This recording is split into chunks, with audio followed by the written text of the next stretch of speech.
for Hallmark close to where I grew up, actually, in Wannock. I knew a family at one point who rented their house out for 3 weeks to Hallmark so that they could film a movie there. And it was like, just a Christmas movie. Very, very forgettable Christmas film. I remember watching it. And the funny thing about that was, like, they didn't get paid a ton of money to leave, but they were basically just, like, sent on vacation and given, like, a month's salary. So imagine just, like, here's $2,000. Also, we'll put you up in a hotel in Kelowna, which is pretty far away, but, like, kind of a vacation destination for a lot of people. Or people have family there. I think they had family there, so that's why they went to Kelowna. But we'll put you up in a hotel in Kelowna, so we'll pay the cost of you and your family living in Kelowna for X amount of time, and here's several $1,000s. I was like, man, I wish I had kind of an awkwardly too big house in the middle of nowhere, because that seems like a really easy gig. Pigeon Forge? So you're the one creating all of the pigeon drones that are infesting our cities. Checkmate! Anyway, my face is gonna vanish for a second so that I can start my recording feed.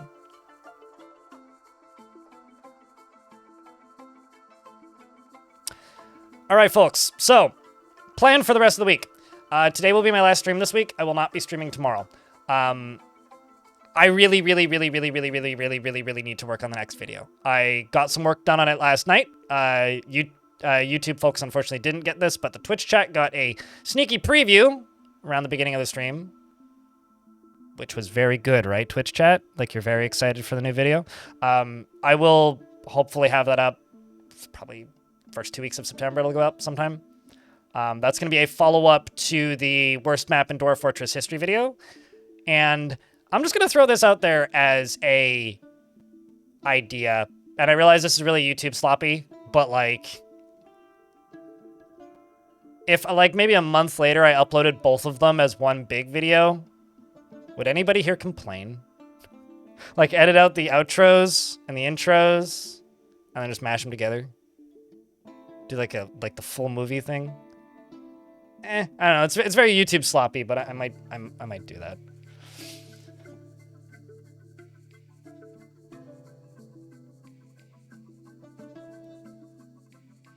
But that is kind of what I'm working on.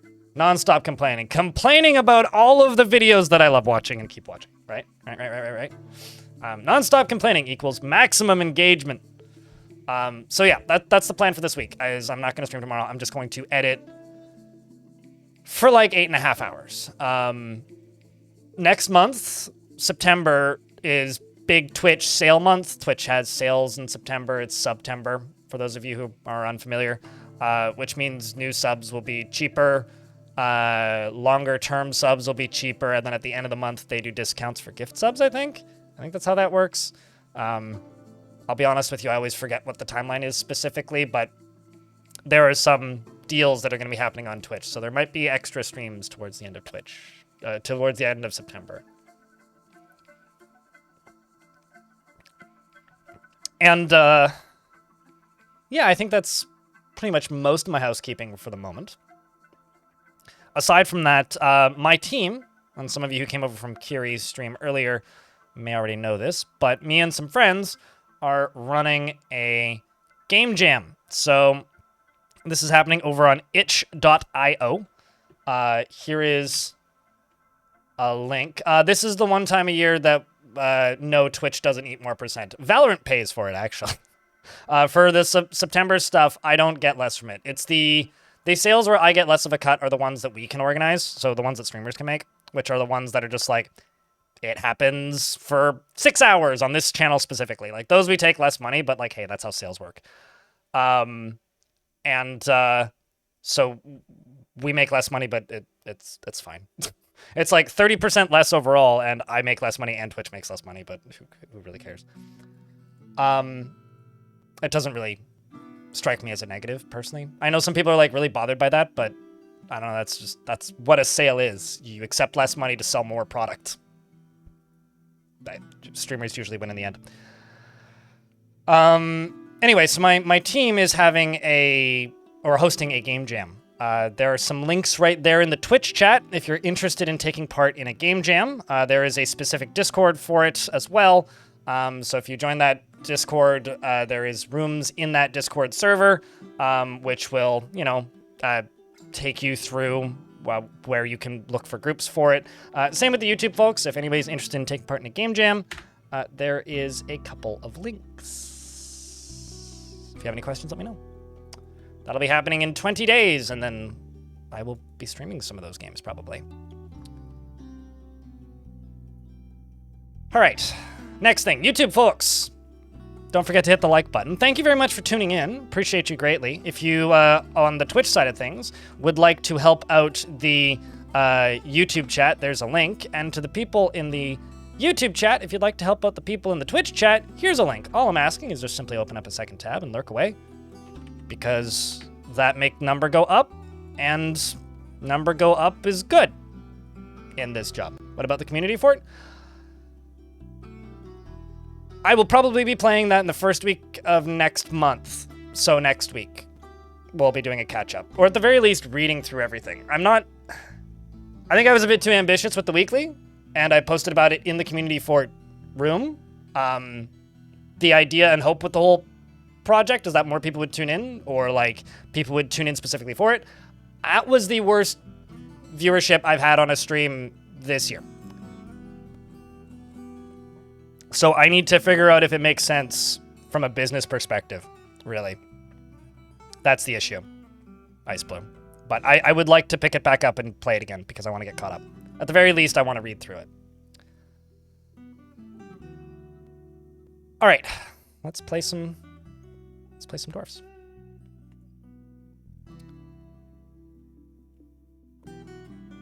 So Colorbeard. Who needs a pick-me-up? Who needs a catch-me-up? Dwarf names should be redeemable, and I guarantee you they're available. I don't think anybody redeemed one earlier. I don't see that, so...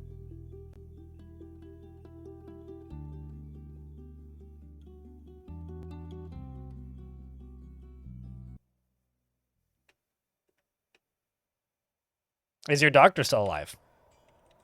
Yes. Ice Blue, you gifted us a dwarf yesterday. Yes, you did. So Ice Blue wants a bearded dwarf. I will read your description after I read through all the dwarves that are alive. So for all the people going, is my dwarf still alive? I don't have to say yes or no. You get a minor. You're married and you have a child named Hilltown. Halltown, not Hilltown. So congrats. So the first name dwarf is Nut Dealer, because they had a funny last name. Nut Merchants. Or Merchant Nuts, sorry. So Nut Dealer is Nut Merchants, who's also an abbot of a religion who inherited this role, which is really funny. It was a World Gen event, not something I did.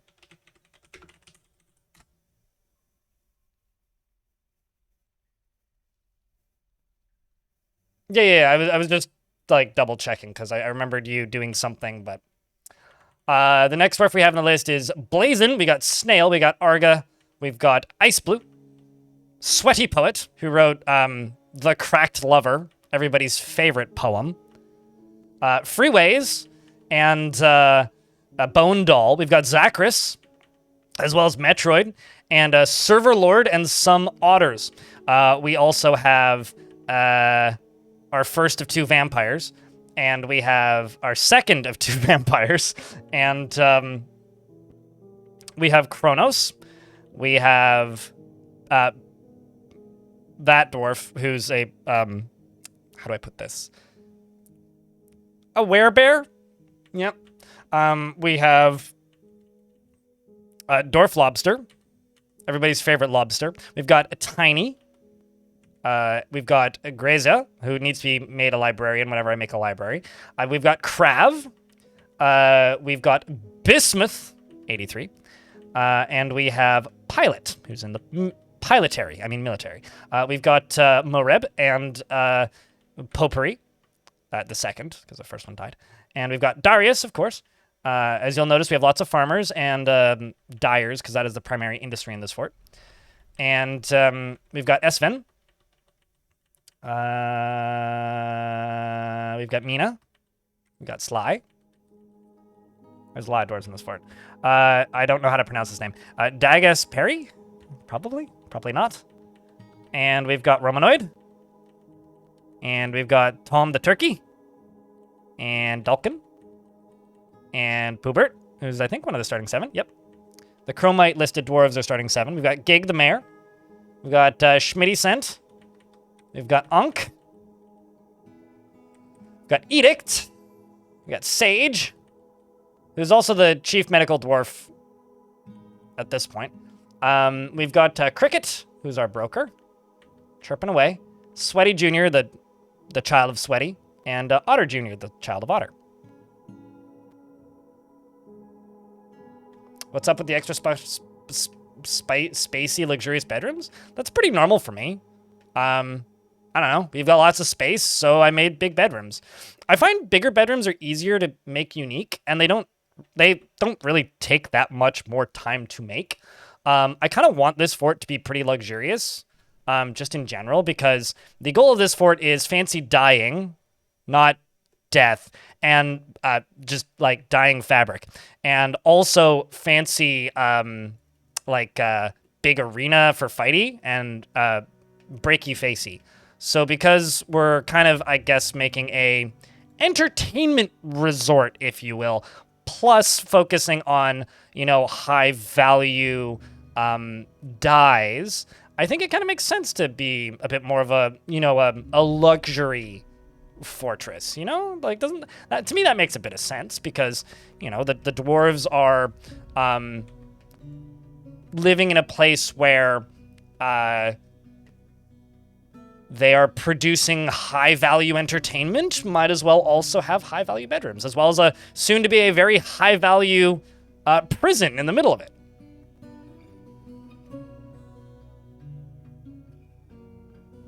But I don't know, these aren't that big or out of the ordinary for me.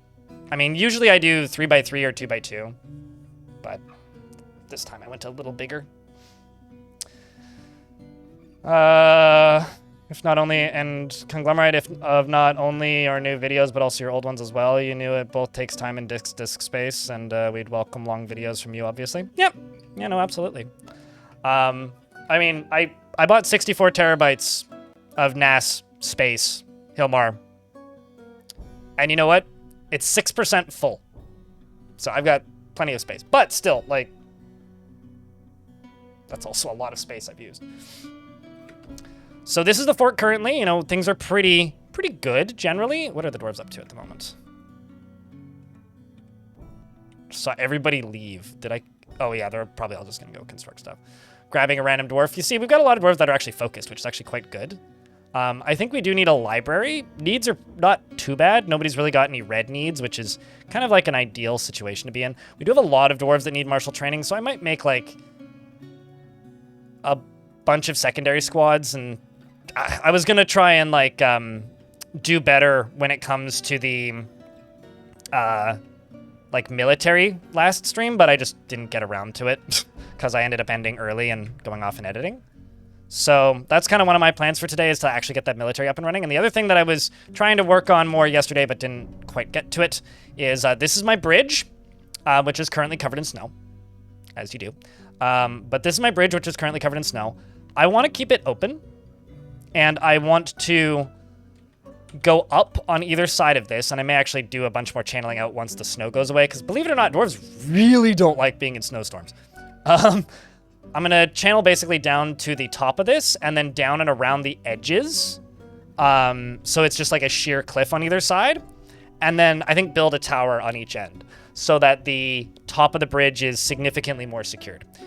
That's kind of my plan, and I think maybe build an extra wall with an overhang around the top, just so that unless something is flying, it can't reasonably get onto the bridge. Although right now things can just walk onto the bridge because this is all an entryway, more or less.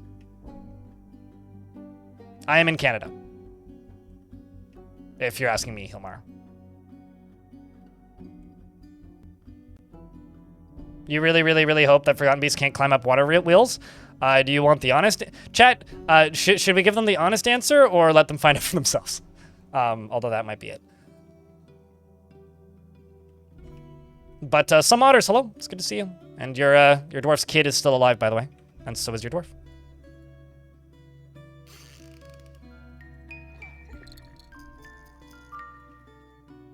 And a new baby was born. We are basically at the population cap, so looking at the bedroom counter at the moment, it's just the babies that don't have bedrooms, and there are some free bedrooms in the fort. Kumil, the furnace operator, has given birth to a boy. Congratulations to Kumil. Round of beers for that. But yeah,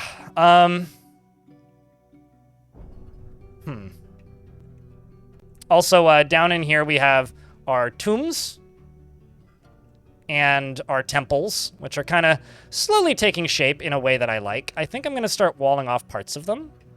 And in the center here, we have an artifact hold for artifacts.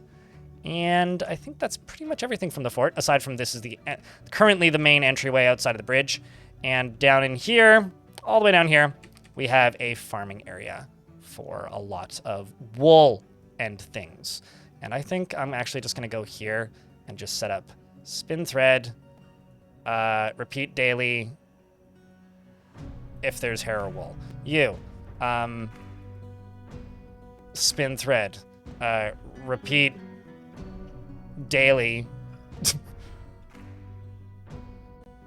if there's wool, because I have so much fucking wool. I have so much fucking wool. I don't know what to do with all of this goddamn wool.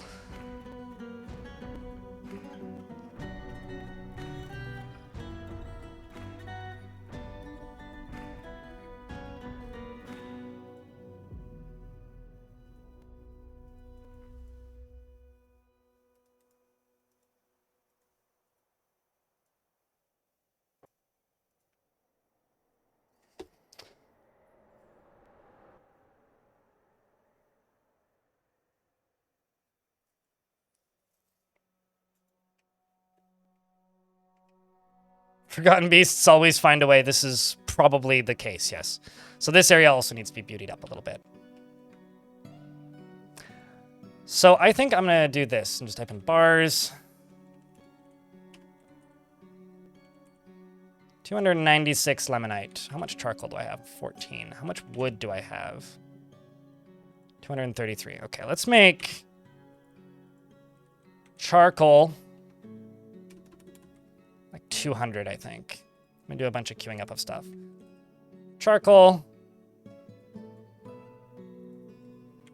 200. Let's make smelt lemonite ore. And let's make pig iron. And I'm gonna say 50 and 70. And then we're gonna do a big batch of steel. Meanwhile, Ankh over here is sending out work orders. Good work, Dwarf. I mean, I don't think that's a thing you can make in Dwarf Fortress, so I wish that there was more uses for wool and hair. Like, that's one of those parts of the game. I think that we all have, like, our own pet part of the game that we'd love to see expanded, but for me, I think, like, a lot of thread and wool is definitely one of those areas I would love to see expanded. Like, chat, if you could, like, snap your fingers and expand one part of Dwarf Fortress, what would it be? I'd be curious to know. Because, like, for me, if I could change one thing about Dwarf Fortress's development, it would be I wish it was a little bit less opaque right now as to what was being worked on. Because it's pretty rough at the moment. And if I could expand, like, one major system for Dwarf Fortress, it would just be I wish there was more uses for, like, bits of animals that currently have no use, you know, like either cooking or some sort of value add for something somehow somewhere.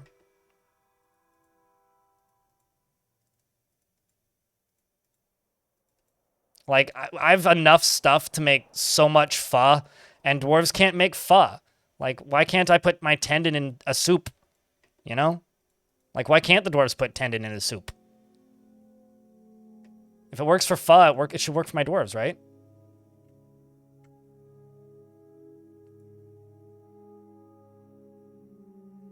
Shell jewelry, yeah, that makes sense. You want family trees? Like, displayed in-game? I mean, you kind of have that. It's just kind of Not everybody has it. It's just dwarves that have listed family or known family, which doesn't happen. Yeah, like this dwarf has a family tree. So you just want like a better UI for that then? Cricket. I wouldn't mind that like a better screen for that though. Like if there was just a all family trees list, like maybe under the units list, like somewhere in here. I'd be okay with that. Yeah, I want to be able to cook in adventure mode. The fact that we can't just like mince meat in adventure mode to like, I don't know, sustain you slightly longer is a little silly. Sure. Yeah, I think that's a very easy one, I think, for a lot of people, myself included right now, to wish cast about. Tibet, purely because of the fact that, you know, we just got the dies, right? Diplomacy. Diplomacy is, I think, one of the ones I've mused about the longest. Primary biomass in YouTube chat. Like, even just, like, small things, like we have the messenger role, like, just let us just throw money or, like, let us offer tribute to a faction that we're at war with to, like, slowly make them less pissed off at us. Just let us do that. Or, you know, vice versa, you know? Maybe, like, they're running out of soldiers. The humans are running out of soldiers, so they offer, like, a diplomatic option with the dwarves that isn't just, give us your artifacts, and then they attack you anyway. You like beef balls in, pho? I'm a big fan of a steak and flank in my pho. Or actually just a veggie pho. I also really like a veggie pho. Just make it spicy. A branching view would be cool for that. Yeah, no, I think just like a betterification of the UI or like a screen dedicated to family trees would be neat. I don't know how many of you guys listen to the Future of the Fortress videos. I really like that comment that one person made. I think it was in the most recent one about how they want a either historian role or an expansion for the bookkeeper role where they write down events that happen in your fortress that is referenceable from in-game. Which, like, that is already done in Legends already. And it would be really cool to be able to, like, look at the events that your fort did in, like, a Legends mode viewer from within your fort while playing fort mode. Like, even if it's just like, so-and-so made 85 masterworks this year. Most masterworks made by this dwarf. Would be neat. And it feels like all of the basis for something like that is, if not already in the game, then pretty close to in the game. I'm just going to go through here and redo some walls. Correct, Burner.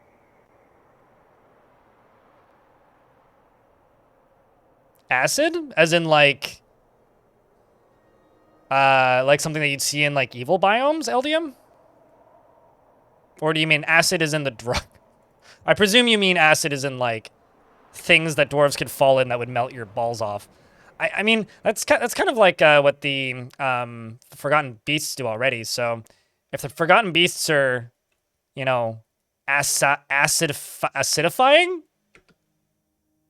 If Forgotten Beasts can already make your flesh melt off, it wouldn't be too hard to just make a puddle of that. More liquids, I think, is like map rework stuff, which will come eventually. That would be neat. Yeah, I think just more liquid variety in general is something I would ask for, or wish cast for.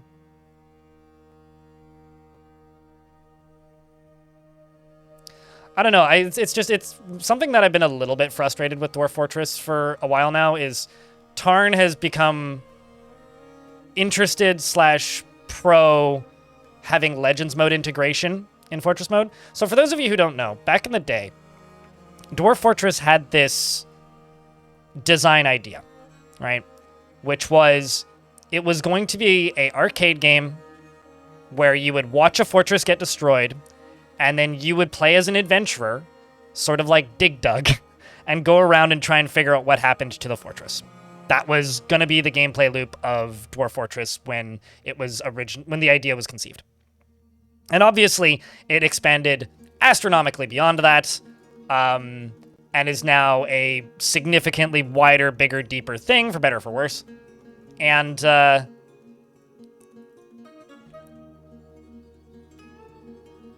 something that Tarn has always been like very against is maybe the wrong word, but like cautious about is damaging that original vision, even though the game is something completely different now. And what I mean by that is whenever somebody would bring up, like, why can't we just read Legends mode in Fortress mode? Dwarf Fortress has this option where when you generate a world in advanced world creation, you can obscure legends.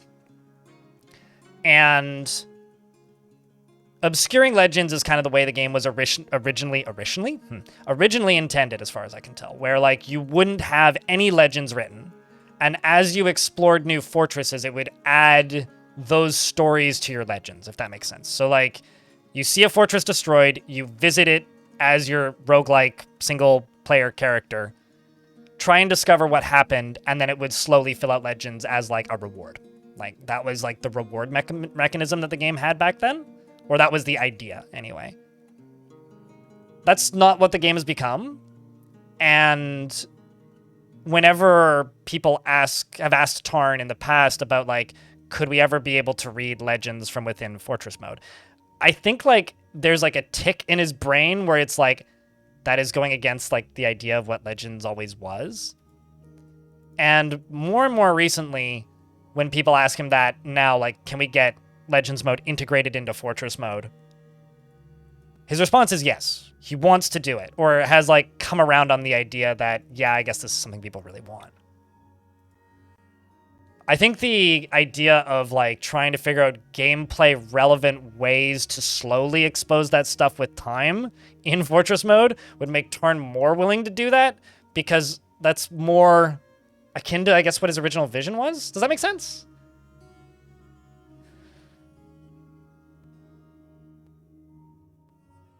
Potential complication would be that that would probably involve us being able to read the full context of books, and not having the science text readable would probably produce a dichotomy.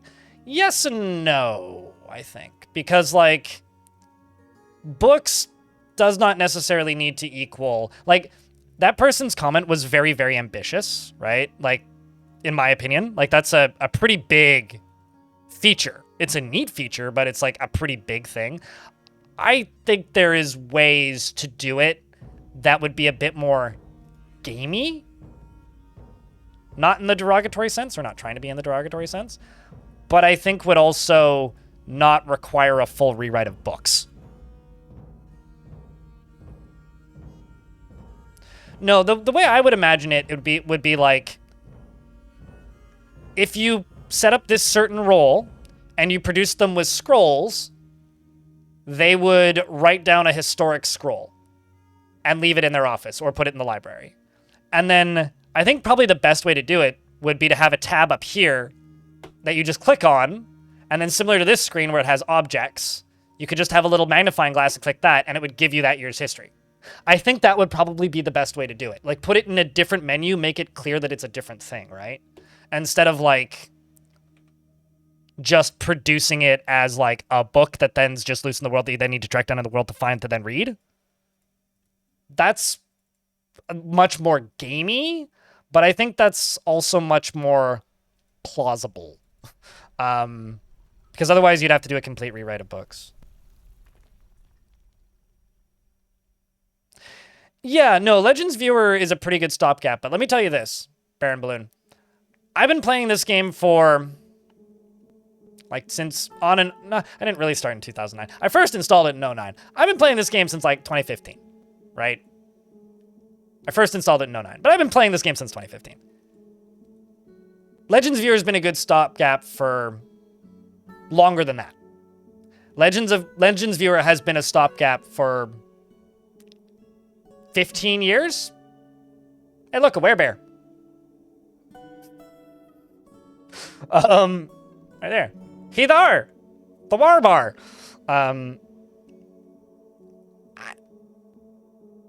Does that make sense? Like, while I agree with you, you know what would be a fuckload better?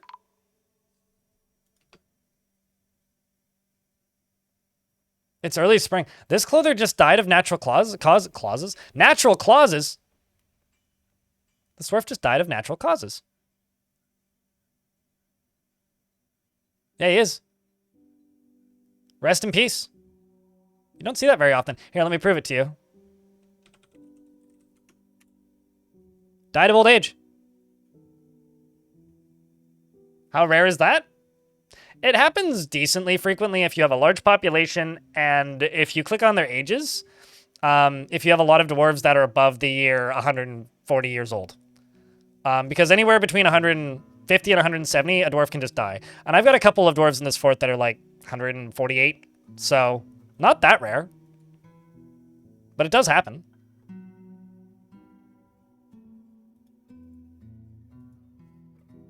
Chat, can I get some Fs? YouTube folks, can I get some Fs? Rest in peace, Alath. You were a good dwarf while you lived. You were a clother, you made clothes for us, and thus you get a tomb for final resting. Speaking of, Saigon and Alath both need tombstones as well. Dip, dip, dip. I think it was this one. Bring out your dead!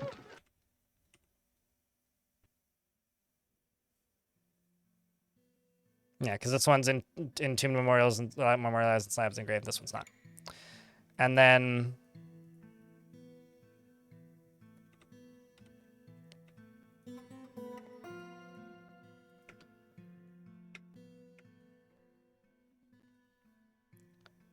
poor dwarves usually die violently. True, yeah. But dying of old age is one of the most dwarfy things a dwarf can do. They lived well. Legends Viewer, the old version, stopped getting updated, and such is the way of open source software. There's now Legends Viewer Next, which runs in a web browser, which does work on most systems. If it doesn't work on yours, I don't know why it wouldn't. But I have to say this, LDM, that's fan-based open source software that's not paid for, right? Legends Viewer stopped getting updated because the original developer stopped updating it. Not that it doesn't work right now. And we do have Legends Viewer Next, which is based on the original code, which runs in a web browser instead of being a separate piece of software. And it has different features because such is the way of open source software. If you liked the older one better, go update it. This is why I would like features in game. And also why stopgaps are stopgaps and not solutions. Frankly, I don't blame the dev at all for, you know, taking a break, slowing down.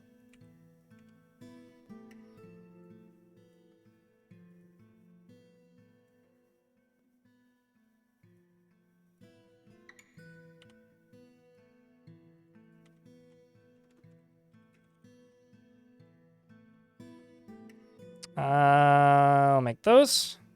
I'll just do this whenever there's less than 5. Make 10.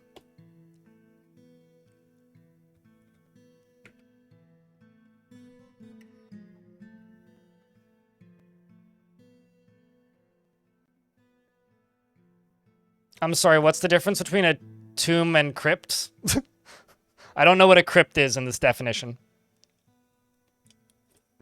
Like, to me, a tomb and a crypt are the same thing. Please define, I guess.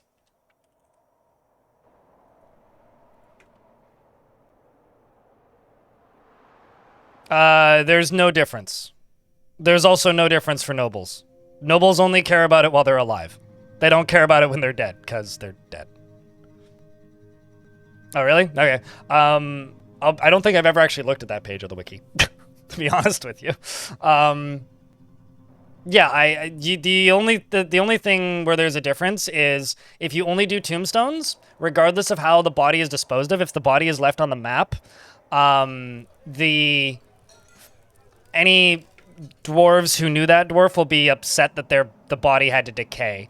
However, like, there is no advantage to doing a tombstone and a coffin. Aside from that, a ghost won't appear if the tombstone gets toppled, but it is entirely aesthetic.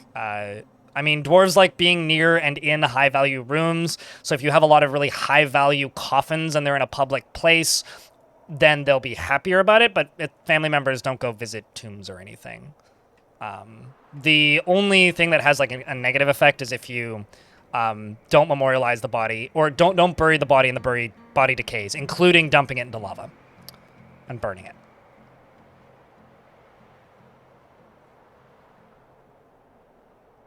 What is in the one part of the wiki has a keeper that makes good puns? I was gonna say there's lots of punny wiki pages.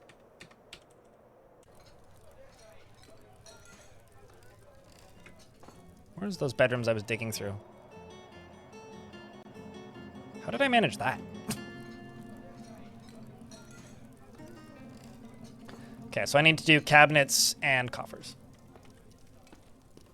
Also, Greg, and then some. Did I say thanks for the 10 months with Prime? I may have been babbling. My bad if I didn't.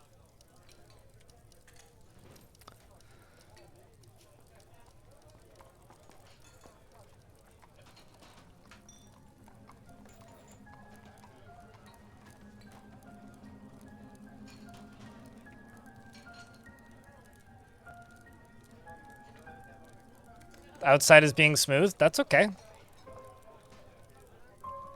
No issues with that.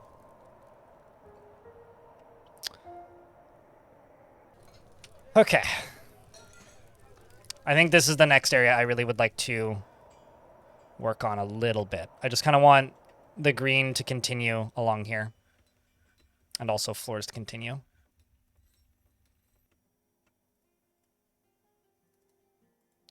Because all in the background right now, we are working on iron and pig iron.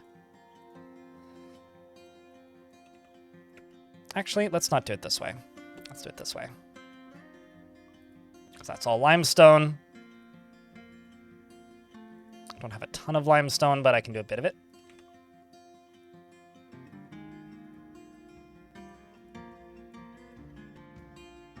And it'll give me like a mold and direction to make walls.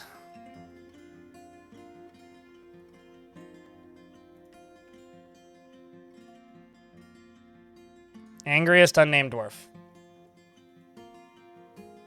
You're Unib the pump operator. Do you have beard preference? Sour grapes? You're very new to the game? That's totally fair. I'm just happy that you're reading the wiki, frankly. Yeah, no, I thought you were asking if like there was a difference between like tombstones and coffins and such. But yeah, coffins and crypts are like a weird thing. Dwarves do, who are related to a dwarf will get a happy thought if their body was properly memorialized, but it's pretty fleeting and you don't see it too often. No beard preference? Alrighty, you are Unib the pump poppy. You are stressed and carrying raspberry seeds. What are you stressed about? Everything. You get into a lot of arguments mostly. Username checks out. Oh, there's a 4 in there. Sour grapes.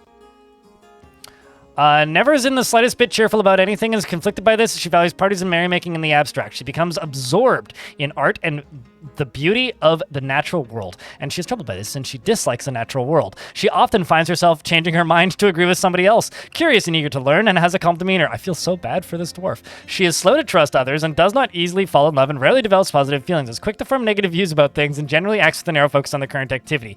She has little interest in joking around and is quick to anger and tends to seek out excitement. This dwarf is fucked. Twinkling Anvil is her last name. She needs alcohol to get through the working day. I would too if I was her, and does not mind being outdoors at least for a time and doesn't really care about anything. Dreams of crafting a masterwork and personally would have the world operate in complete harmony without the least bit of strife or disorder. Believes that acquisition of power over others is the ideal goal in life and worthy of the highest respect, and has a deep dislike of the natural world and finds ideals of independence and freedom foolish. Likes dolomite and copper and yellow glossier. And emu leather. Do you have any skills? You're an adequate stonecutter. She sounds awful. I mean, you wanted that, so you got what you wanted. She hates oysters and likes dolomite, yellow glacier, and she likes sheep for their wool, hemp plants for their leaves, and the sound of the fabulous euphoria and the sight of the festive saffron, and when possible prefers to consume clownfish, mackerel, and blueberry wine. I'm gonna like remove all of your jobs and just assign you to one of these. You're just gonna be a full-time farmer. Because you like sheep, so you could shear animals and process plants. Good luck. Maybe I'll make, like, a few sheep available as pets. And maybe she'll claim them.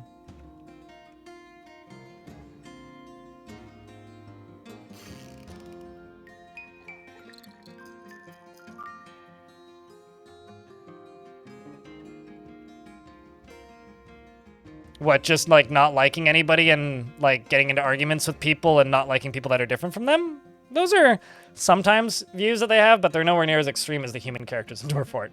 If you want to see some really psychotic characters, just, like, look at some of the humans' descriptions. That don't form positive emotions like her in general?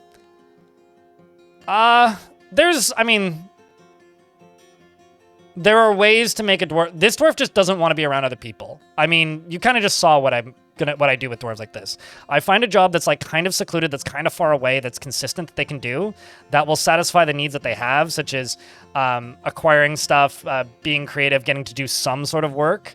There's usually something that they can do.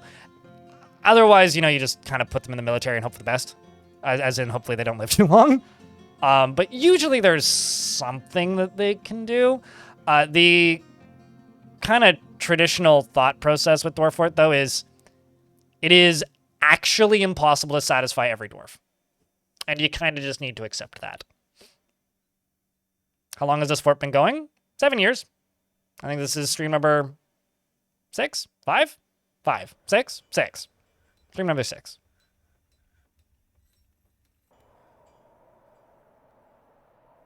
Why is it gross that you wish for a toilet zone system in YouTube chat? I don't agree about wanting a toilet system in Dwarf Fort because I don't want to build one. It's not gross. I don't want to build one. But fair enough. That's a fair thing to want. L in YouTube chat. Man.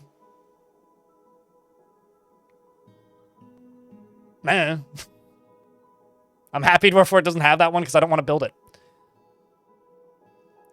Interested by intellectual discussion may make them a scholar, but they argue with everybody, which is the problem. Like, they're constantly getting into arguments with people and then dwelling on it. Like, that's the actual issue with this dwarf, is they're constantly getting into arguments, which maybe if they were the only scholar in the fort, I think more likely just, like, military on their own in a solo squad.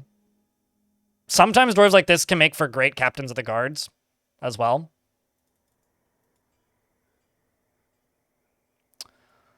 Olan, the child, claims a crafts dwarf shop, is 4 years old. Wants cut gems, rough gems, forest, cut gems. Ooh, that's probably what they want. Stacked leather. We have leather. Oh. Okay, a bunch of Kias just flew into the fort.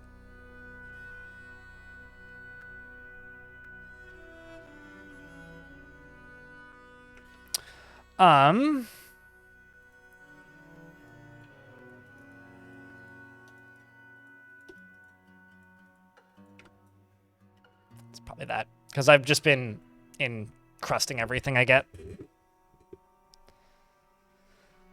Dedicated lever puller then, probably. I mean, that's not a very good way to actually satisfy any of those needs, but...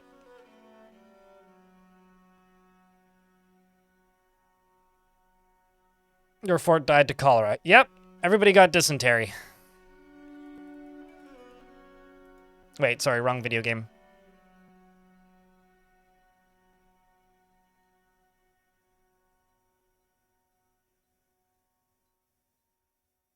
You had to rewind to check. Name ends with Poppy. Holding raspberry seeds. Correct.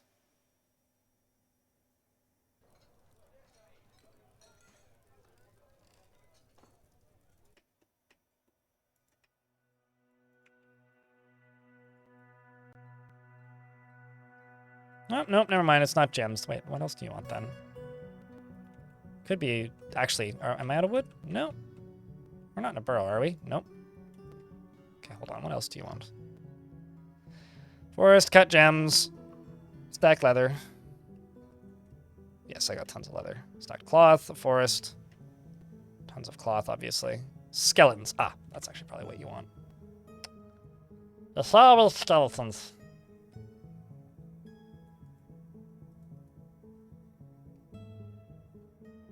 Zachris now has 3 pet sheep. I'll make 2 more available, and I'll geld them. 3.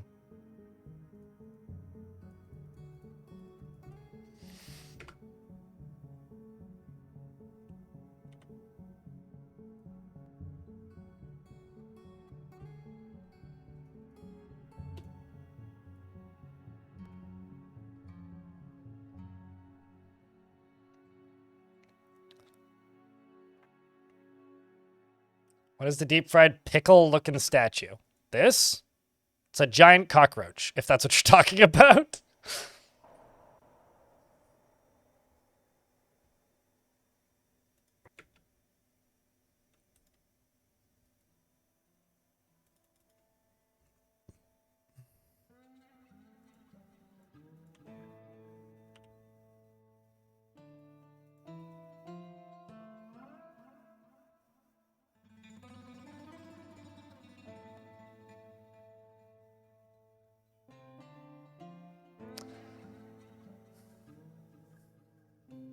I mean, there's a lot of issues with it. It would need a lot of reworks.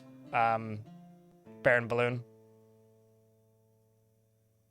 If you want to know what I mean by liquids can cause nightmares, look up my fortress Sunbirths. I think it was on the main YouTube channel, archived. Go look at the last few VODs of it. Liquids can be nightmares in Dwarf. Sits. 07, thank you very much for the 27th month. Welcome back, dude. Checking to get a round of beers. Just set up toilets over Atom Smashes and no color possible. Sure. If it's just... Okay, I'll put it this way about toilets. If it's just a single thing that I have to make, I don't want to do it. That's not worth it. That's not interesting. That's just adding something that I don't think would add much to the game for me. Maybe for you, but not for me. If it's a very complicated system that requires maintenance with negative impacts if you don't, I also kind of don't want it because that's just kind of annoying. So that's kind of my take. However, what do we need after skeletons? Cut gems.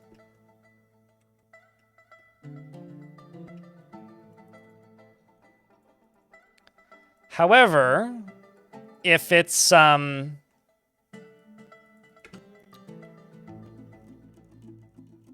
something like manure or like livestock crap, then I'm more interested. Yeah, I mean, I'll be honest with you, that's my least favorite thing about... One of my least favorite mechanics in Oni is dealing with waste and excrement. Like, if it was like, oh, horse manure, and you could set a, like, clean up fields task to then use as fertilizer or load into a catapult and throw at a goblin, I'm interested in that. I don't really want to make plumbing, though. You know?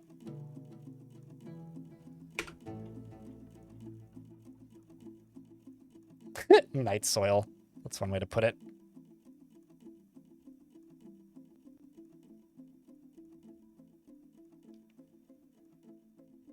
I mean, okay, so there's two... L in YouTube chat talking about throwing piss during and poop during sieges. There's two things that you need to know about the Dwarf Fortress community historically. If it exists, we'll make a weapon out of it. Which is why I'm kind of offended at myself that I haven't beaten somebody to death with a magic healing potion in adventure mode yet. And one of the reasons, fan theories behind why there isn't poop or manure in Dwarf Fortress is because we would weaponize it and or drown people in it. That's a fan theory as to why they never added it. But Tarn has said that he's interested in adding a manure-like system to the game. If I were to bet, it would probably be a zone or a setting on the pasture And then it would probably require a tool, like a rake or a shovel, maybe. Yeah, I don't know. I didn't like that mod, Edict. I found it tedious.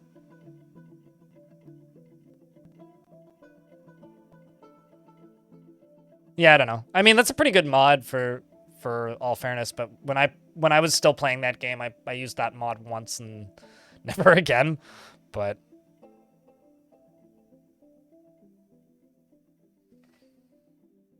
okay, so you're grabbing rough amber opals. No. Catapults. It's a fear-inducing mechanism.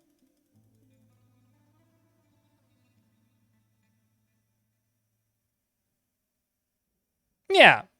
I think, well, I think more stuff can be good.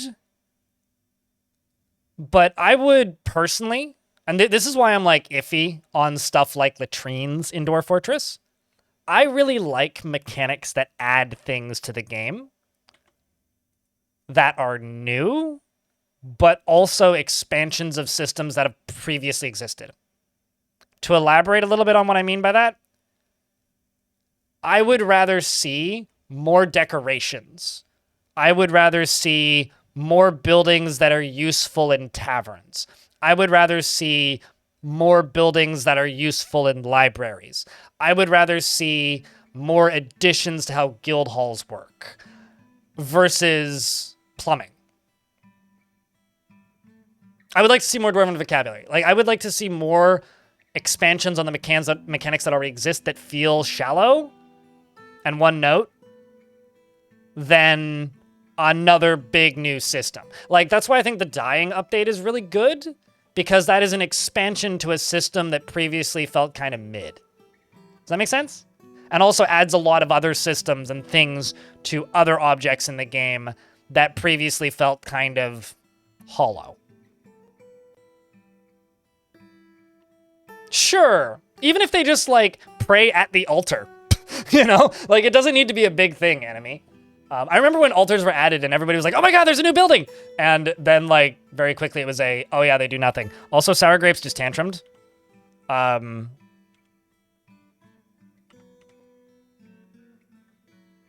is now haggard.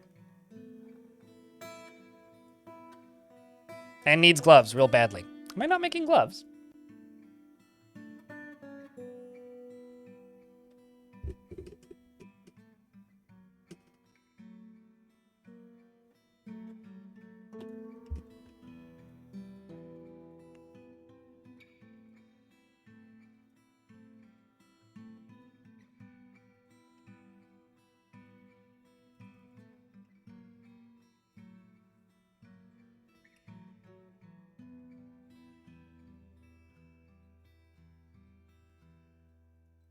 Is it this one that pulls from that one? Huh, not making gloves. Let's just make 100. And then glove. 5, and then with whatever frequency we're doing these.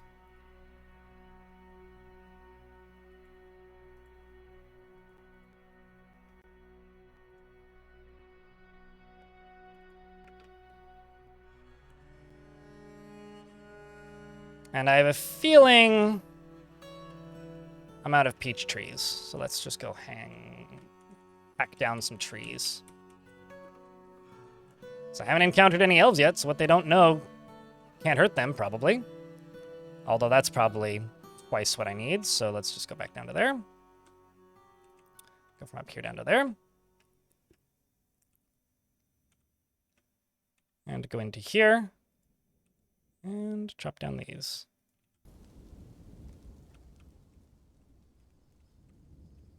All right.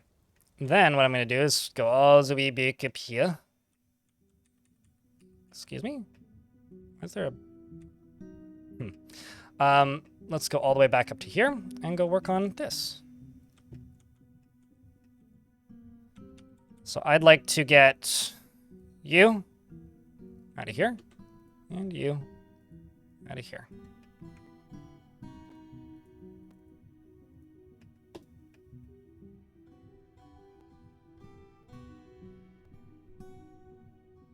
I agree wholeheartedly. I think that the reason the new the reason the new die system is cool to me is because it sets a precedent for how other systems can be expanded and how other systems can be tied into it, you know? Like if I could color armor to it, or use it to color armor, or use it to make flags, or use it to make tapestries, or use it to make paint, or use it to make beds different colors. Yeah, you know, like there's a lot of things that I think you could do with dye that would be interesting, right? Which is why I guess, like, for me, I'm always going to be in favor more of reworking, upgrading, expanding, or making previously existing systems more flexible and interesting than adding whole new systems. Sour Grapes, were you the one saying that you're new to this game, or was that somebody else in chat?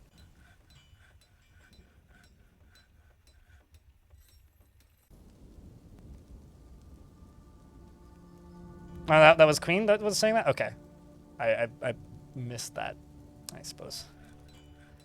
Missed who it was. My brain blends names together sometimes, especially because I'm reading 2 chat rooms, right?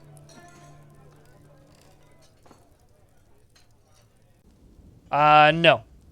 That's currently sitting in stockpiles that are unclaimed and undamaged. But something that's damaged is not counted in that.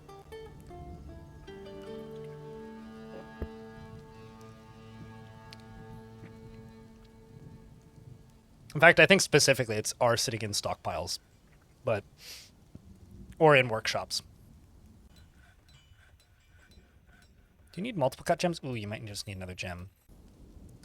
Because all these gems are very quickly getting encrusted into objects. I'm actually going to lower this number.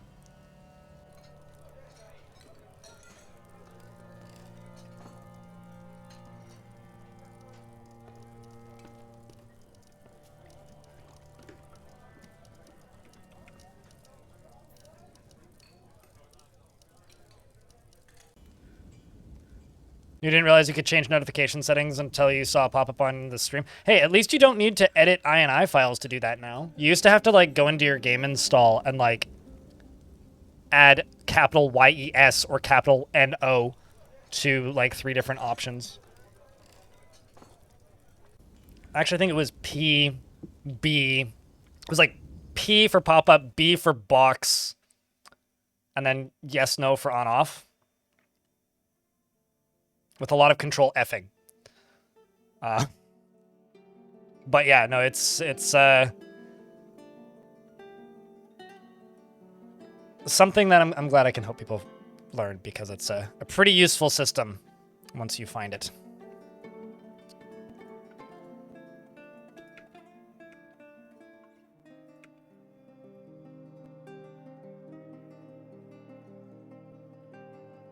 Hello, fellow Linux user. I mean, here's the reality.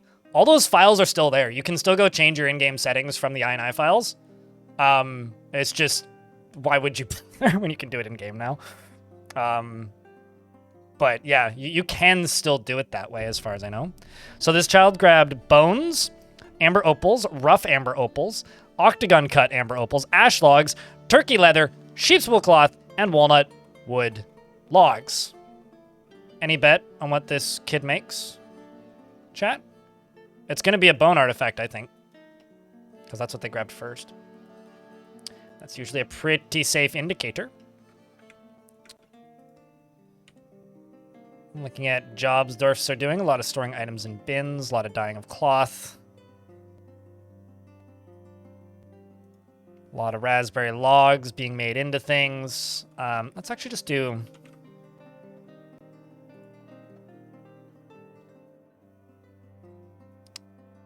I think it's... peach bark dye is what we're making. I'm gonna go here and just remove Peach from there.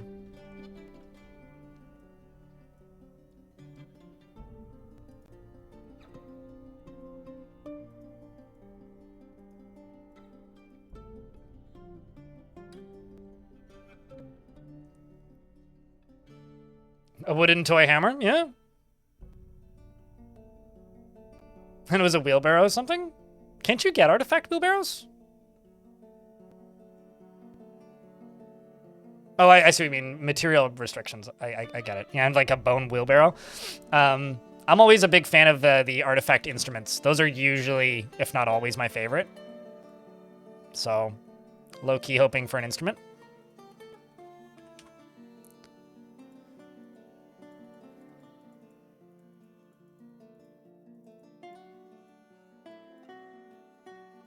Okay, maybe not low-key. High-key praying for an instrument.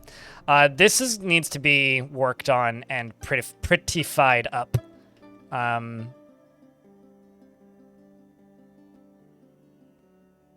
need to figure out how to do that. Okay, so let's actually just check this. Where are those smelt orders that I put out at the beginning? 35 out of 70, pig iron. Okay.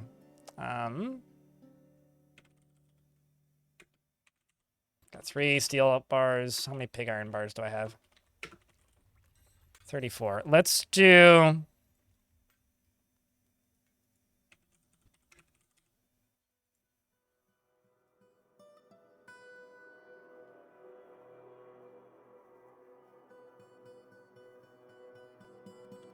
$40. Because I got tons of limestone. And I should have plenty of charcoal. Looks like it. I think probably the way to expand this area is to just start flooring it up.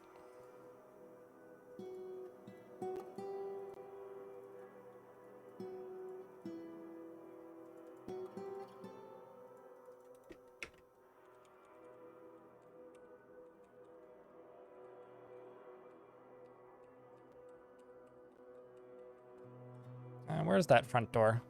There it is. Let's unforbid that. Oh, interesting. Olon Tubilil, the dwarven child, has created Urist Amon, a sheep bone helm. Oh, there you go. We went outside of item restrictions. Actually, can you make bone helmets? Bone helm, anyway. And claims it as an heirloom in the name of the family ancestor, Shorthast Crew Towers. Please tell me that's a dwarf in my fort. Please tell me that's a dwarf in my fort. Did you dedicate that to your mom? Chad, he gave it to his mom. I'm touched. That's adorable. This is a sheep bone helm. All craftsmanship is of the highest quality. It is encrusted with radiant cut amber opals, decorated with ashwood and with ash, and encircled with bands of marquee cut amber opals on the and turkey leather. On the this object menaces with spikes of amber opal. On the item is an image of English bridal mirror, the dwarf, and dwarves in sheep bone. English is surrounded by the dwarves. The artwork relates to the ascension of the dwarf English to the position of queen of the position.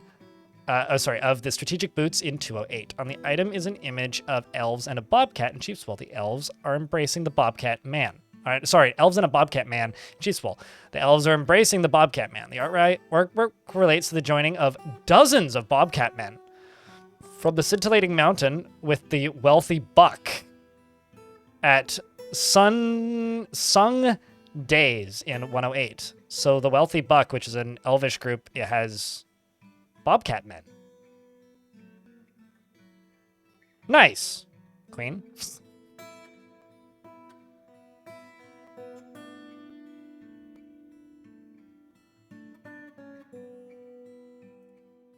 I think this kid gets I think he gets a nickname for that. Let's just call him Helm. Or maybe, like, we could go with the Caves of Cuddy name and go Helm's Gift.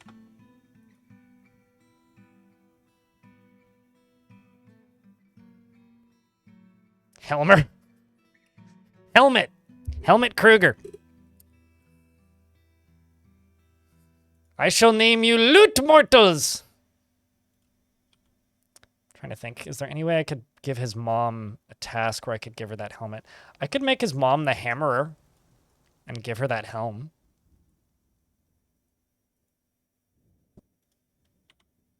What do you think, chat?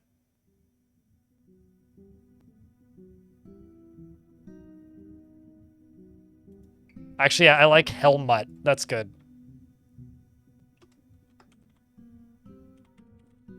Helmut!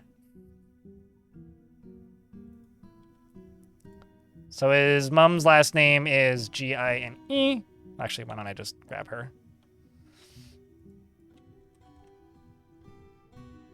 So you guys want to know a really dumb way to find a character in a list way easier? Do that. And then when you hit N and you go Hammerer and then you scroll down, there's just going to be somebody with a bunch of exclamation points in their name, and they're going to be much easier to spot. See? Right there. Thanks, madam. No, because I'm worried she'll never come back, enemy. Because I don't think that... Has that been fixed? I don't think it has.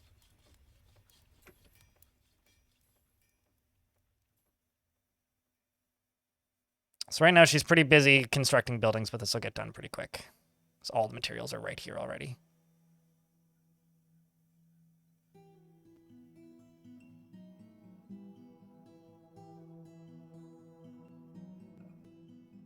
She's now going to go pick up her new equipment.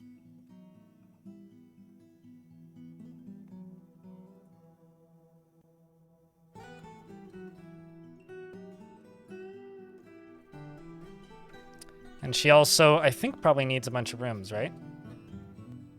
Wait, Hammerer doesn't need rooms? Maybe it's the Dungeon Master that does.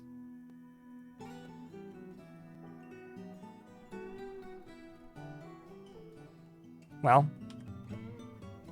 welcome to the fort.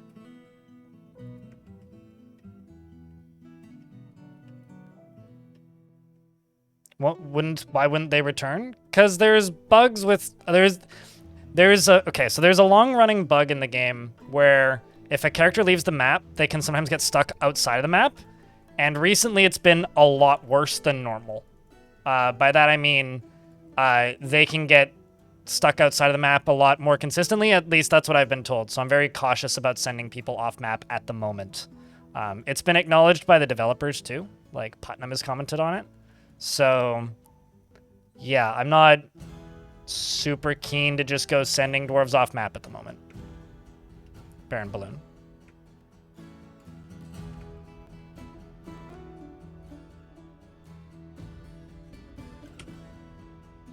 But it's been a bug in the game for a really long time, but it got a lot worse with the most recent update. So I'm currently very cautious about that. Speaking of cautious, that's bad. Were Lizard representative Ago Longolonoso has come. A large lizard twisted into humanoid form. It is crazed for both flesh and also blood, and its eyes glow green. Nowhere near as cool as the ultramarine from the previous day. Its sepia scales are large and set far apart. You will know why you fear the night. Right. I already do know why I fear the night. Chat, how many dwarves do you think are going to die? Type in your number. I'd love to know. It's in a puddle. Oh, of course it did. Actually, this is very good. It's going to be very distracted by a lot of sheep. So this is actually really good for me. But also now I know that there's a hole there, so I can fix that. Don't mind all the vomit. It's comes with the territory. I'm just gonna lock this door.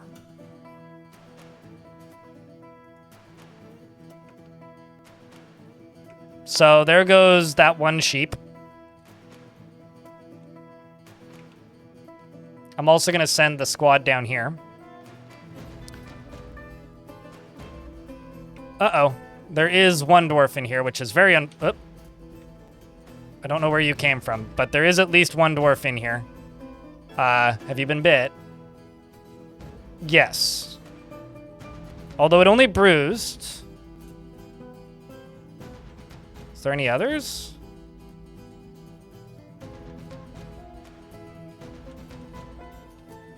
Where did he go? Okay, so there's... Oh, you're right here. So he should still be good.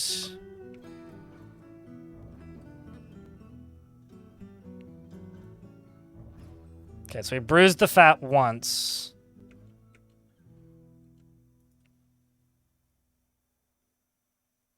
The farmer says, I've improved my fighting. That was satisfying. Bites him again. Bruising the fat, so I think he's still good. Shakes him around. Up. No, now he's dead. Also, he's infected. So at this point, I say, good luck to that dwarf. Hopefully the lizard puts you out of your misery. And then Ago becomes its true form once again, which is a goblin. You do have a son and a daughter. She was formerly the captain of the outcast group, the Society of Men. And most recently was a representative of the Noseless Enchantments. You seem like an imposter because you absolutely have a nose. Also, as the member of the Cardinal Society and the enemy of most other people. Was the lieutenant of the Noseless Enchantments. And now I just need to wait for my militia to... Where the fuck did it go? Oh, okay, it's just doing laps. Because there ain't many places it can go, but there is a lot of sheep in here. I mean, there literally is nowhere it can go. So it's just going to wait there until my squaddies get here, and then I'm going to open the gate.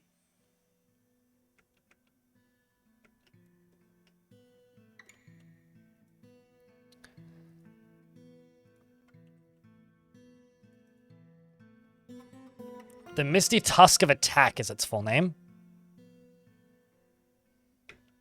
And the dwarf to end its life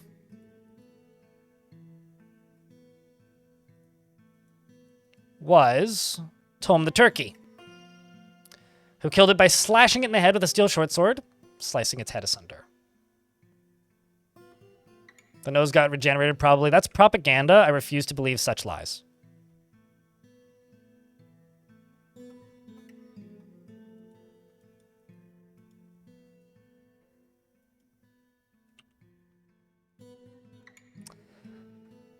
Well, that could have gone significantly worse than it did.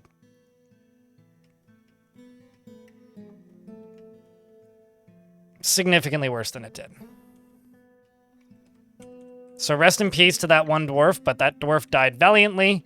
And honestly, dying in a situation like that's probably better than living, because then you don't have to spend the rest of your life in a box.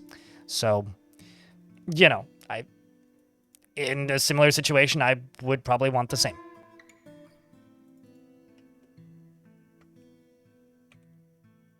That she ran the Society of Men naturally. That's honestly one of the most real-sounding names for a group of thing in Dwarf Fortress that I've seen in a while. Society of Men. I've also been getting this hitchy lag for a little bit since I started, but I'm pretty sure that's because of hauling jobs. You'd like a bearded dwarf. Okay. Let me just finish making this before I forget. And then we'll get you your bearded dwarf. Do you have any job preferences whatsoever? Because we got a lot of farmers. If you'd like a dyer or something specific. Could potentially do military too.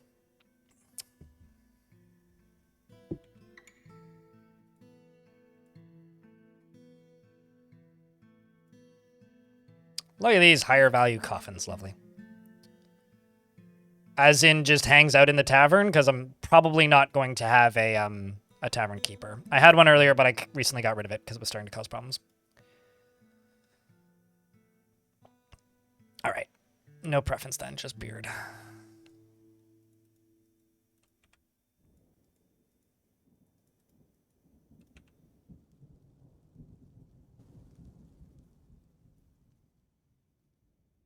Irvad was the name of that dwarf.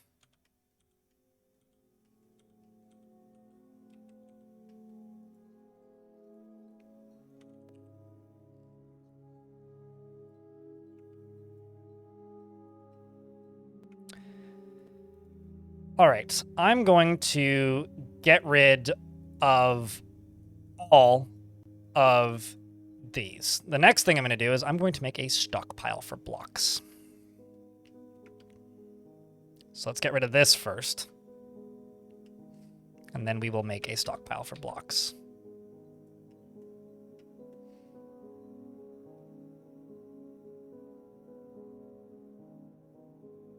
What the most distracting pet would be? What, in Dwarf Fort?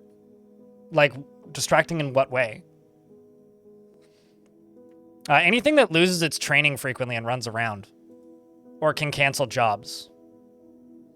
Sometimes cats, if their pet, or the dwarf that is their pet, because dwarves don't have pet cats, cats have pet dwarves, dies, the cat can go berserk, which is kind of funny. And that can be pretty annoying. Oh, distracting to an invader.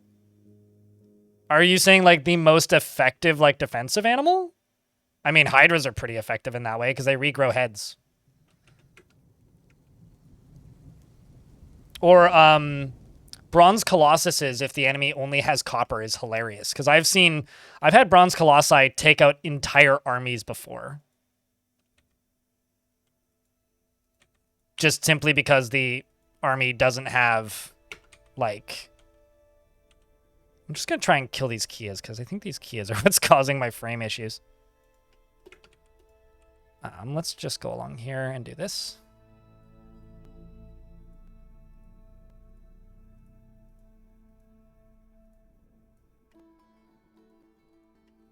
I'm in an ad break, so now's a good time for this. Or actually, not just yet, but we'll be in an ad break in a moment, so... I'm going to start distributing some things that need to be distributed. Let's see if this is done. Not yet. And let's find you a bearded dwarf.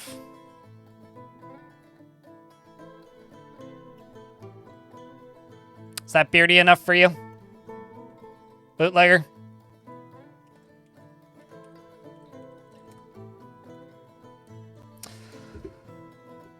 Tantrum? Yeah, it's probably the same dwarf. Personally is moved by art and natural beauty and is sometimes cruel. Is a perfectionist and lacks confidence in his abilities. He doesn't stick with things even if minor difficulties arise. He is quick to form negative views about things, and he doesn't tend to hold on to grievances. He's often cheerful and prefers to present himself modestly. He has a tendency to go it alone without considering the advice of others, and he enjoys the company of others. He often feels discouraged, and he tries to keep things orderly. He needs alcohol to get through the working day and doesn't mind being outdoors at least for a time. He's a hardened individual. He is incredibly muscular, and he has a very long beard, and it is braided. Bootlegger, like saltpeter and bronze, as well as black pyrope and jute fabric. The color gold boxes and ballista arrows. Geese for their formation flying. Squirrels for their tenacity and the words of the early dress. When possible, he prefers to consume giant badger and rice beer. I've been dying to get back here. I've been without internet for a week. Oh no! LRRA. How did you survive? Thanks for the 33rd month, Napalm Sideburns. And Blank, thanks for the year. Chat, can I get 2 big rounds of beers? And a big old beer combo. Appreciate you guys. Yeah, dink, dink, dink, dink, dink. Why can't we hurt this is pretty accurate. Last Bronze Colossus, you had... wait, what did it say? You came before you got everything ready, and only copper weapons. Ended up yeeting him off a drawbridge off the mountain. Did it kill him? Thick books and offline games? Rough, dude. Hilmar says cool name. So I presume that's about Bootlegger here? Oh, Steel Tool? Yeah, I believe it. Steel Tool is a pretty good name. He's also got a fancy dress on. It's worth 201 Dwarf bucks. On the dress, it is made from exceptional rope-lead cloth. The thread is amber with finely colored with peach bark dye. On the item is a rendition of Glitterface, the creation of colors, a superiorly designed image of a cloth, a dwarf, a hydra, and a lilac devil. and a peach-faced lovebird. The dwarf is raising the cloth. The hydra is being mutilated by the lilac devil. The dwarf is admiring the lilac devil. The peach-faced lovebird is traveling. And the dwarf is greeting the peach-faced lovebird. The image is the symbol of the Mountain of Dyes, a local dwarven government. I lost that. Let me try this again.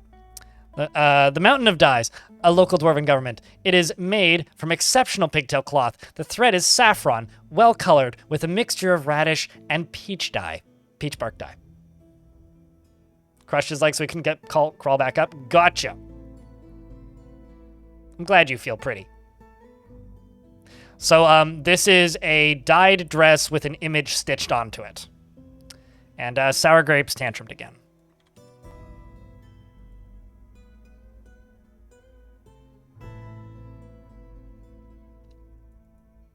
And is still throwing a tantrum.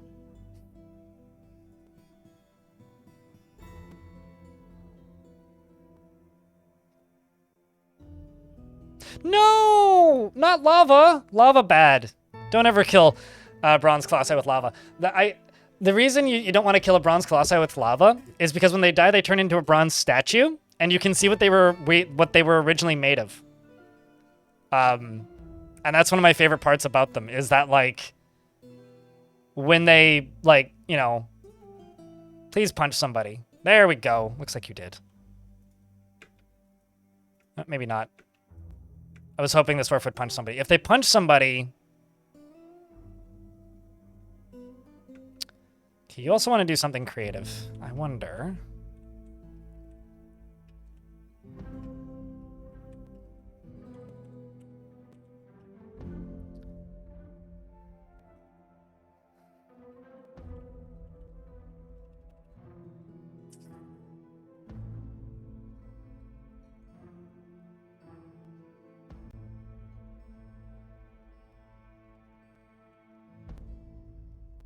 Maybe I could assign you to that and get you doing some masonry.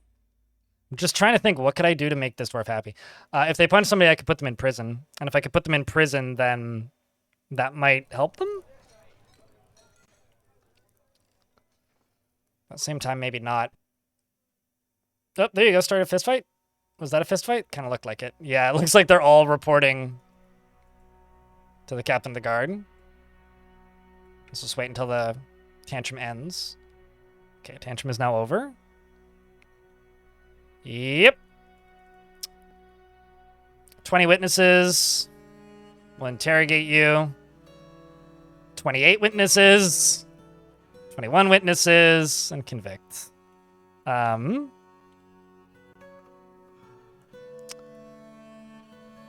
of the guard is going to interrogate first.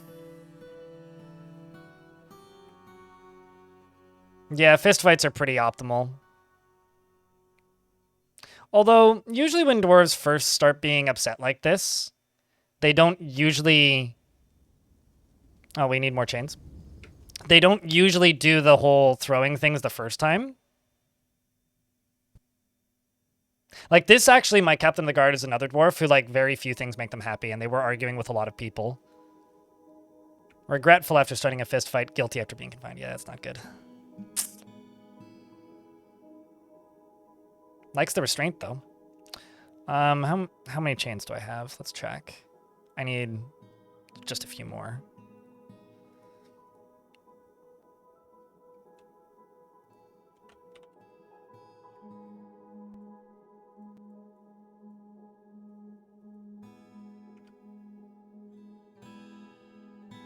17, 18,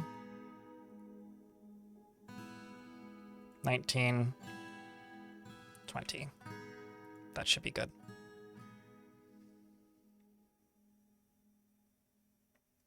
They are still, I mean, you can still do them, but the frame rate improvement that they gave previously, we always presumed it was, or the classic knowledge, I shouldn't even say we, this predates me, really. Or at least me being good at the game. The theory back in the day was always that it helped the frame rate because it limited pathing. What was actually helping the frame rate was it was limiting line of sight.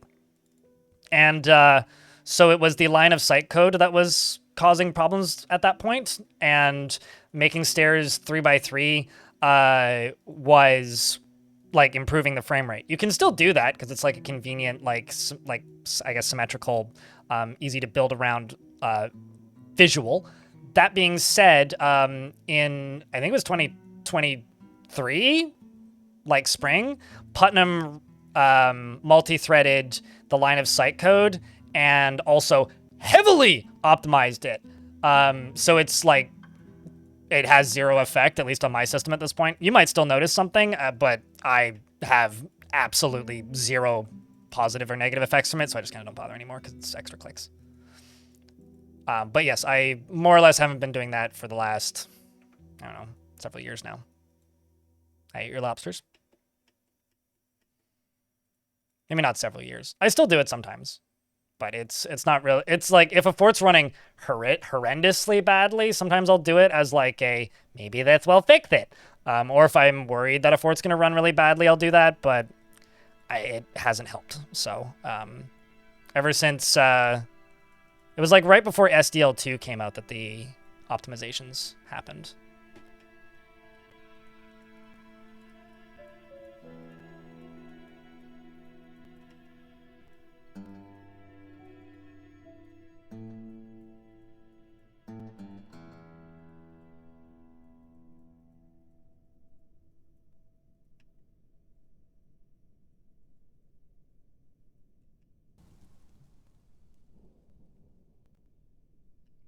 Yeah, no, that was one of those things that changed with Putnam's optimizations.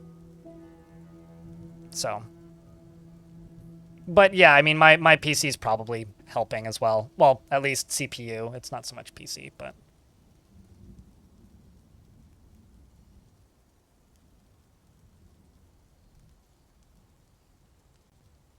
Chad, am I overbuilding this? Or is this, like, worthy of the amount of care I'm giving it?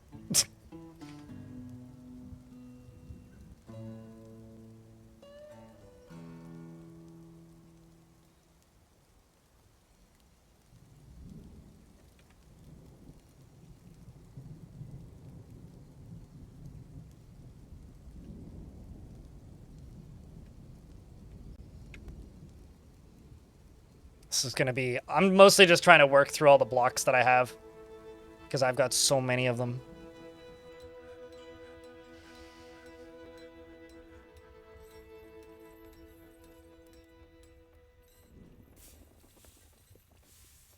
That's the plan, yeah. California Ninja Lore. I won't be on tomorrow, though. I'm just going to edit. Just going to edit. Just going to edit. Just going to edit. Just going to edit all day.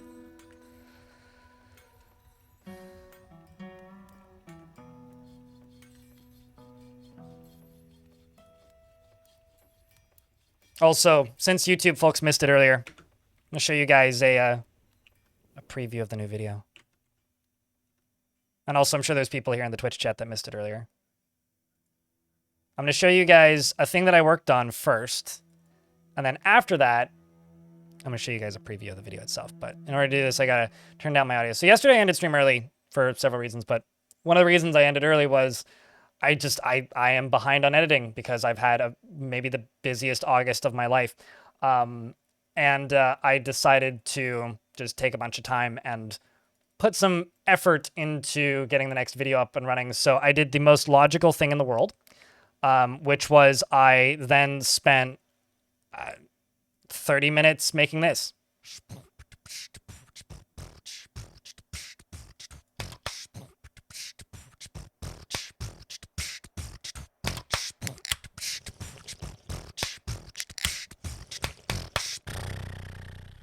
Okay, so that's the first thing that I did, which is, you know, very, very much worth my time. And this is the result. Hello, everybody. We are so back. In August 2024, I released this video. It covers the discovery and playthrough of the worst map I'd ever found in Dwarf Fortress, a game that I've been playing for over a decade. If you have not yet seen that video, I'm going to be talking about a lot of concepts and things that happened in that video in this video, because this is kind of a sequel to it, and I will be using it as context for certain things that happened in this video. So I recommend you pause this video and then grab the link to I Played the Worst Map in Dwarf Fortress History down in the description of this video. Or you could click somewhere on the screen if YouTube still has that feature at the time that you're watching this, or perhaps in the pinned comment. Now go ahead, take your time. I'll wait. Say it wasn't wasted time. It's time well spent. Welcome back, everybody. Did you enjoy it? I hope you left a comment. The YouTube machine is hard these days. And to everybody who didn't go watch it, that's okay. I will be giving you a brief recap regardless. That's as much as I'm giving you for right now. So I spent my time yesterday well.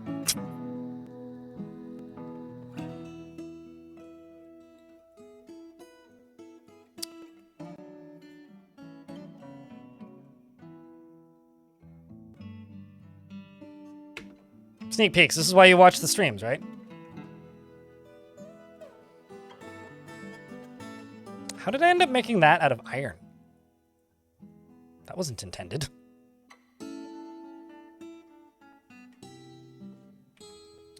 Do we have enough chains now? Yes, we do.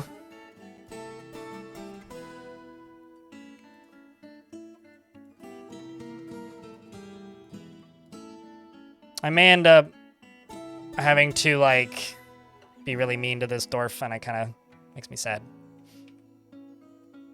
So chat got me to make statues earlier. Dolomite statue of a dragon. Microcline statue of a pangolin.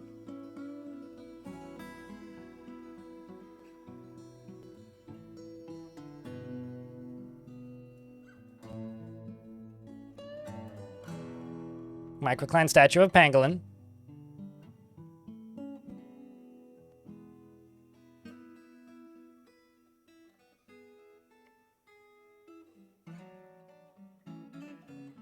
I haven't had that happen once.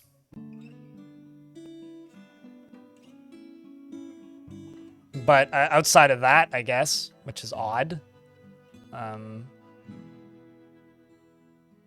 But looking at the floors, that's not happening, so weird. This one would be a dragon. It needs more experiment, but this should be the first time it's happened, because the rest of this is all as intended. At least that one's not. That is.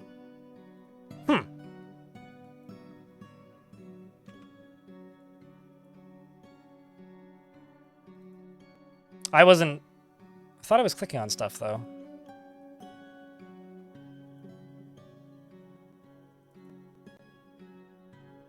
Odd. We'll see. Who are those imprisoned dwarves? Those are vampires. And they actually have their own tavern. And so they're just hanging out and chatting. But they don't seem to be making friends, which I think is a little sad. I was kind of hoping they'd become friends. But instead, they're just, like, performing back and forth and probably becoming very, very talented speakers and performers. Yeah. I mean, the copper was intentional. The chert was also intentional. It was that iron wall that wasn't.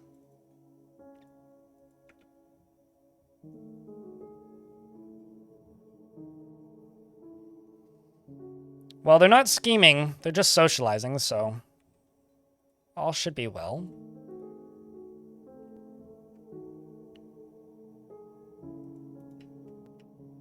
Yeah, and then all these floors are correct. Yeah, I don't know. I haven't noticed any problems with the last known material stuff, but I'll keep an eye out for it, because if that is happening, then... Also, I was babbling about Tarn a little bit earlier. I hope that his move went well. I don't know if you guys know this, but he moved recently, because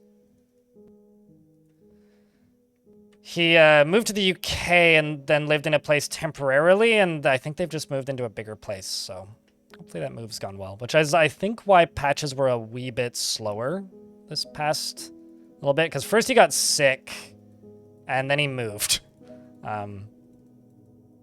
Because when I spoke with him on stream the other week, he was like about to move.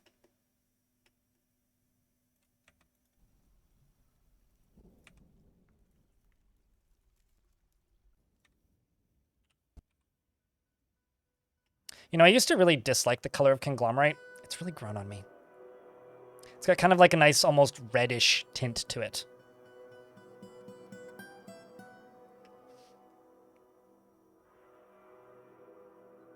I think I must have misclicked the use closest material, actually. The fact that these are boulders, I think I must have misclicked that. I need to go back in the VOD and look, but... they can't work while they're in, while they're chained up. And their sentences are actually over, so they'll get released if I open them up. So no, they're just gonna stay there until I can think of something I can use them for.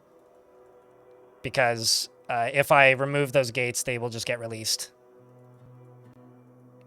Because the sentence for murder is like 200-something days.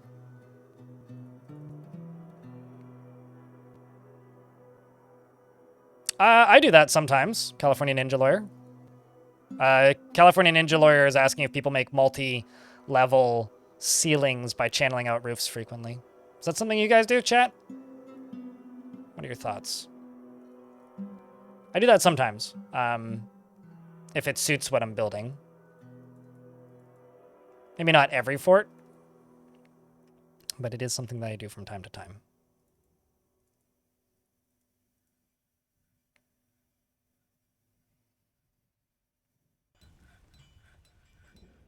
You have catwalks that nobody uses in your fort? I mean, you have to give them a reason to use them. Actually, if you set them as a higher priority route, they'd use them even if they're, like, less convenient. Like, if it's a convenience issue, they'll use them if you make it a high priority route.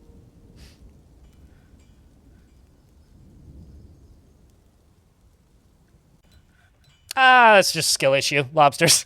Do it enough times and they won't cave in.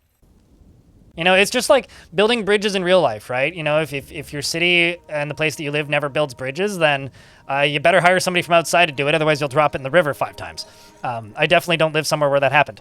And if the place that you live does make a lot of bridges, then don't hire anybody because, you know, you can very easily just... How do I word this? I've slowly built up an industry around building bridges. Yeah, I like making my own caverns. I think that Deep Space might be the best at that I know of.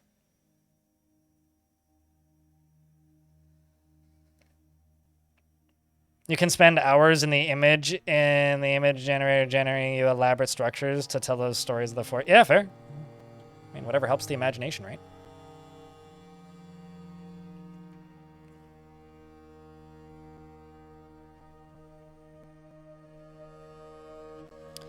Sometimes it's dwarves with relevant skills, and sometimes it's dwarves that I just like for some reason or another. Queen. Like, Poobert got it because values the law and is brave. Or sorry, values got made a militia commander because they value the law, they're brave. Sweaty Poet got captain of the guard because they don't like anybody, and they like positions of power, and they value the law. And they also weren't happy doing any crafting or anything, and they're a little bit happier doing this. The Hammerer got it because I like him. I like that dwarf. And their kid made them a helm. And I was like, well, I need to give them a job so that they can wear their kid's helm. So, how about Hammerer? That's it, really. It's just a, sometimes it's preference, sometimes it's they suit the task. I think that Dwarf Fortress is a game where if you try to just min-max everything all the time, you'll go nuts. At least in my case, I will, if I try to do that. Maybe that doesn't go for everybody, but at least for me, I will go crazy if I try to do that. So I find that this game often works a lot better for me if I'm just kind of letting Armok take the wheel, per se. And sometimes just letting things go wrong. Maybe not entirely intentionally, but just kind of allowing for suboptimal outcomes. I find that to be a very fun way to play the game.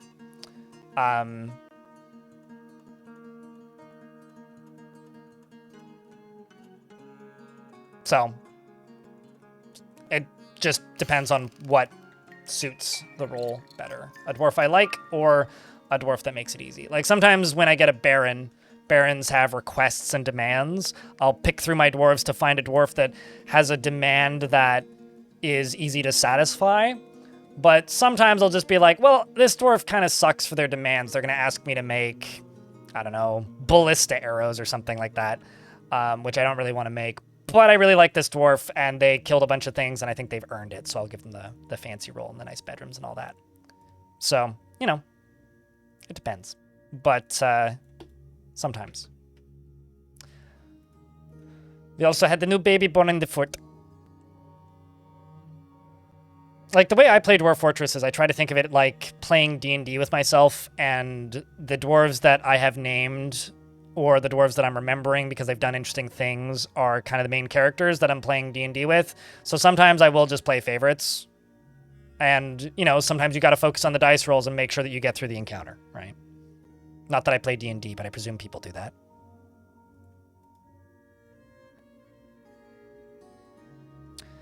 I'm going to deconstruct all of these. And these kilns. Or the wood furnaces. I'm going to put one wood furnace here. Make it out of rock salt. And I'm going to put another one here. And also make it out of rock salt. Then I'm going to go smelters. And I'm going to go...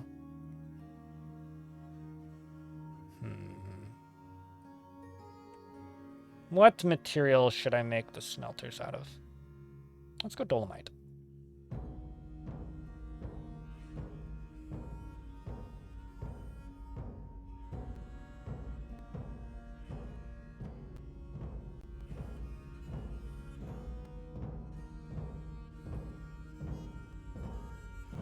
Rock salt furnace to me sounds like Jukebox Hero, so yeah, I'm up for it.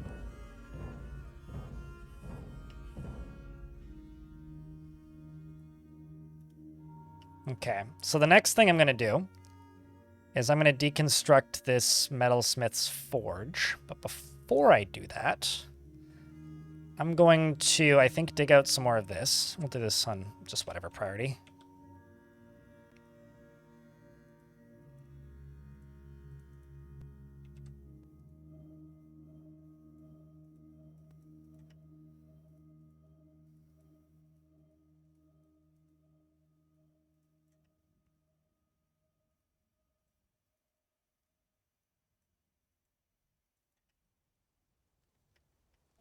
And, just going to get rid of that stockpile for the moment. Trying to decide where I should put a bar/block stockpile. You know, actually, let's do it this way.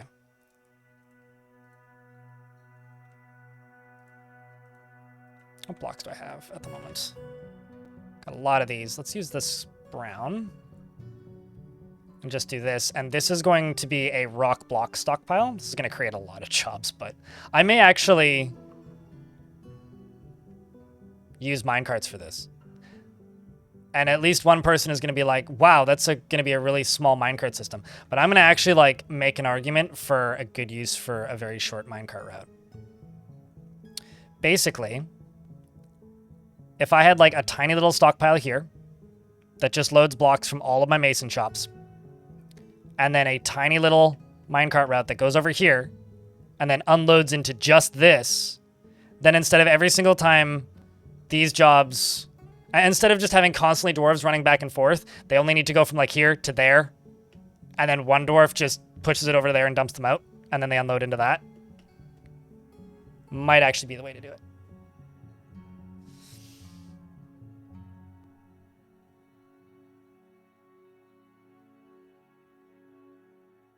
One interesting thing about rock salt is that at least it is at least present big in the depths. When drilled and mined, it can expand quite a lot in its volume, and it can blow up wooden cases and drill cores when it's stored. Really? I didn't know that.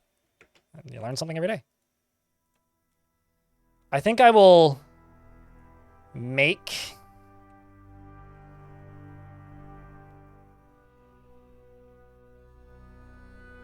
this and I will look at it and see how we feel about it.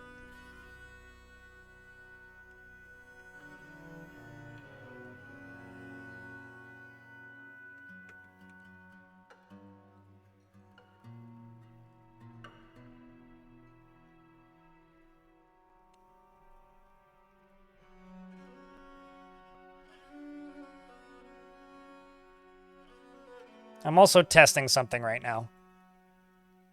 Sort of. Because I made this all one specific material type, and I'm just using the grab closest material job to rebuild these corners. I wonder if that's going to make it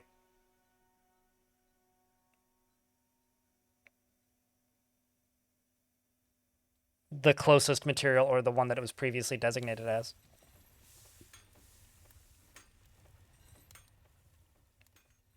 That seems to be working. Okay, the Malachite minecart route looks awesome, though.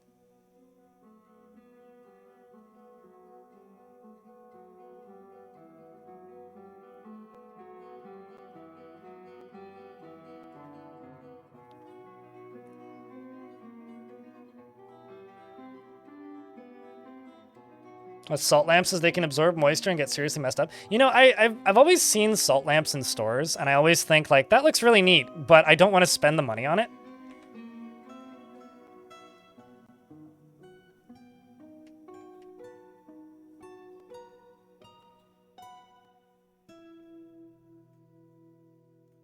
You know what? This one I want to actually dump.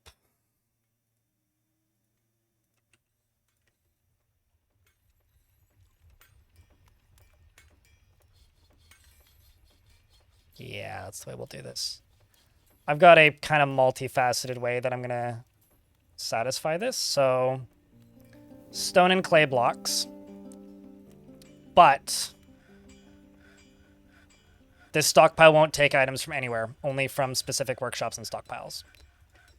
This right here is going to also be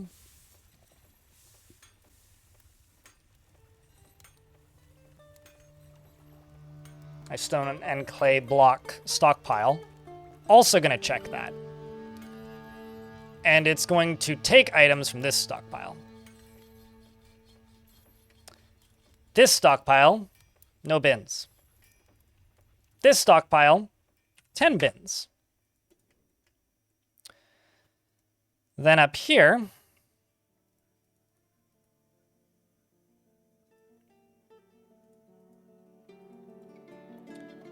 I'm going to make a bar block stockpile, blocks and clay. No bins.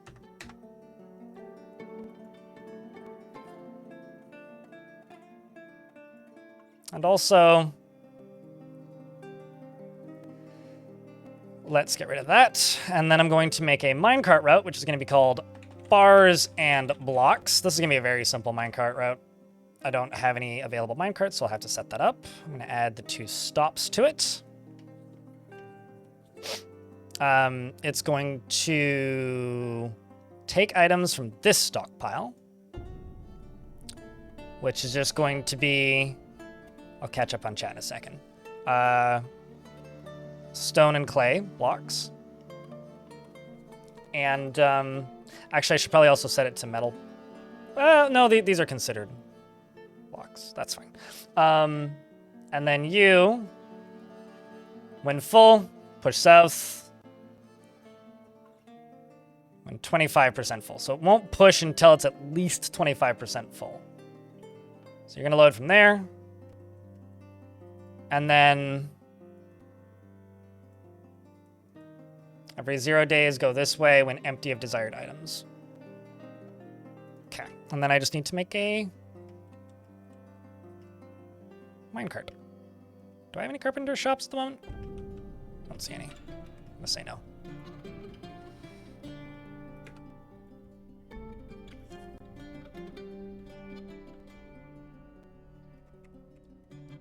Are we talking about in real life emotions?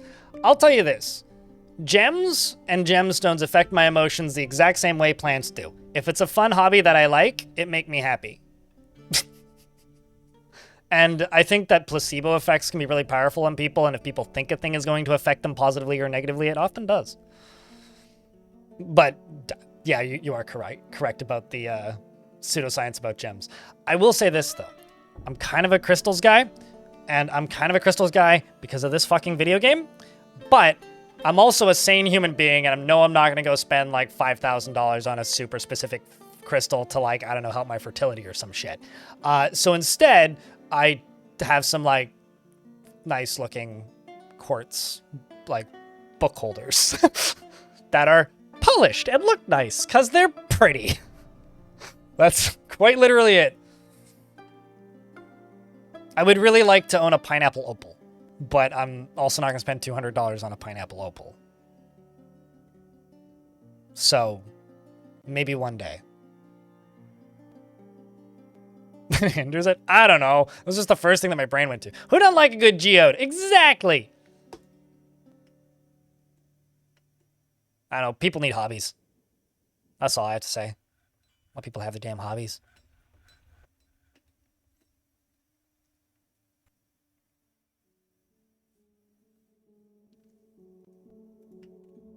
So now this is done, let's make a minecart. I'm just going to pause game real... Oh, okay, fine. Just going to make a minecart this time with the game paused so that I can click this and make it out of oak, because oak is prettier than the other woods that I has. And, do I not? Oh. I need axes.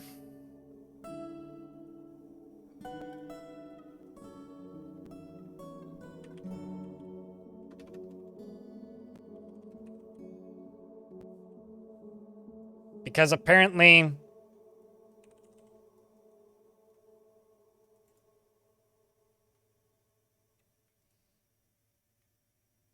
Actually, why don't we just make steel battle axes? Because neither of my woodcutters have battle axes, which leads me to presume that all my squads claimed them.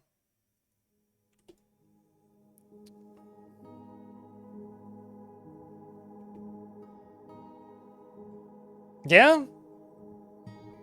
Yeah, that would be kind of neat, actually. I don't even think just like a DF player. I think somebody just interested in geology would like something like that. Jetai.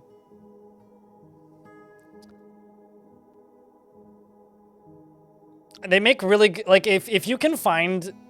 for me, when it comes to, like, cool rocks, minerals, and crystals and all that stuff, if they have a practical purpose, is it a lamp? Thumbs up. Is it a pot that I could put a plant in? Does it go nicely with something that I own and already use and need in my life? Then very, very, like, I have very little issue with that. I think that they become more pointless when there's... I have a harder time justifying it when it's just like a rock. When it's a paperweight, you know? But if it's like a book holder, yeah, okay. I'm halfway to... I'm much more likely. I would rather spend more money on something useful. When I was a kid, your dad took you hiking to Hanging Rock, and you found a small rock that was shaped like the mountain. Aw! You know, I did that for a little bit, and then I realized I just had a pile of rocks, so I kind of stopped doing that. They have to be a really cool rock for me to do that now. Enemy. So now this minecart is just going to slowly fill up. This is going to create quite a few jobs, but it's also going to organize things a lot better. Migrant has arrived. The reason there's only one, no, it's not a vampire, is because that's my population cap. Sour Grapes has sunk into depression, by the way.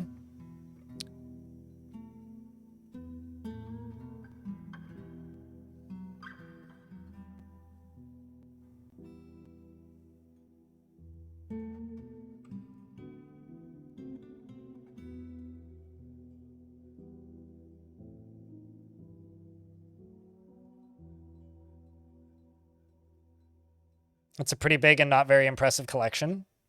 I saw this as a thing on someone's dating profile once, so this is not somebody that I know. And some people on dating profiles like to be humorous and like write down what they consider to be their red flags, but like in a joking manner. And this one profile that I saw once a couple of years ago, not even a couple, maybe like earlier last year, was just red flags. The enormous collection of seashells I have on the floor of the backseat of my car because I never actually take them out or do anything with them. This is giving me that vibe, chat. Like same feeling.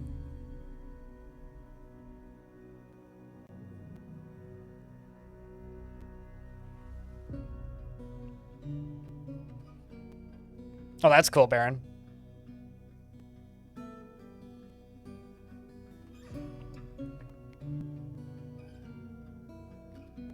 Trying to decide if this is worth the extra jobs. Also kind of want this running more frequently. So I'm going to say... Wish I could just click and type in these. Every 4 days. Every 2 days. Thunk.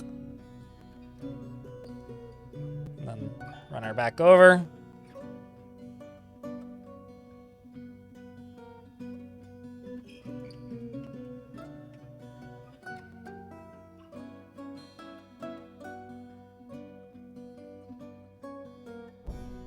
I think this is kind of neat, actually.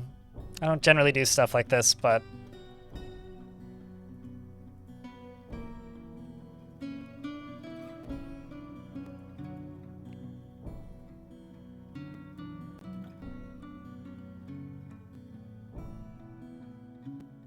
But the thing is, often things that indicate something of a larger, more red flagish. I mean, there's certainly some obsessive compulsive tendencies in like having large collections of things, but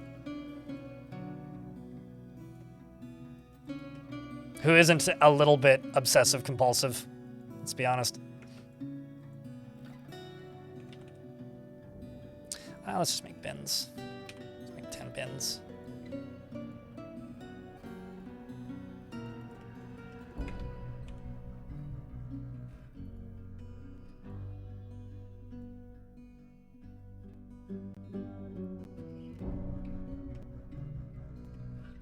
Oh, it looks like I'm out of charcoal.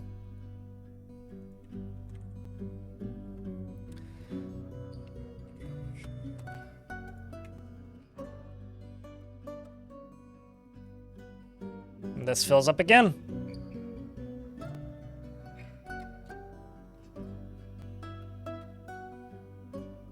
Do I have the 10 bins? Oh, absolutely not. They're definitely distributed evenly everywhere else. Like in here as an example. Like if I set this to 1, now we'll have 1 bin that can move. But it'll all get moved over there eventually. Getting a little bit of audio glitching.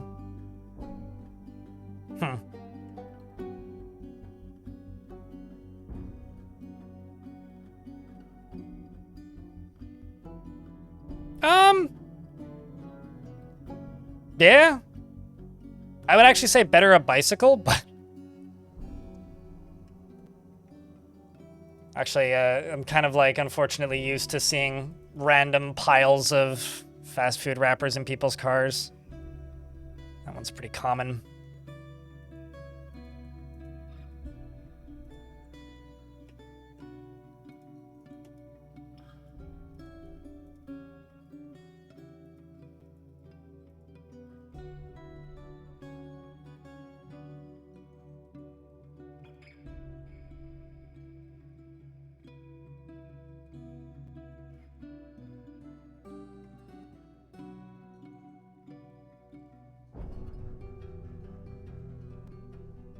This is definitely going to be kind of a Grand Central Station-y area for this fortress.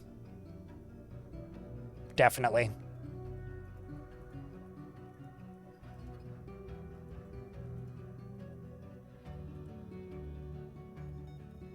Lots of raspberry dye. Certainly becoming one of the most common that I'm seeing. What What do you guys think of this little system? I think it's worth making just because it's fun to watch. It is keeping the dwarves busy, that's for sure. You're doing one yourself? Yeah, I'm being kind of slow with it, mostly because I want the dwarves to be happy, and I know that when I actually start seriously working on it, it's gonna be a lot. Actually, hold on, I need to turn this on.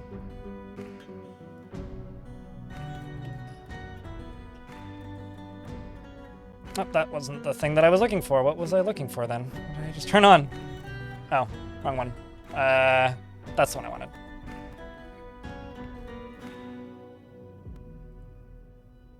So I know that it's going to be kind of a lot when I do start working on the actual design, but we're getting real close to that point.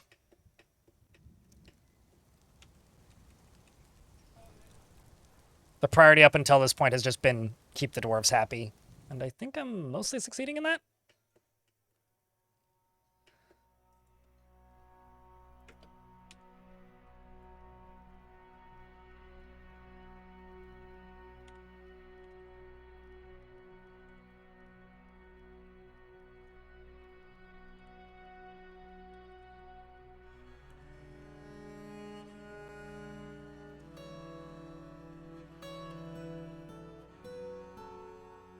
And also mixing bar types. Be more specific with your stockpiles. There is a tag to not mix similar food types in barrels, but I don't think that's what you're asking for.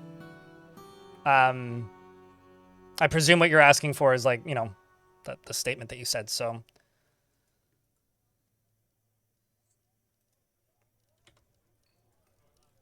I think what I'm actually going to do is set this squad as no uniform. And set this squad as no uniform. Now you can go fell trees. Oh, wait, are you in a squad? That may actually have been the problem. Well, that's kind of funny.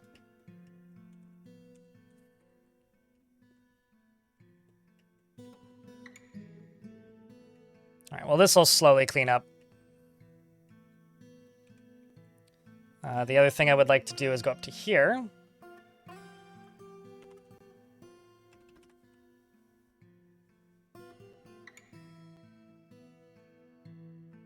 No, I only have 4 marble blocks. Let's use the marble blocks for this.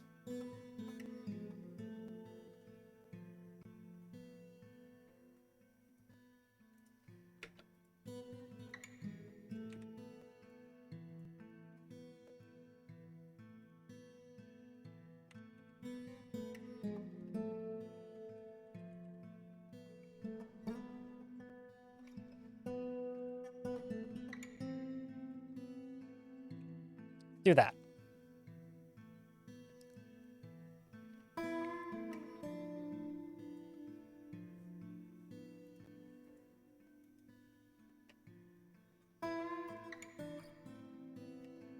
Also check this and see how much more steel bars I'm making. Okay, let's just get rid of those battle axes. Slowly working through those bars. Bars, iron, tons, 59 steel. Okay. Yeah, you just need to make more specific stockpiles. One way to do it is to make a sorting stockpile. So make a couple small stockpiles like this, and then one big stockpile, and then just put everything into the big stockpile, and then they make all these ones take only from the big stockpile. So like a lot of fabric will go into this stockpile, and then more specific stuff gets sorted into these smaller stockpiles, which then filter out into these specific workshops.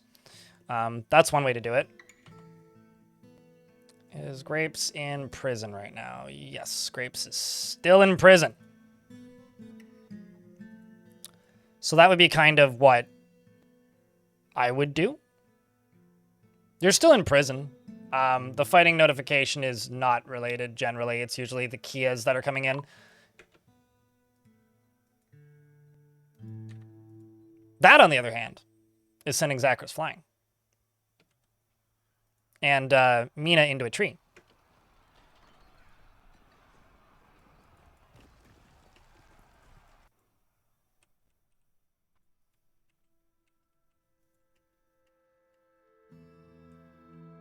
And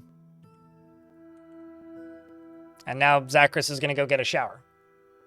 If I was worried about your dwarf sour grapes, I'd be checking in on it. So, no, the combat is almost always these two dogs fighting with Kias that are flying into my fort. And your tantruming is irrelevant because you're in prison. So, I'm not concerned.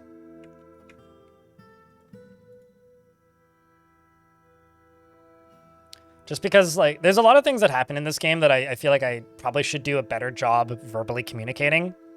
But it's pretty frequent that, like, I'll see something, not mention it because I don't feel I need to, and then chat will be worried that because I didn't mention it, I didn't see it. So I should do better about that.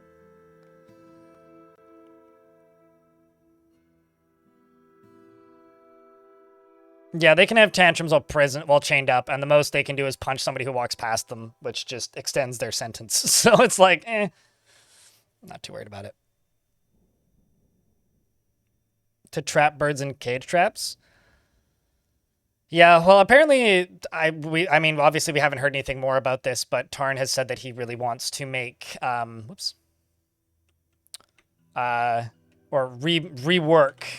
the the cage trap system. So a lot of that stuff is going to get reworked.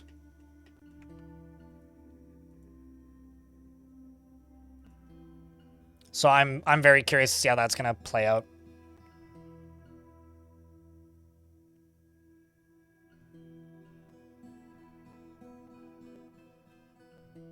Oh, certainly.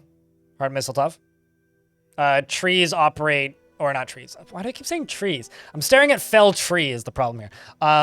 Statues work as walls. They're considered walls. But you do need to keep in mind that they can be toppled. So, like, they're not the smartest way. But, like, yeah, you can absolutely do that.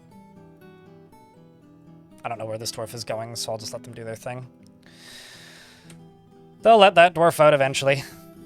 I mean, that or I could just be mature and smart and grown up and let the dwarf out. Okay, Zachris, where are you?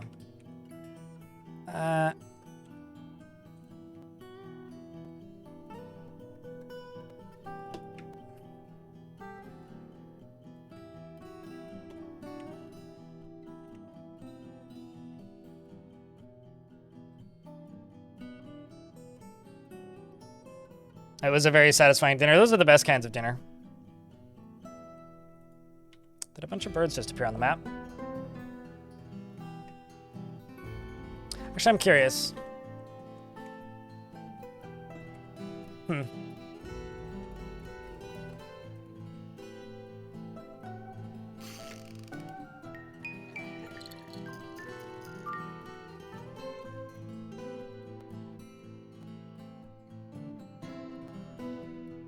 I think that these goats must have died of some sort of infection. Because there wasn't any combat related to goats. Huh. Why is a dwarf sleeping in a tree? Go back in the VOD 10 seconds. A tree fell down and that dwarf got knocked up and into the tree.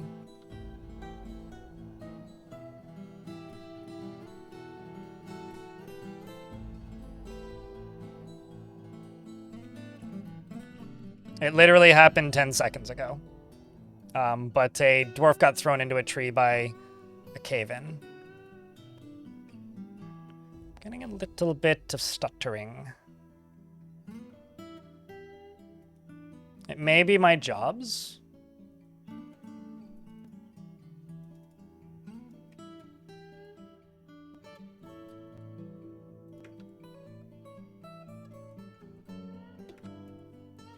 Actually, I guarantee you it's my jobs. It's making these steel bars. Probably.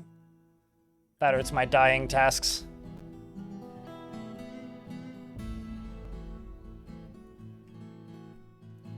Thinking about what else it could be. You know what? Actually, I've got a lot of work right now for these dwarves. I'm just going to go through and pause a bunch of the ones that are currently bottlenecked due to running out of stuff. Leave some of those spin thread jobs up. Get rid of this shear animal jobs because I don't need to be shearing more. Pause all these. Pause that. Pause all these.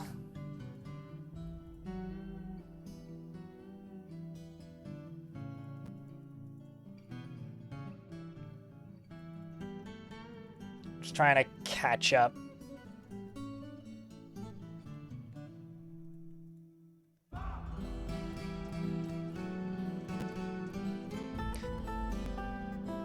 Are you guys hearing the random static in the music?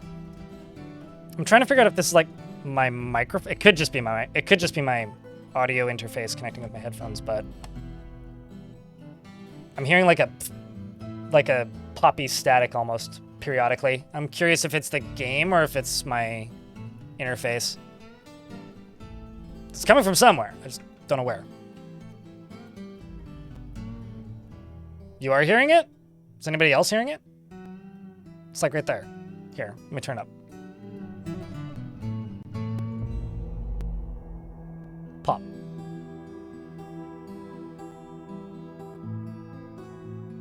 Okay. Weird.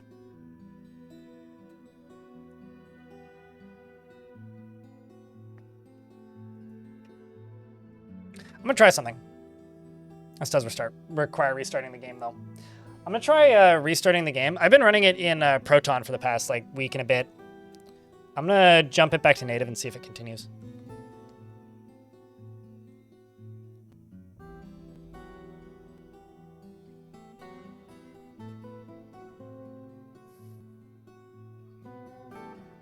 I've had enough feedback, Human Catapult.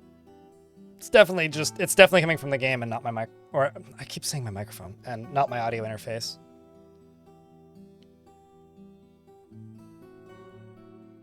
I mean, to be fair, I wouldn't have me at full blast, Huntress.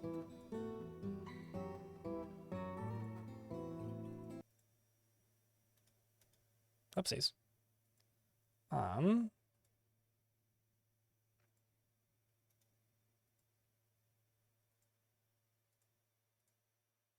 Let's run unative.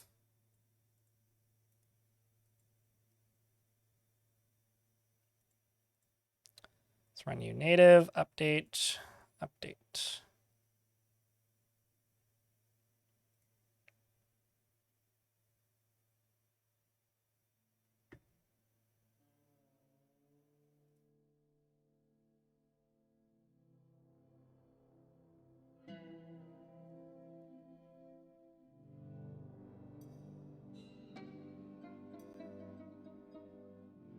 All right, 2 seconds.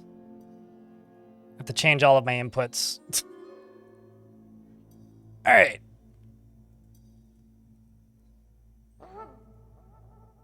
Let's see if that fixes it.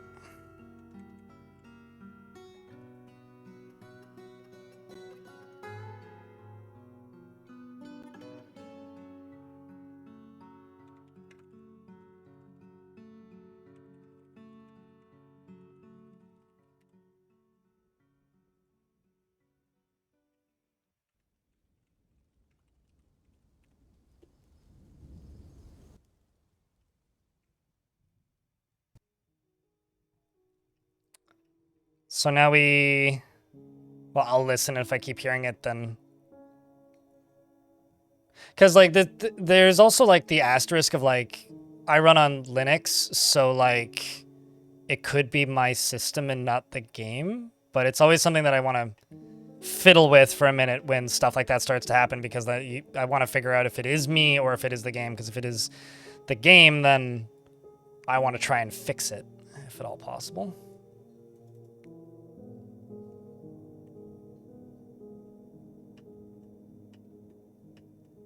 Okay, well, I mean, actually, this is actually sorting the blocks pretty quick.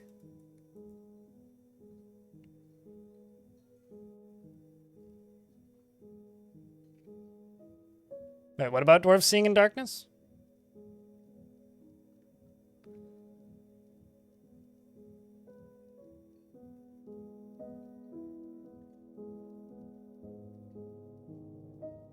The thing that's always bothered you is that the game's main art is that you don't recall any kind of torch in the game. Play as adventurer, as a human, and walk into a dwarven fort and see how dark it is. Play as a dwarf and walk into a dwarven fort and see how much you can see. Dwarves have dark vision. Dwarves' line of sight in complete and total darkness is 30. Outside, it's 60. Humans, outside, it's 60. In a dwarven fort, it's like 3. Like, they can see like a tiny little circle around them. There's no torches because dwarves can see in the dark. Although I do understand why that would bother some people just from an art style perspective. That makes some sense. Let's also just murder a shit ton of turkeys. Because I have a lot of turkeys. It turns out. Actually, you know what? Let's not murder all of these turkeys. I'm just going to murder a bunch of those turkeys. Not all of them, just a bunch. And I'm actually going to go right here, and I'm going to go... what's the word for baby turkey? Can I not put baby turkeys in? Oh, I literally only have full-grown turkeys. Okay, well, I will wait until those turkeys are all slaughtered, and then I'll put extras in there. I thought I had baby turkeys, but I guess I don't. I just have a shit ton of adult turkeys. Uh-oh. Something on the surface has collapsed again.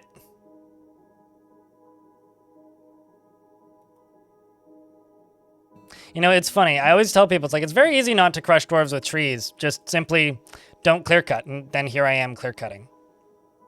Also, this is the reason I stopped using the Linux version, is because these assets are missing.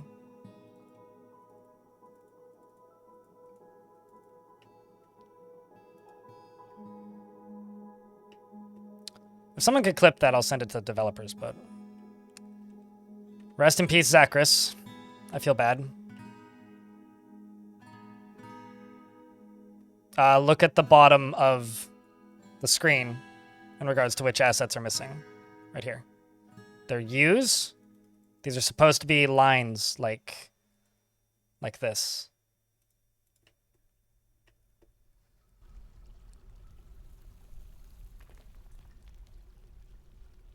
I'm just gonna quit without saving and save Zachris's life and relaunch under Proton. Because the reason I've been doing that is so that those assets are there is because if I don't, let me just verify integrity. One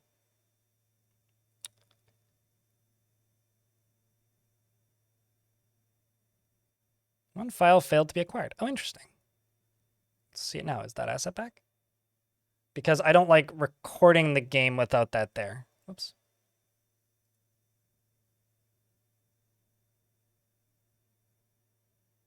What? DF hack mismatch?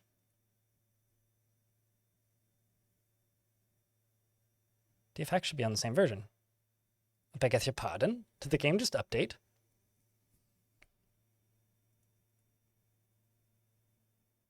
Holy shit, it did. What? 52.04?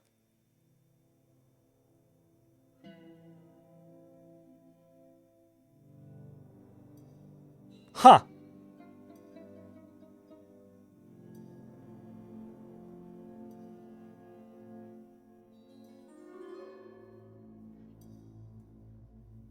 Did that fix it? Wouldn't that be cool?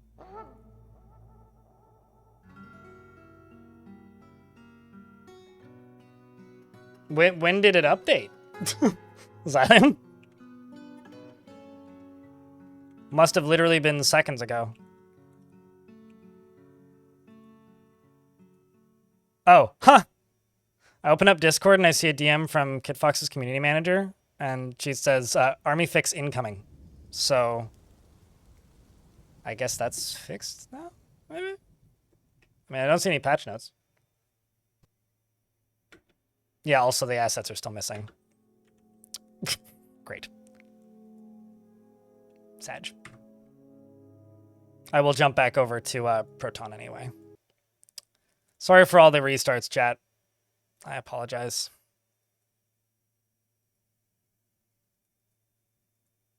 That music thing has just been bothering me.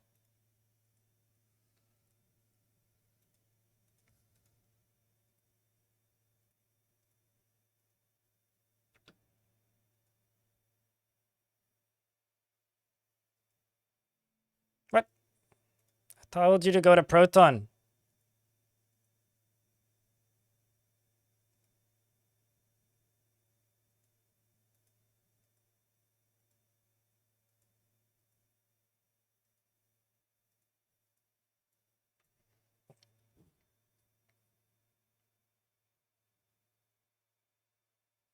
And Queen Zostra, thank you very much for that Prime sub. Appreciate you. So about 2 minutes ago. Wow, the timing on that. Okay, then. Well, hopefully we get some batch notes. That'd be cool.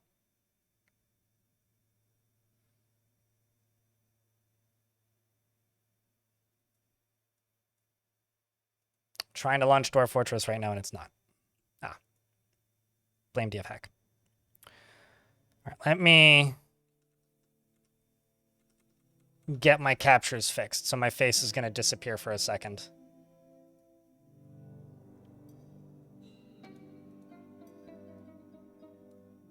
Oops. Wrong Dwarf Fortress screen. That's the one that I want.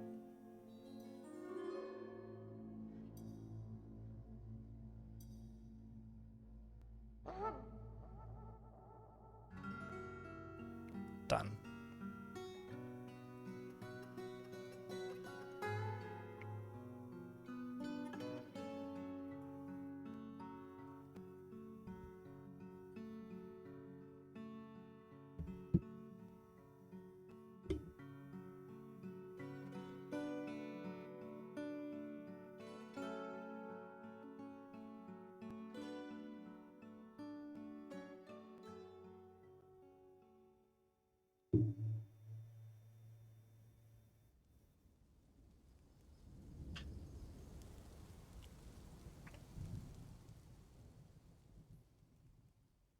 Apparently you have yet to get the update. Restart Steam. Because if Steam has it, then you have it. It's just a matter of, like, restarting Steam. Also, it probably has to travel across the Atlantic several times because Tarn is in the UK. And Tarn updates it, which then probably sends it to Gabe Newell in the old Seattles. And then it's then pitched back over to you. So it's probably made several trips already. All right, well, we're back at it. And now I don't have DF hack, which is fine, but...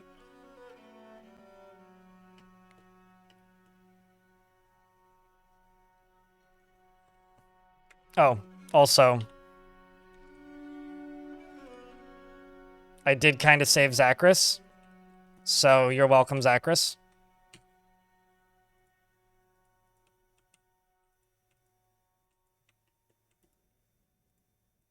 Instead, we'll just do a much wiser thinning job. It would be neat as if I could filter by tree type. Like you can filter by whether or not you want to do minerals or gems or specific types of things like that when digging, but you can't do it with chopping down trees. I already did that. Sour grapes. Tree's already down.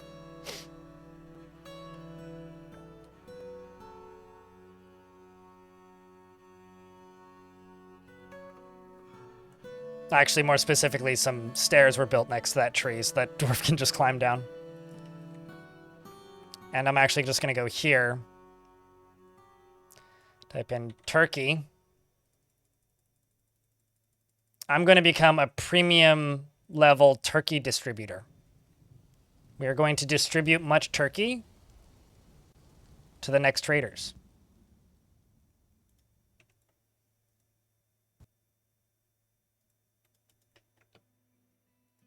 Which means half of the fortress is going to be putting turkeys into turkey pens. More like turkey swarma. They're going to swarm all into that cage. And shoutouts to this dwarf who's just like running back and forth, hucking them into the very humane turkey cage. Or putting eggs in stockpiles, I guess. Kebabs? More like kagobs. Gobbles? Kagobbles. Yeah.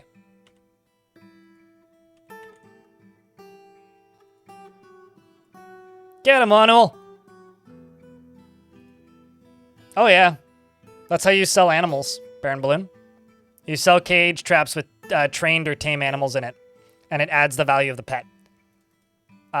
You can also put multiples, and then it just multiplies the value of it. You don't need like 100 cages to sell 100 animals. You can just put like 1,000 dogs in one cage and then feel terrible about it because you're a monster. If you want to be really crazy, you could put 10 animals in 10 different cages and then load them into a minecart and then sell the minecart. And it also stacks the value. But I guess it was fate.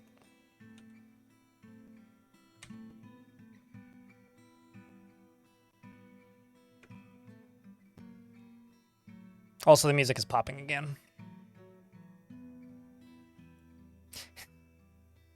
I think it's definitely Proton. Because it stopped when I did the Linux jump.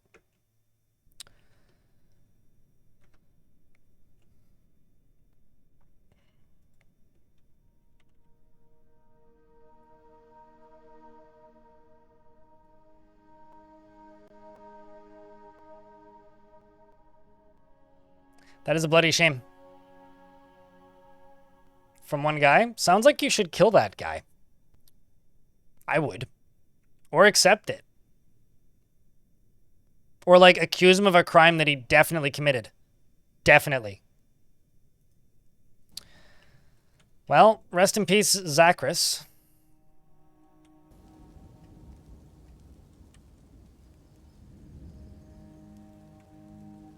You will be missed, sweet dwarf.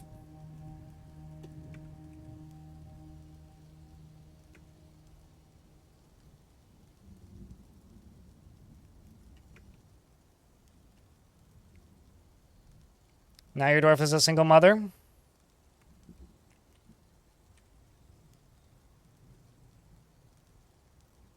Surround yourself with friends you can trust and you will be unstoppable, she says.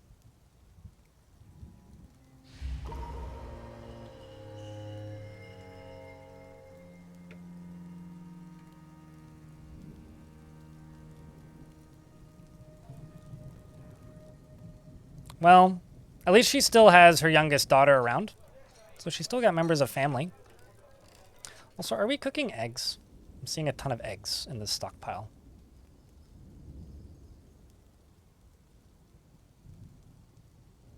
We should be. I'm going to stop cooking the tallow, though.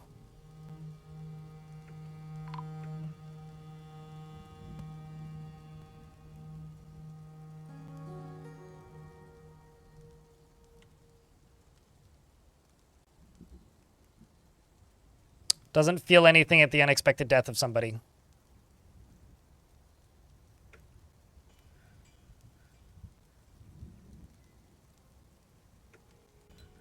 But she's kind of bored after being unable to practice a martial art.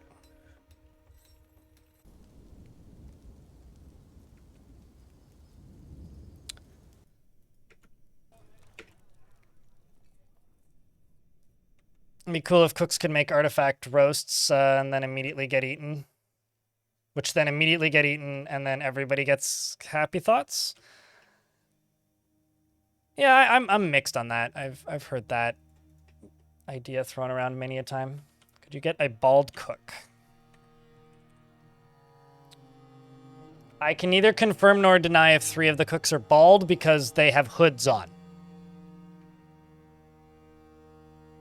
Those are the cooks I have available. Please select which cook suits you best.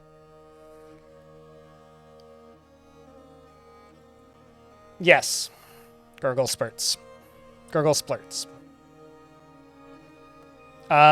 What you want to do is you want to increase, well, either decrease or increase rainfall, and there's a setting that you can click in Advanced World Gen, which is remove, because occasionally they, you're about to become, well, you're about to make something out of metalsmithing. Anook said, "Raw, what's the word I'm looking for here? You want it to occasionally erode. You don't want it to occasionally erode steep cliffs, so you have more jagged cliffs, and then it's just a matter of kind of getting lucky. But I find turning up erosion helps, because then it erodes more of the cliffs, and then you just get more peaks left. But I'm also not very good at Advanced World Gen, and I'm also very bad at explaining Advanced World Gen, because I just kind of fuck with it until I get my desired result.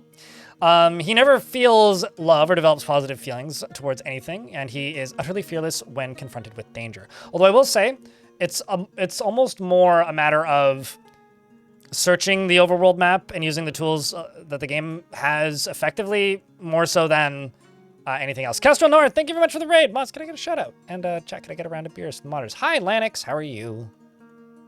Fort's okay. The game just updated, though. We don't have patch notes yet.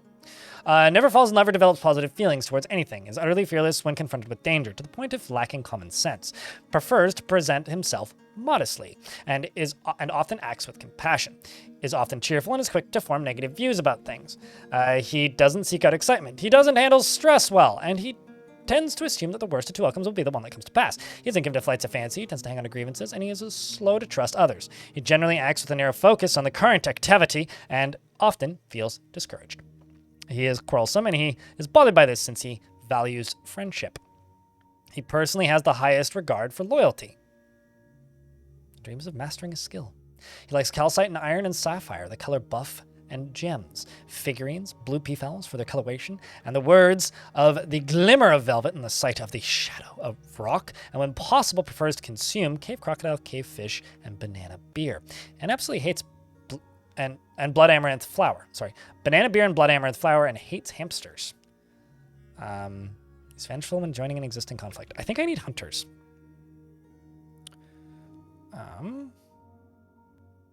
Grabbing amber. We've got iron and just iron bars, not steel bars. Noto Casa, thanks for the 27th month. How have you been? Hamsters are kind of a crappy pet, and everybody that I know who's had hamsters, that hamsters bit me, so more reason to say that they're a bad pet. Hamsters are just a worse... Just looking at the requests. Cloth threads. Stone rock. Gem shining. Ooh, you want cut gems. Hamsters are just a worse version of a pet hedgehog, even though hedgehogs are meaner.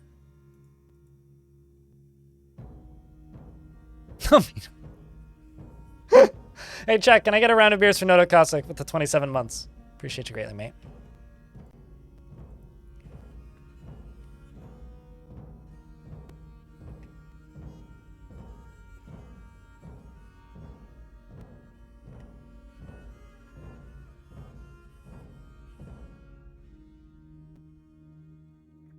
Nope, wasn't that.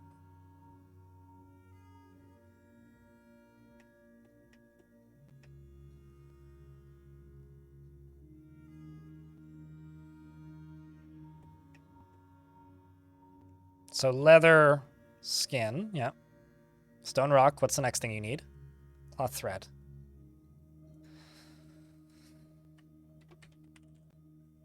Got sheep's wool cloth, alpaca wool cloth, rope reed. Oh.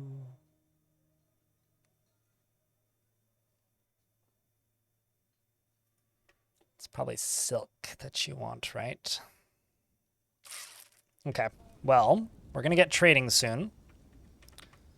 So I'll try and get you silk then. Hey chat, holler if you guys see the patch notes pop up anywhere. Because I might not notice it right away. I am checking, but...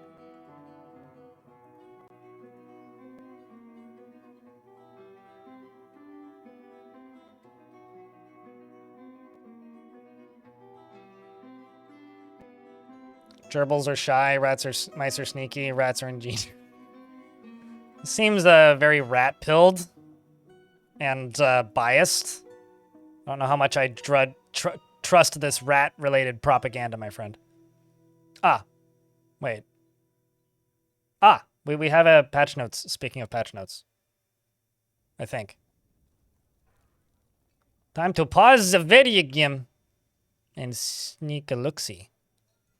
Alexandra with patch 52.04 to fix issues with armies and squads traveling. We're sorry this was such a pain to deal with in game. It was a nasty bug. There's also some other fixes in there, and the team's focus for September is continuing with the Siege update. We have more news and details to share soon. They talk about Dabu's new song. General updates. Fixing issues with armies and squads, breaking into groups and not rejoining. Yep. I hope that's actually fixed. Mod upload doesn't clobber info.txt. What? Huh. All right. Fixes a crash when choosing clothing sizes in workshop. That crashed the game. Fixed out of bounds error in army processing. Fixed out of bounds error in transformed units. Wonder what would cause that. Fixes armies deleting items improperly. That's funny. There's just something funny about reading that. Fixes potential crash in wrestling?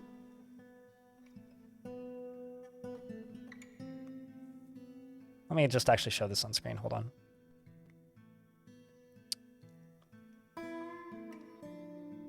I thought I clicked the button, but I didn't.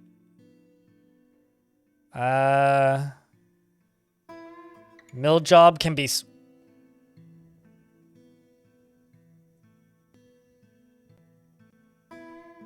Well, that's pretty big.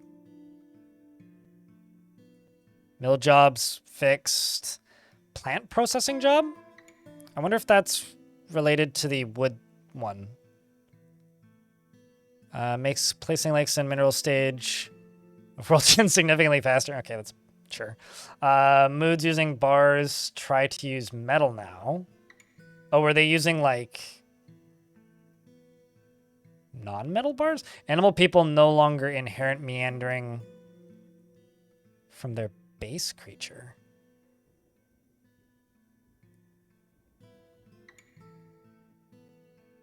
What? Does anybody know what that means? They couldn't use soap though.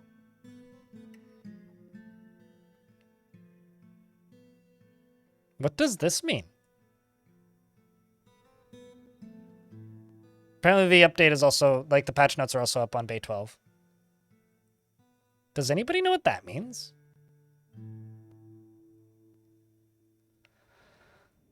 Lanix is going to be here, but taking a walk before work. Gotcha. But what would that being removed do?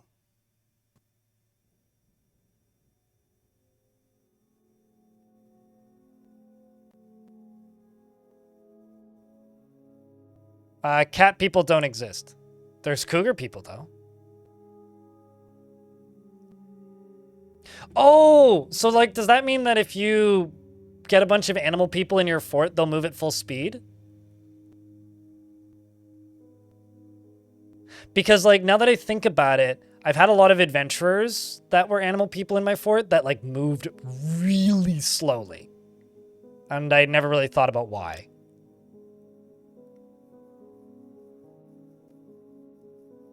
I'll bet you that's what it is. Why both coffin and headstone? I don't know, fancy? That's quite literally it, Joseph. Sorry, it took me a while to respond to that. It's been a busy 20 minutes. I wonder if that's what that means. But this is a big deal. Let's... Mills need to be powered, right? I want to mess with this. Yeah, because they're in machines. Well, time to power a mill. I got a million problems with this one.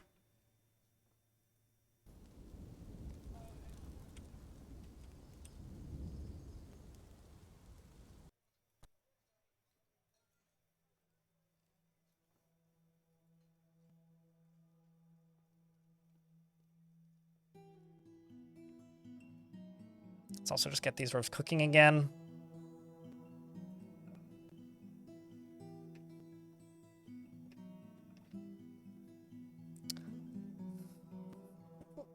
Yeah, I mean, I could make a quern instead.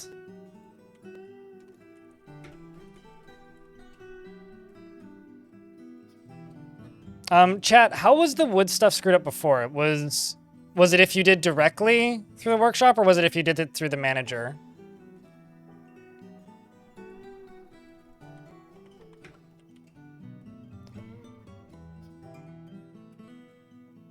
I just want to see if that's been fixed.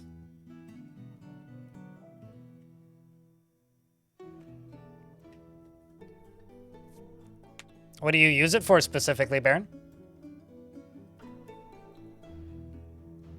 Because I almost never have presses unless I'm using them to make paper or I'm doing honey stuff.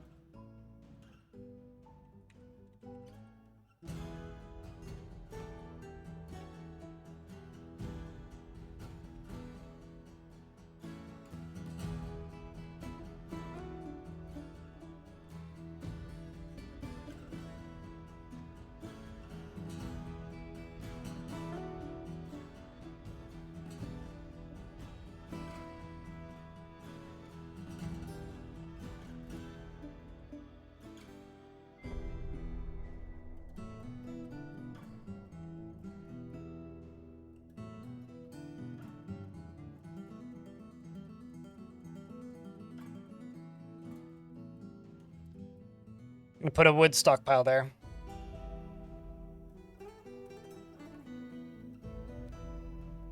The manager got the material wrong. Well, let's just make... Because I need more wheelbarrows.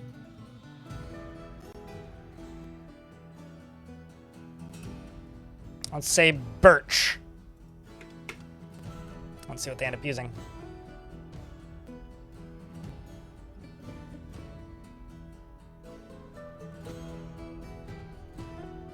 It's convenient to have it with all the plants. Yeah, no, that makes fair. Honeycombs don't get collected or something. Yeah, honey's a bit convoluted. Like, kind of unnecessarily convoluted. It's kind of funny. The honey system reminds me a lot, actually, of the dyes system that we have now, where, like, it's kind of extremely convoluted for what it is. Although the dye system, you actually get higher value items out of it, where with honey, you don't. Honey is one of the lowest valued alcohols in the game.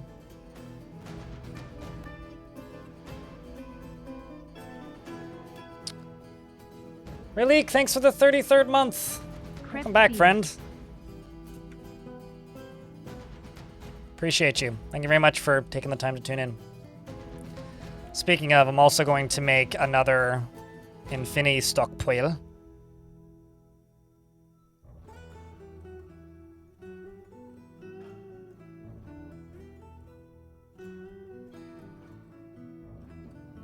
Which also,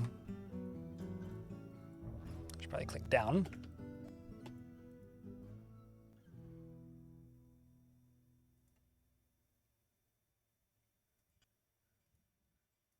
And this is just going to be called wood. Whoops, wood. It's going to load from there. And it's going to, shocker, load wood.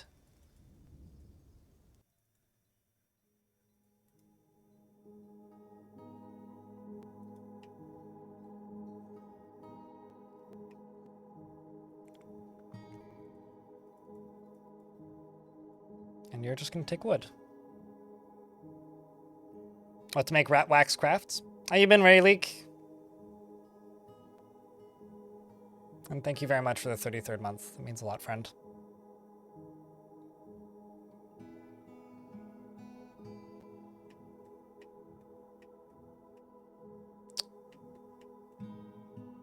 There's going to be so many dwarves running in and out.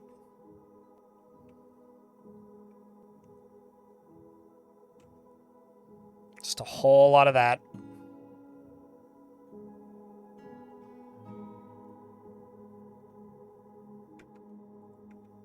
Yep, they're all hauling logs, or a lot of them are.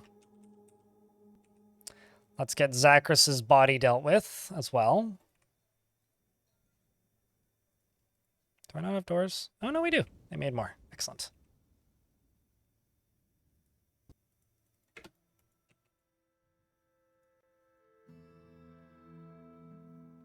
Barely at all.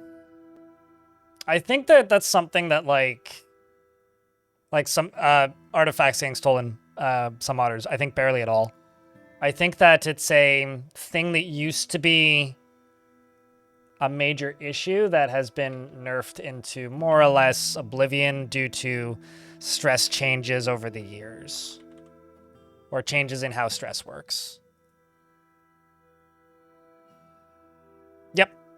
Yeah, no, we saw. I accidentally ended up updating and grabbing it immediately. Which kind of surprised me, actually. I'm also just going to go here and just type in cat.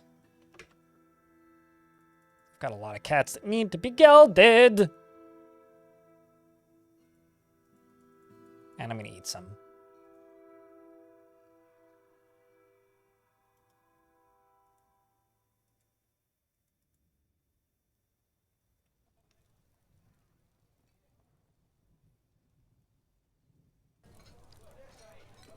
If you put them somewhere public and risk theft and make sure that your captain of the guard is close by,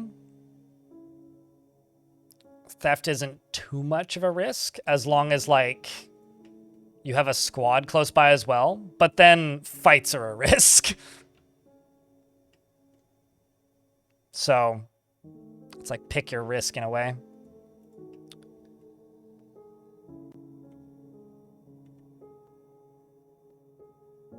Yeah, that's the problem, Lyquiz. I mean, that was an update that released back in 2019, I think, that allowed enemies to, like, plot after your items. And that was when Tarn was still working on the Villains update arc. And then he released that alongside of Guild Halls and expansions to the interrogations and the Captain of the Guard stuff. And that's when, I think, when the Hammer got added. I might be wrong about that. No, the Dungeon Master was added. The Hammer was already there. And then all that stuff released and was like very half finished. And Tarn's like, yep, no, we'll get to the rest of that in a later update. And then it was later announced that Tarn was working full-time on the premium version because, oh god, they hadn't started working on the premium version yet, and it was like almost 2020, mid-2020 at that point. It was like summer 2020, so it just never got picked up again. I like the fact that they can be stolen. I don't like the fact that an artifact is made and then 90 seconds later every single dude who has a tower and a big ego and like a acquiring dead bodies problem just decides, I have 55 soldiers that are now going to take that artifact because it is mine and I want it, damn it. Yeah. I like the fact that it can be stolen. I want that to stay as a feature. I think that's a good feature. I don't like the balancing of it.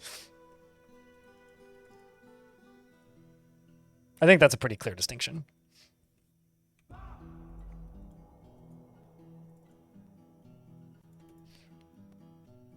This is just going to be a big old food stockpile.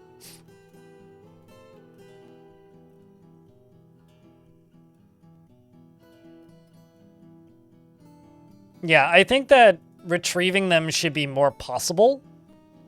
But yes, I do agree that them being stolen is a good thing. I think there also needs to be a more larger variety of crimes that the baddies can commit, but...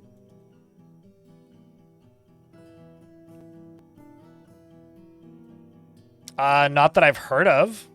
Roberta Wim in YouTube chat. Twitch chat. You guys can maybe weigh in on this, or people on the YouTube side could also weigh in on this. Have any mods on in Dwarf Fortress been hit by the DMCA flood on Steam? Also, what DMCA flood? Are you talking about like the adult content stuff? Because I don't think there are any. At least not on Steam. Outside of that, I'm not entirely sure what you mean.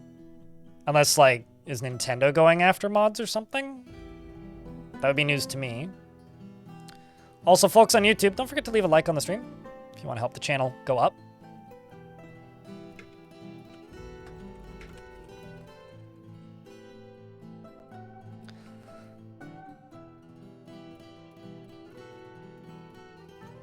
Fake DMCA claims from trolls? Ah. Well, I don't know. I haven't heard anything. Mods being copyright struck by trolls. In what game? This is the first I'm hearing about it, so.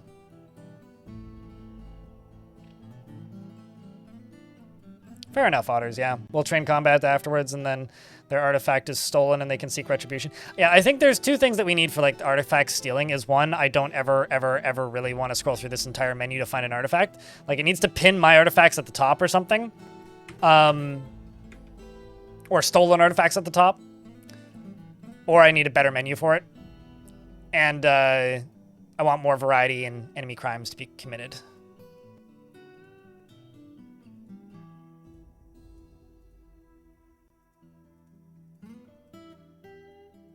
But that, you know, it's all on the to-do list from Tarn, so I look forward to it.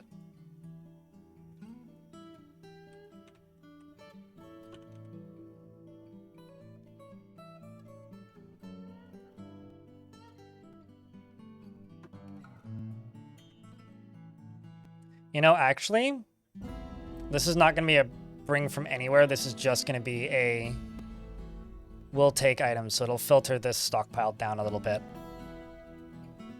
Yeah, that's what I'll do.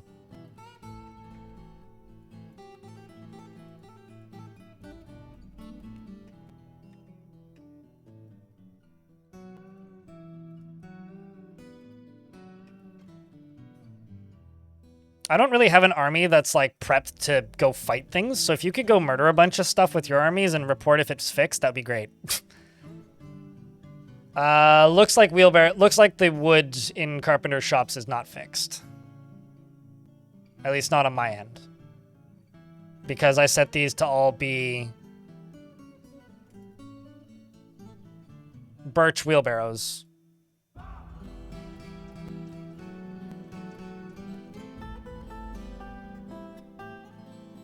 So there's that.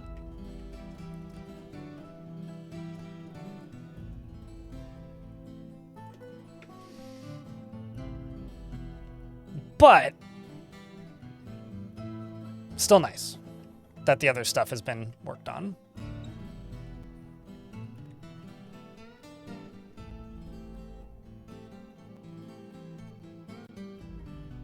What, me? We gotta militarize? That's in the works right now. I mean, if I go to bars, we got 73 steel bars. We're still slow. Actually, how much more steel do I have to make? We're almost done making steel bars. How much charcoal am I sitting on? 19. I'm gonna need to make more charcoal.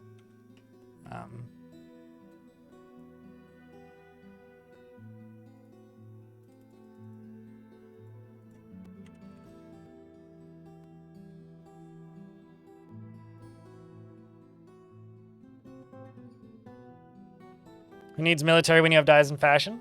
This is true. I would say that about real life, too.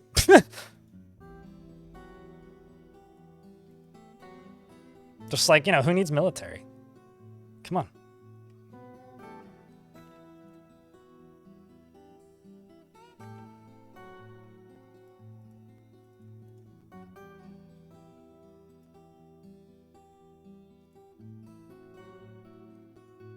And I now have a birchen minecart.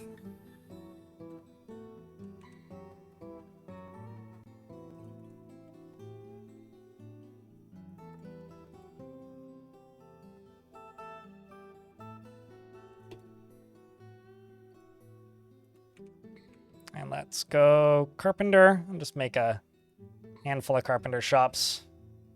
1, 2, 3.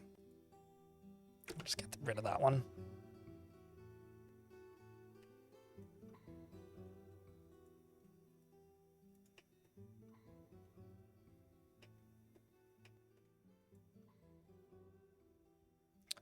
I really hope that traders get here soon.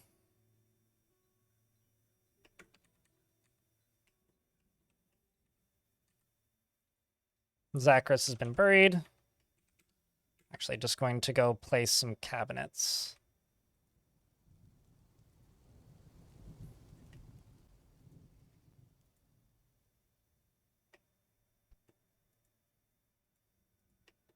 It's actually nice because it's very obvious which dwarves don't have cabinets if you have an active clothing production system, because they just end up with like pants and gloves and stuff in their room.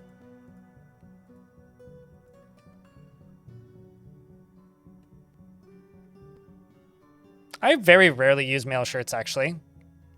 I usually just go for breastplates. I don't like weighing my soldiers down too much. And I usually prioritize just getting up and running quicker. Like, that's like the last thing that I do. I don't generally care too much, question mark, about having super optimized military. Mostly because dwarves are like stronger than most other adversaries and generally do fine with like suboptimal gear.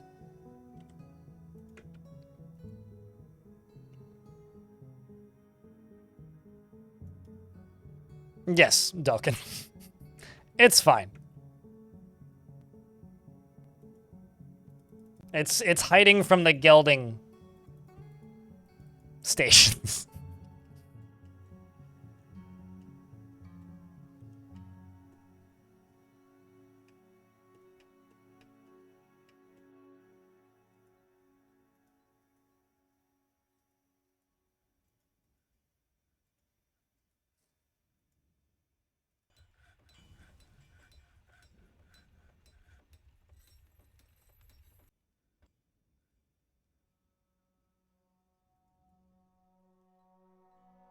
Also, this is now completely distributed, which is quite nice. So now I just need to make a bars stockpile.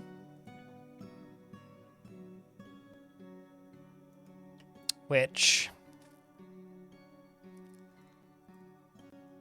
I think I'm just going to put like right here. Just put some bins in it. Oh, I don't need to do that. Bars, blocks, bars, metal. And we'll say coal.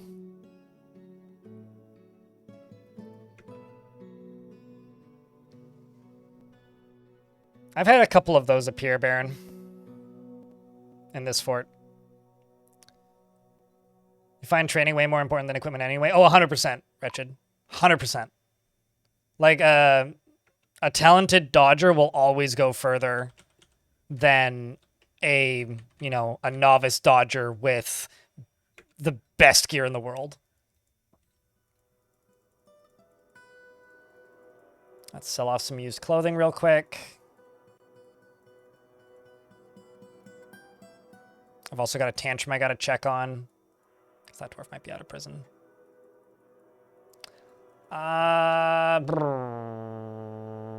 Totem. Oh. Yeah, of course they're in a bin somewhere. Look at that! It's a bin of totems.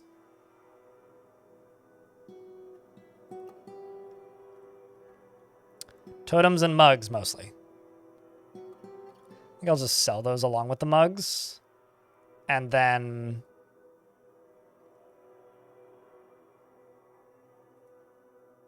That's a really expensive bin of cloth. Holy shit.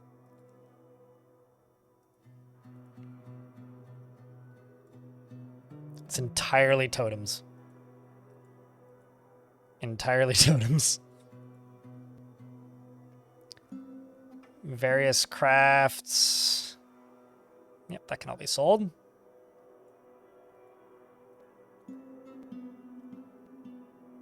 Various crafts can also be sold. And lastly, various crafts can also be sold. And I'm just going to queue up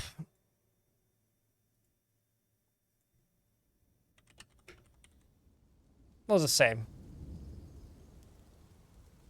I kind of want to make... let's do smelt.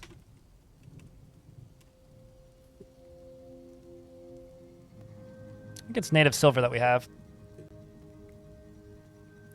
I make silver goblets.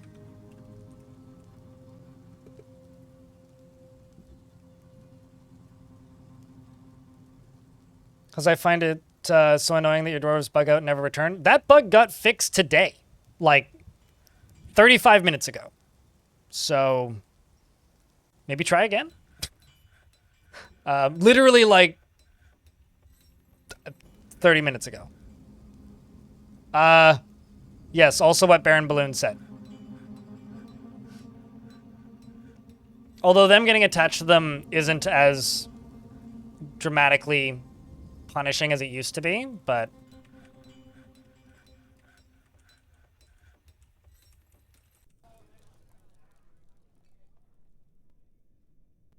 I will release 2 of my turkeys. And then deconstruct this. Because I now have a logical number of turkeys.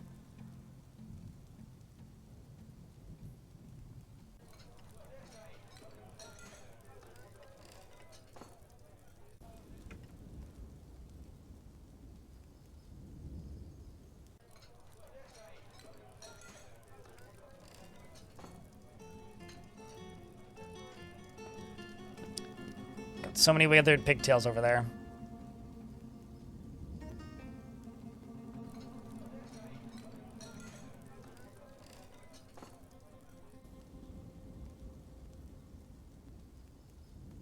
Do I have it set so that they don't haul? Oh no, there they go. Perfect.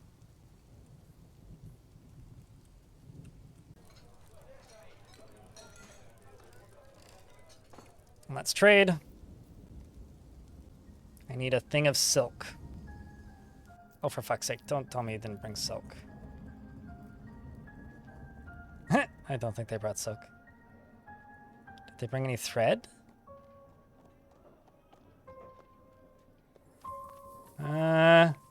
Cave spider silk thread. I'll buy those. So buy the raspberries, because why not? Buy that 1 book. Crutches and the splints, because I'm lazy. I'll buy the fish. And the bolts to save me some brain capacity.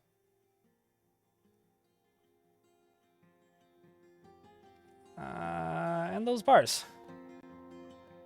And the fancy gems. Because why not?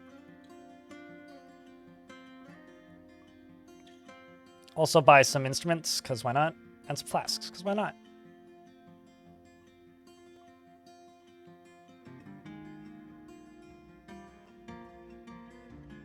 I don't need any more bags.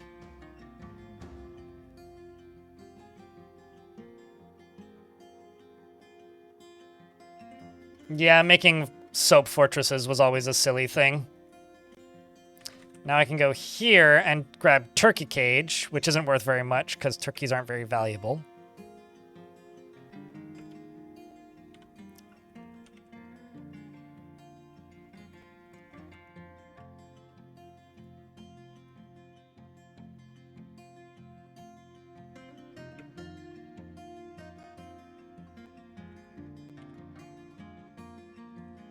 Let's follow this.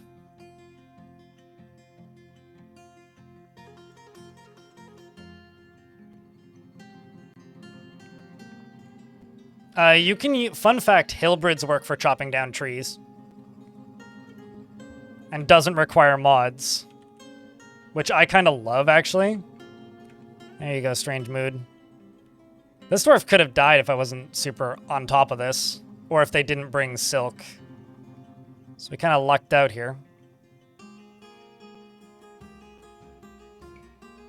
What color is that? It's a mixture of dimple dye and birch dye. It's pale blue. I don't think dwarves can pick up great axes. I don't know. Maybe.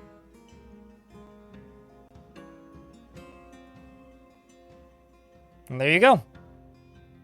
2 gems, iron bars. We're going to get our first metal artifact. This dwarf's a metal crafter.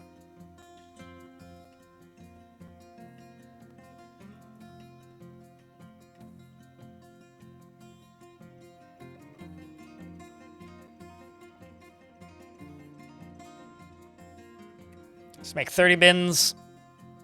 Get them moved over there.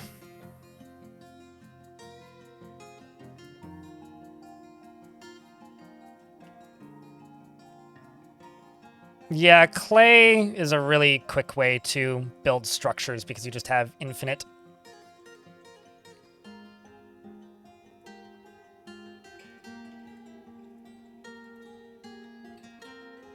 You just have infinite ability to move things that way.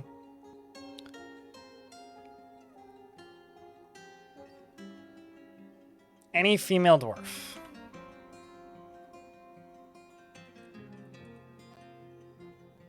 How's this miner look to you? Queen Zostra.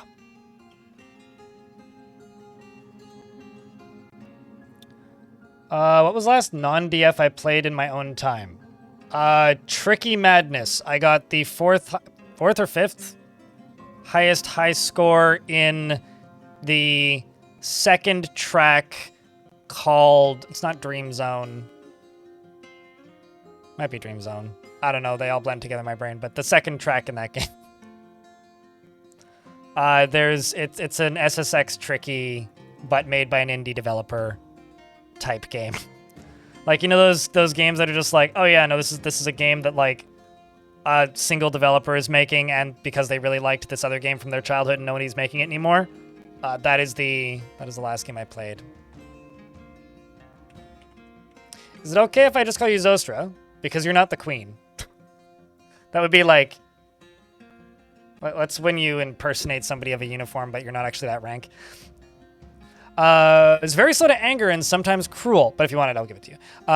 Often nervous and tends to share her own experiences and thoughts with others. Has a sense of duty and has an active sense of humor. She tends to avoid crowds and can handle stress.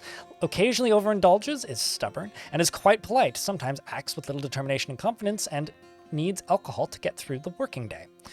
She does not mind being outdoors, at least for a time, and doesn't care about anything anymore. Dreams of mastering a skill and personally values a harmonious existence. Finds the ideas of independence and freedom somewhat foolish and finds artwork boring. She doesn't see the attainment of knowledge as important.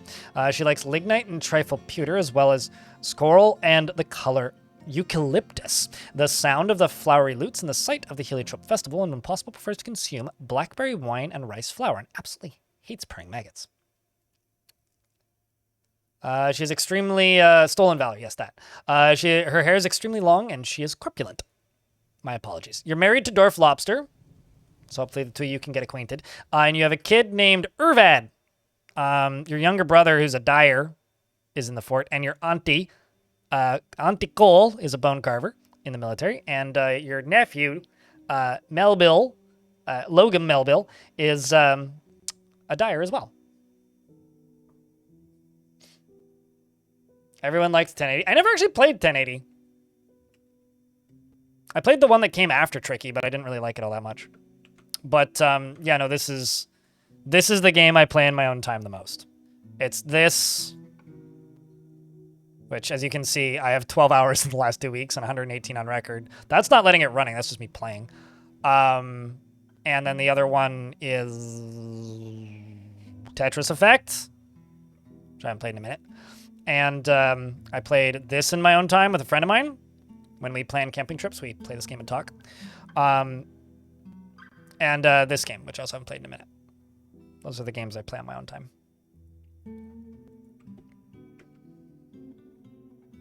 Mike! Hello! How are you? If you guys don't know, aka Mike B, just go give that legend a follow. Watch that dude since before I streamed. That's how long it's been. Glad to see you still out and doing stuff, mate. What were you up to today, if I can ask?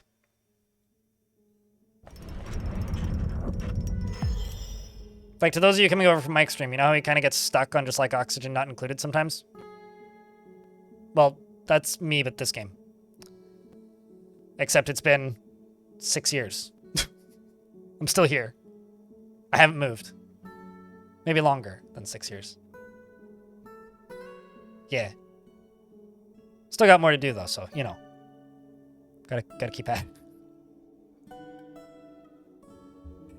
Many such cases. Yeah. Speaking of, Nuxadral, the cook has created Unib Sherik Logem, an iron figurine of Maffel, Worked Lancer, and offers it to the Mountain of Dice. Well, thank you. I got an iron figurine. Completely unrelated, but I just want to say thank you, Mike, for the raid. You seem like a giant pangolin to me, so you're a statue now. aka Mike B, as in giant pangolin, which is a statue of a giant pangolin. On the item is a rendition of the Armory of Spikes, an image of a giant pangolin. It was commissioned by the Mountain of Dyes, a local dwarven government, and it is adorned with hanging rings of superior quality milk opal. That's you now. Yeah. As for this figurine is of Maffle Worked Lancer. All craftsmanship is of the highest quality. It is a masterfully designed image of Maffle Worked Lancer and is encrusted with cushion conglomerate cabochons and point-cut golden barrels.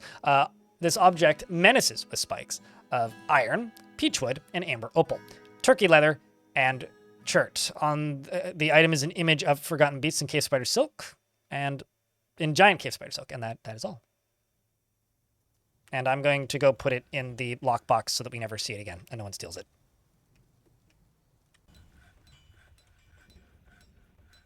So maybe the cat can finally get let out. There's been a cat in here for a very long time. It's fine. But when we pull this lever, we can release him. See? Now we can leave.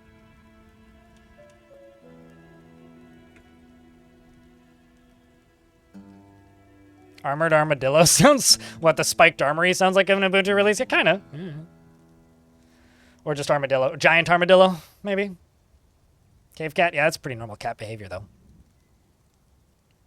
Poor cat. It went in there willingly. I would have let it out if it wanted, but it didn't leave, so I left it.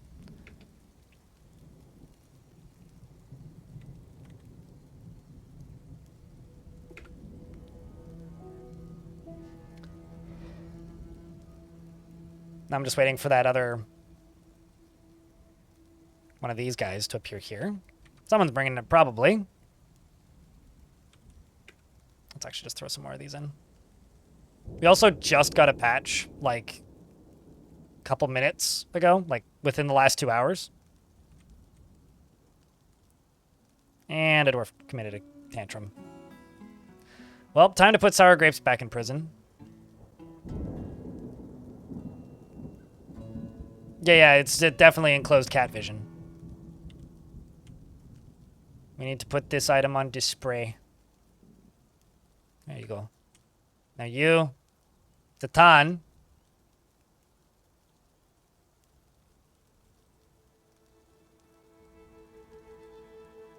So I'm kind of cheating. I'm using these as part of guild halls to increase their value. So, when the room empties out and I lock this door, I will replace it. So this is the Silky Rim. All right, I can go over here and pull this lever. Bar's back. Cat's back? No, it's not. What are you talking about?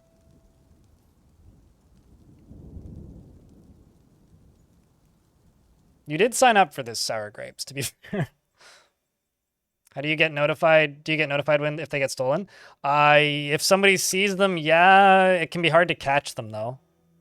Only if there's witnesses. Otherwise, it's just like, oh no, an item is missing. Weird. Which usually is what happens. But if you have witnesses, then they'll report it. And once it gets reported, then your authorities, your dwarves, will get notified.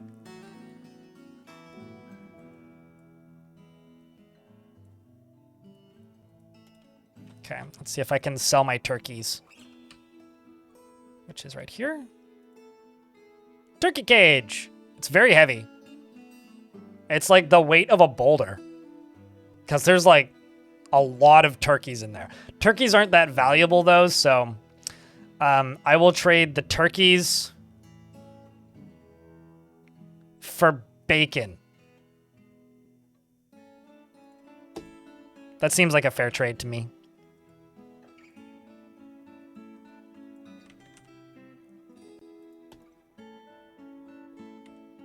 And then we'll eat that bacon. Now I gotta do a similar thing with a bunch of lambs. Although actually I think I might just killed them.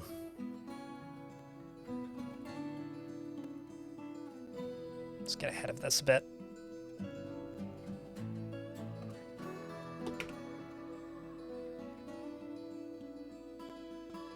You know, actually, I like turkey bacon more than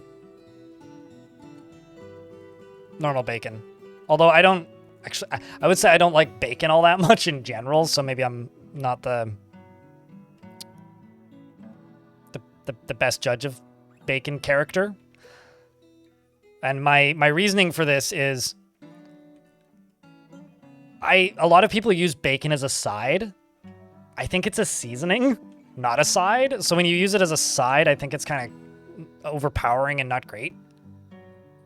But bacon as a seasoning is pretty good. You probably saw it, but there's an update. Yeah, no, I mean, keep saying it, though, because then more people will be aware of it, and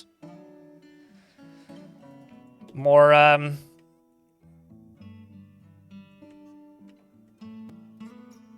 Look at all those bars getting put away.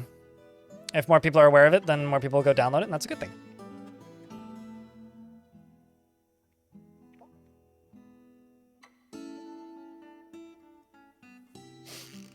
Yeah, absolutely. But that being said, like, there is something to be said with, like, you know, having a piece of thick-cut bacon. Oh my gosh, we get baby Dulkin Jr. Hold on. Dulkin's mumsy.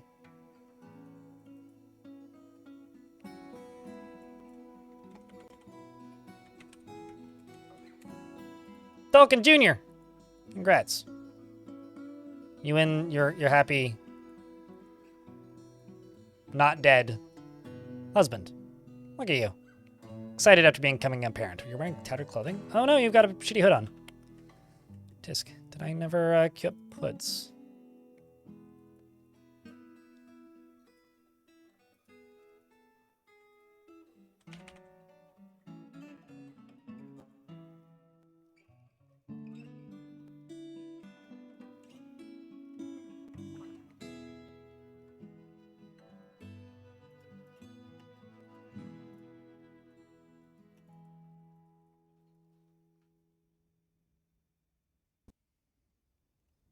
Dulkim? Uh-oh. That was definitely a typo.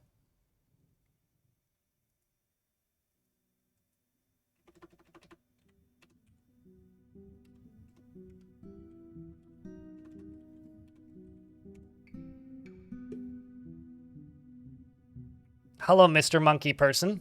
Or Person Monkey Person, I shouldn't assume. We're also about to get hit by ads, so we'll pause game when ad's done. Masterpiece Oaken Bin, you'll have to see it.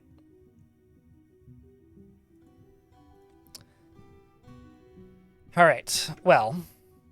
The last thing I would like to do here is make a little charcoal stockpile.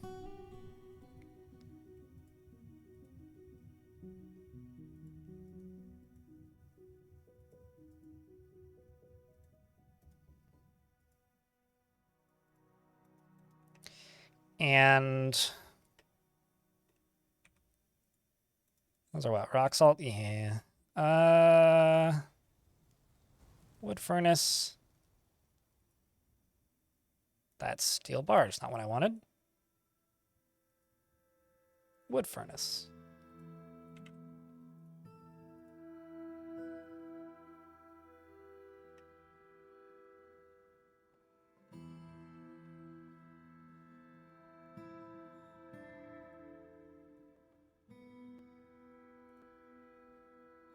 Let's do it that way. And I can catch up more with logs. Without mist machines? Really? I'm like a little stressed because I'm feeling like they're kind of upset, but...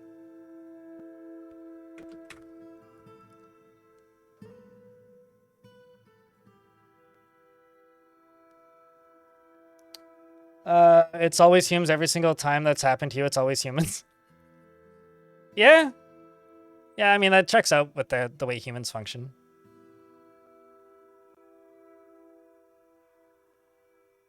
The game looks dope. I wish someone would remake Seaman. I don't think anybody should remake Seaman, but we all have our weird dreams and particularities.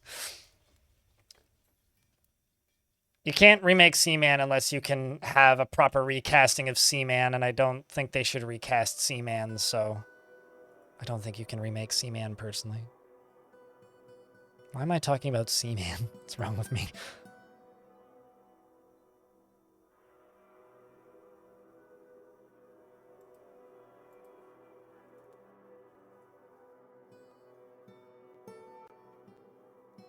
Yep, there is Wolfest Wolf. Armies seem to be functional.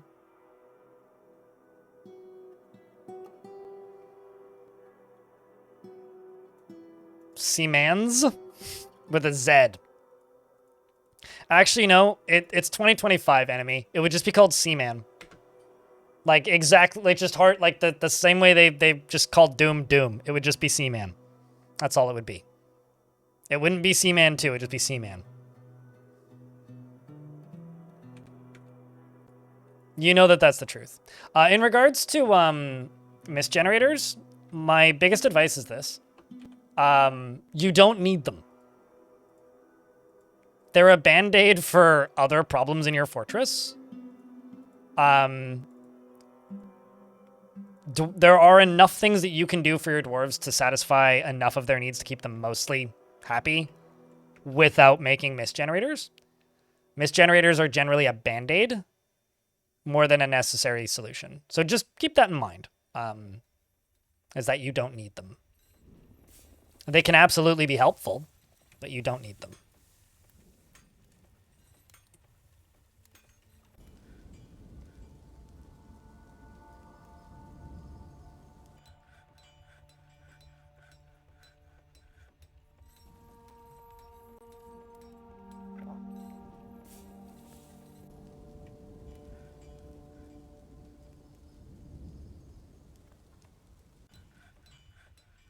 All right, now that I've got all that done, I'm going to go up here and I'm going to go steel, anvil. Let's make 5 of them. 5 of them. Yeah, we'll make 5. We are also a little bit short, it feels like, on charcoal.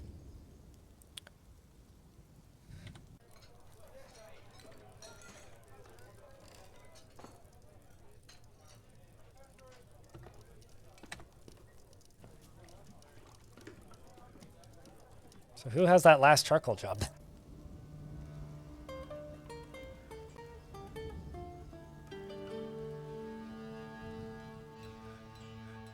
How's the patch? Wood still borked. I haven't seen too many other things tested yet. I need to build a quern and see if those can be specified.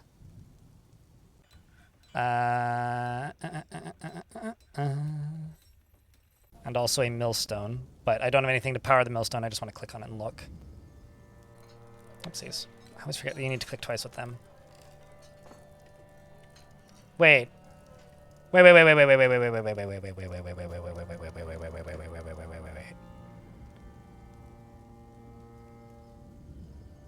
Huh.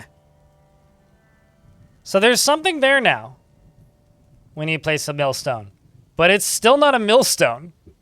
It's like 2 pieces of dust. What is that? You guys see this? There used to be no sprite when you'd go to build a millstone. Now there is one, but it's... okay. That won't work, but I can click on it at the very least and look. And workshops, I think it's farming, right? Quern.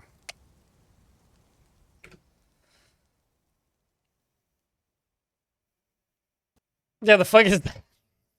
They used to just have nothing. At least they have something now.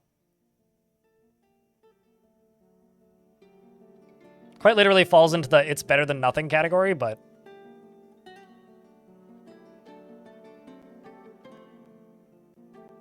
It's stone chips. Got it. Yes, definitely. 100% it's stone chips. That's totally what that is.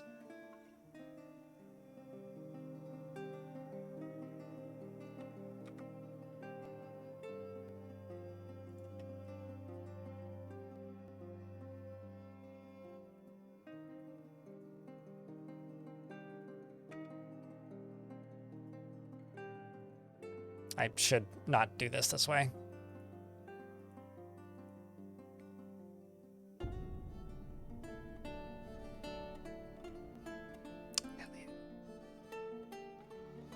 That makes me very happy.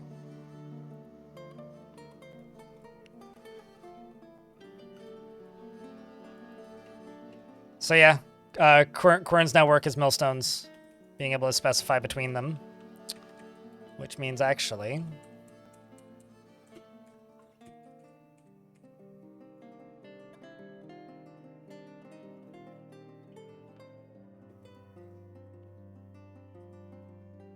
I should put them down here.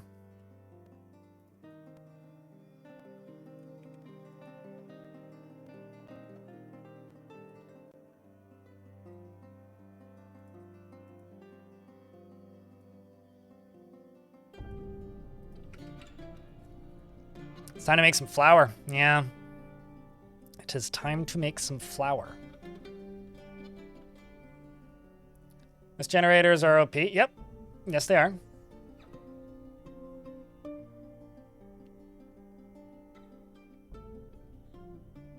I think that they are so that everyone who's not a veteran game has some kind of mid-level tech to help them out and use that as a segue to be able to make dwarves happy without them. Oh, certainly. I have no, for clarity here, I have no issue with mist generators existing. I think that it's just important that people who are new to the game learn that they're not necessary. Not to be confused with, like, I think they're OP and unfair or whatever, because that's certainly not the case. I think they're a very useful tool. However, like,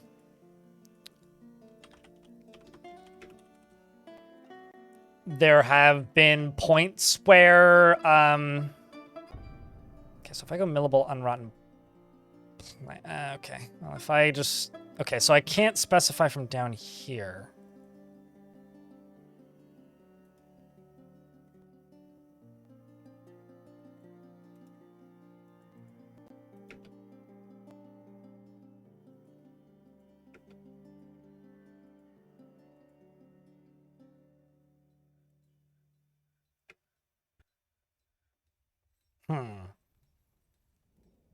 Hold on, what if I just say mill plant, mill this? When those jobs pop up, I will click on them, see if I can adjust them once they're assigned.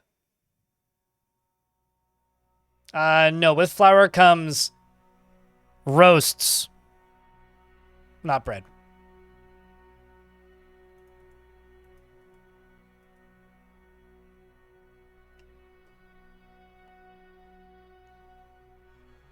Can you make a custom condition that checks one plant? I want to see this first. Possibly? Okay, no, I can't do that.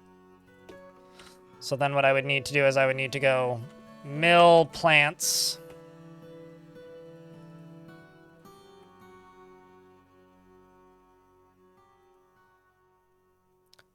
Let's say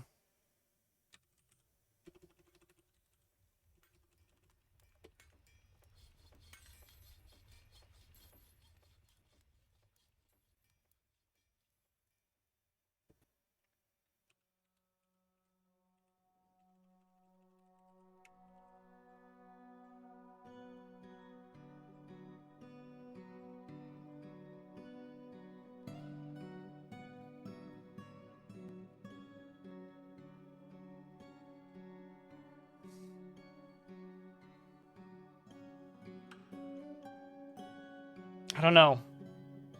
That's just a condition, though. Yeah, no, this hasn't actually changed anything. So I'm just going to get rid of these, because you can still do that. That's new. Like, this being able to click the job here and do this. This is new.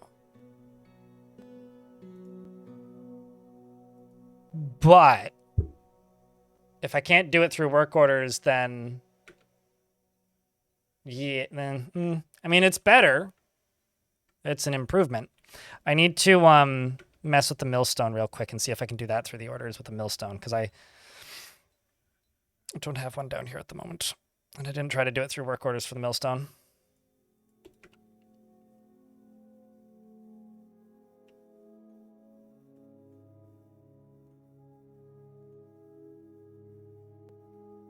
Although I know that Putnam is working on, what's it called? The work orders stuff quite a bit behind the scenes. So I wonder if there's like a situation where they're just waiting for a big overhaul. But because Putnam says she wants folders, which I agree. Folders, favorites, stuff like that.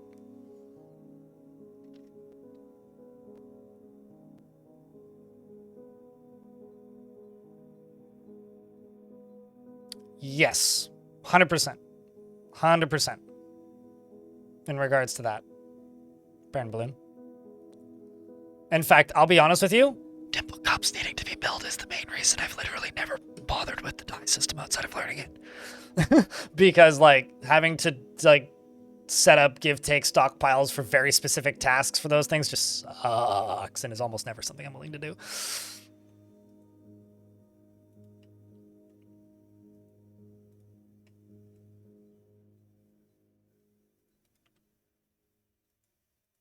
Okay, let's also check these dwarves. They need boots. How much charcoal am I sitting on? 42. Okay, let's just do, let's jump back up to here. Zoom out a little bit. Just a little bit. I'm trying to decide where I want to put my metalsmiths. And I think I've decided.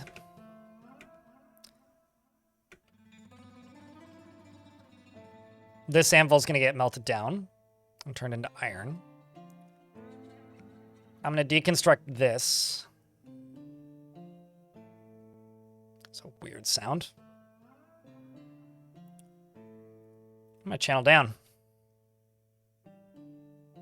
That's what I'm going to do.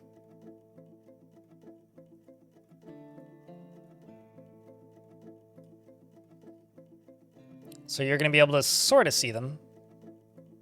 Also going to deconstruct a bunch of these and replace them with grates, because I still have some.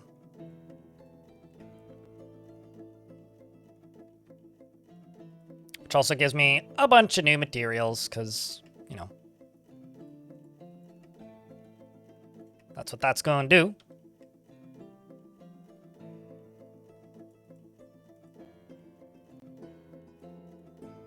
Let's just do this first. Dig through that.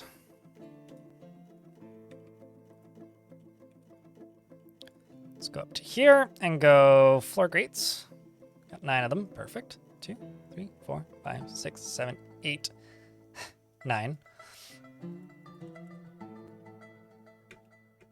I think they should just use the right material for this one. Let's see. I'll just be specific. It's safer.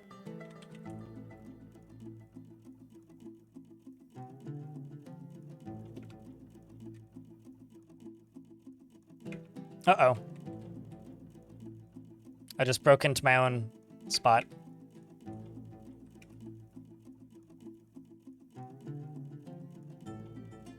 It's fine. Just wall it off.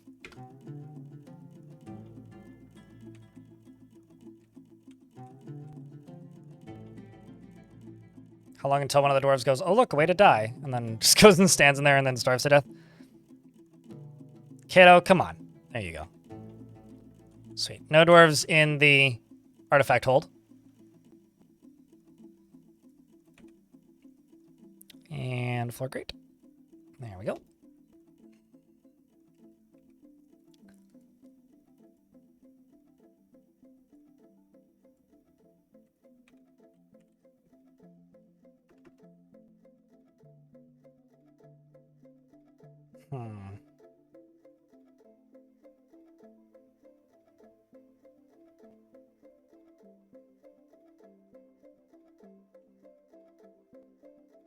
Let's just use malachite for nows.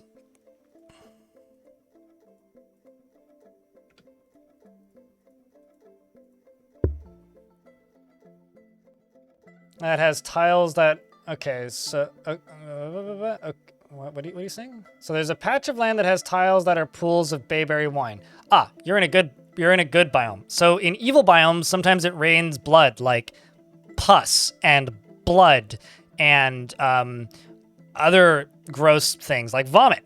In good biomes, it sometimes rains wine or beer or that sort of thing.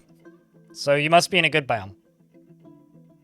That or it's frozen and spreading, which can happen, but more likely it's just raining alcohol. Which actually means, I think if you...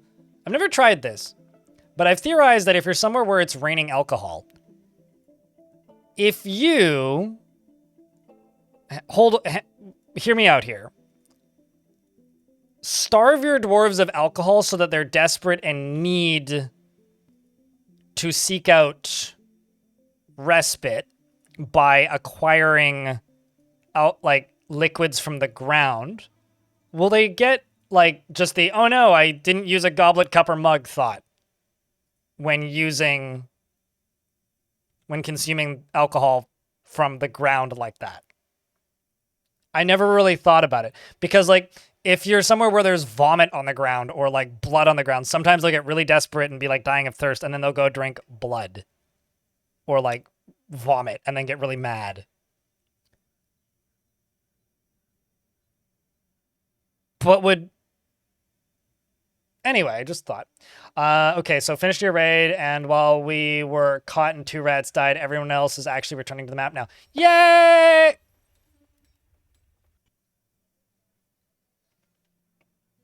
You had a dwarf's personality change from drinking slime from a puddle? I mean, yeah, no, totally. Mine would too, I think.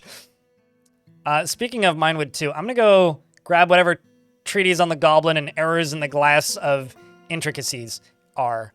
Let's see if my mission succeeds. Wish me luck, chat.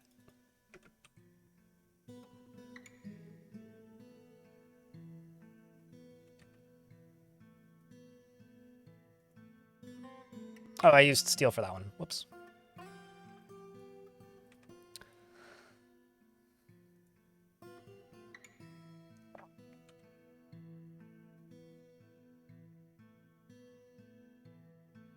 Well, I'm hoping that the developers are being genuine about the bug being fixed, so.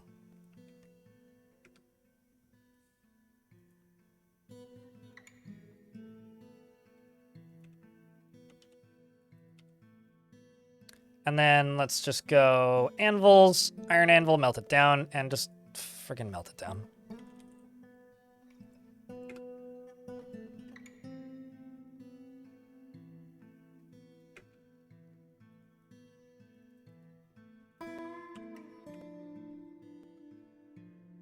And I'm out of wood again.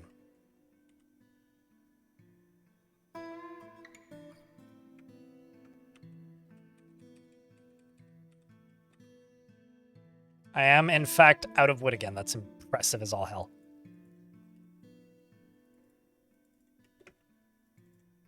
Also, speaking of out of wood again, I'm just going to grab several woodcutters so they can work simultaneously on this.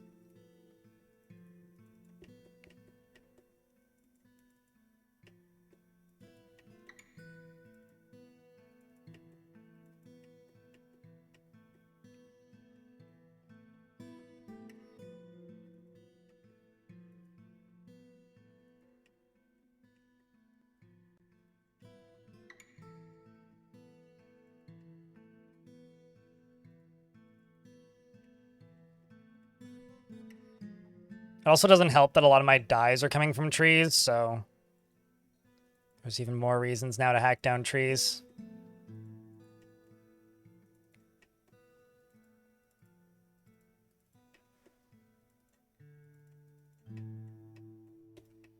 I have not seen an elf yet in this fort, and it's been 7 years, so none that I'm aware of.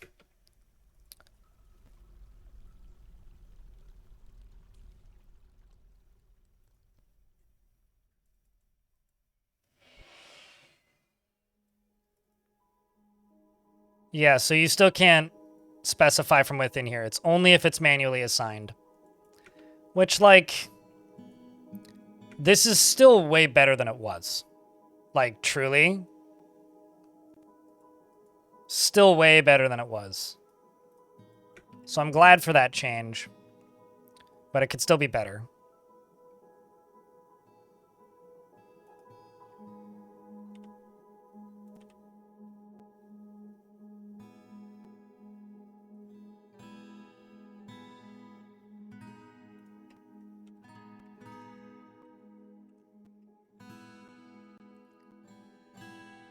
It could still be better.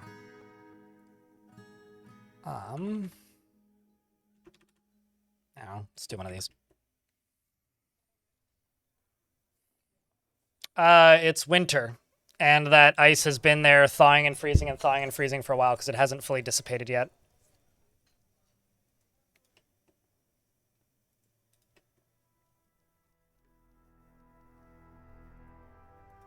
Okay, so charcoal, what are we at?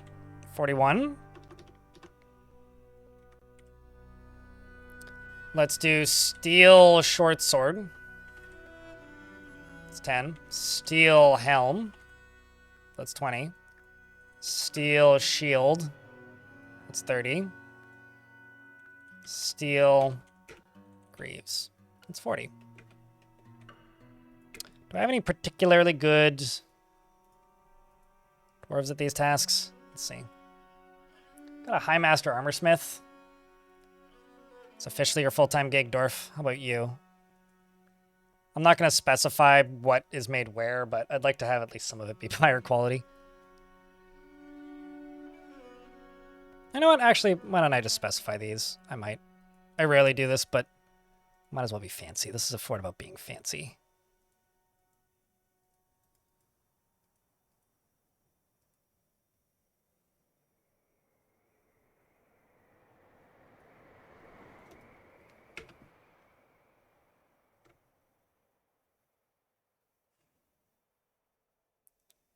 It doesn't look like it's from anywhere. It's from my well. Trust me. I put it there.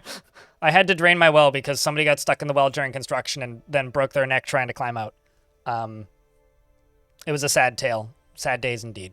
But, you know, yeah. I put the water there. That's why it doesn't look like it came from anywhere, is because I put it there.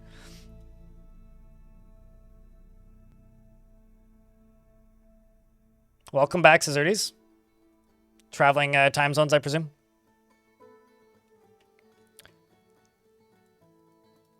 All right, we are now back to making charcoal. Why are they not using the wheelbarrows? Excuse me?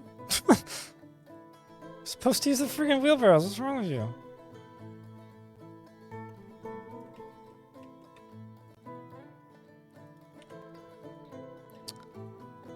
Steel breastplate. What am I missing? Steel gauntlets. Steel high boots. Let's do 20 of those, because I don't think this squad has them. Yeah. Our exploration attempt went well, and everybody returned.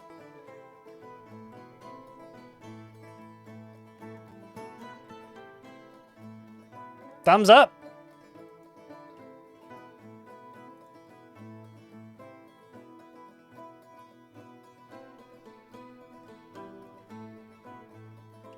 Let's poke around a little bit. Mostly like just empty-ish places that I can explore.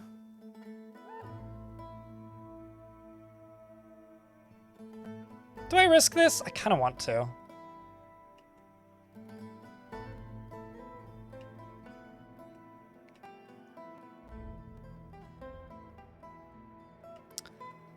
Uh-oh. Some Dark Goblin pits that now know that I'm here. Ooh. The Fort of Slingjoin. You know what? Let's just steal some stuff. And make a,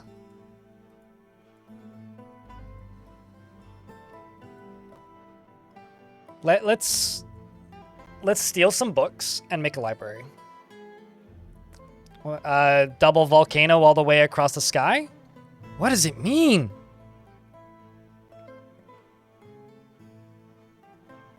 It means I'm feeling nostalgia, is what it means.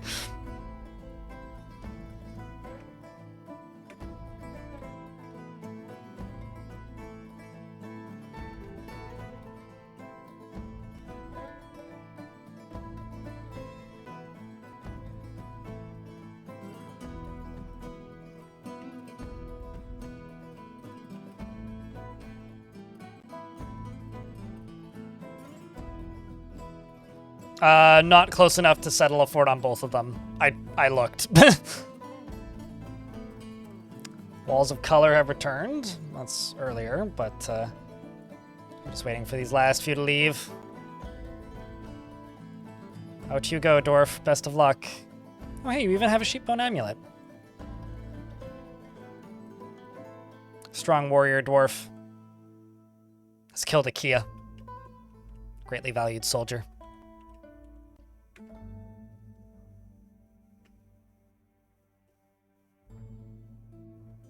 No. I tested. Does not. I hoped it would, Valgy, but it doesn't.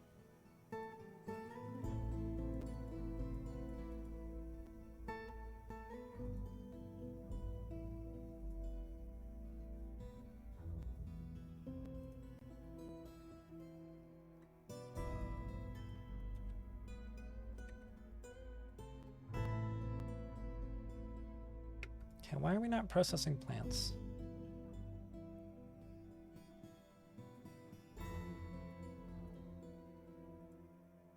That's probably why. Yeah. Because I've moved stuff to other stockpiles since, that's why.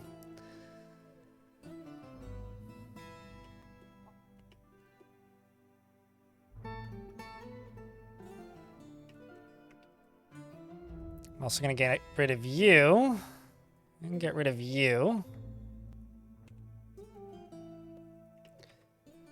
And I'm going to go up to here, and I realize that this is going to look a little silly for a moment here, but bear with me. I'm particular about how I do things, okay? Long Tom Jr., thank you very much for becoming a YouTube member. Check, can I get a round of beers? And YouTube folks, hit the heart button. Oh, don't quite have enough. It's fine. We'll just do 2 then.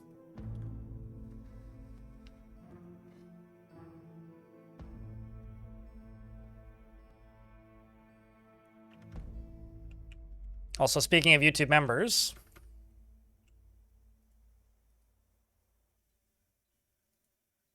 click on this and click on this. Chat, I have a daily minimum, which I don't generally state what the number is specifically, but we are about halfway there today, which means we're about $60 away, US dollars. Basically what that means is it allows me to hit minimum wage every week. Approximately, not quite actually, but just saying, if you happen to have a Prime sub available, think about me. Today is the last stream of the week that I am doing, because tomorrow I'm going to be deep in the trenches of editing hell all day. Also tonight.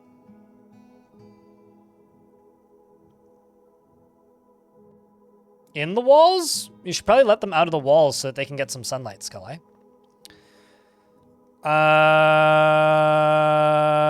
What was I doing? Craft workshops.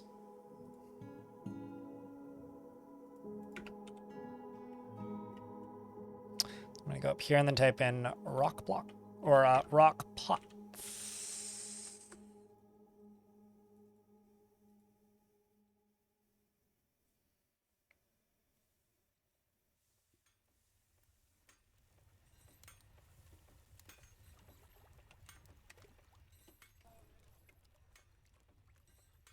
And I'm in an ad break, so I will wait. What video am I planning? A sequel to the worst map in Dwarf Fortress history. I've got 10 minutes of audio recorded, and I'm plucking away at editing. Maybe first or second, maybe third week of September. Hopefully sooner than later.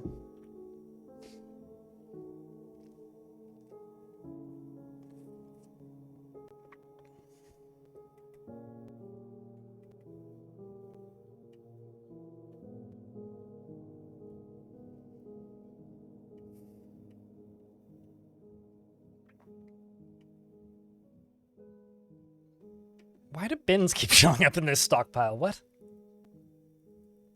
It's perplexing. Baz Salsas, thank you very much for that gift. Appreciate you, friend. Thanks for paying it forward.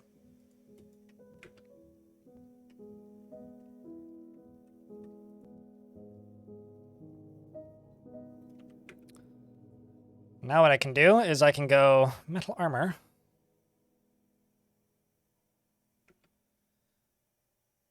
And they can start claiming stuff. And I can also set them to... Oh, okay, I can't because the game's saving. I will set them to off-duty in a moment.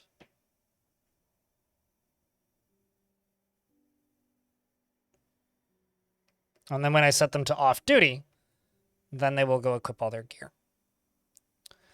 And I can start getting a second squad working. And then when spring rolls around and the snow melts, we'll start outdoor constructions. And I'll see if I can get a library up and running before then.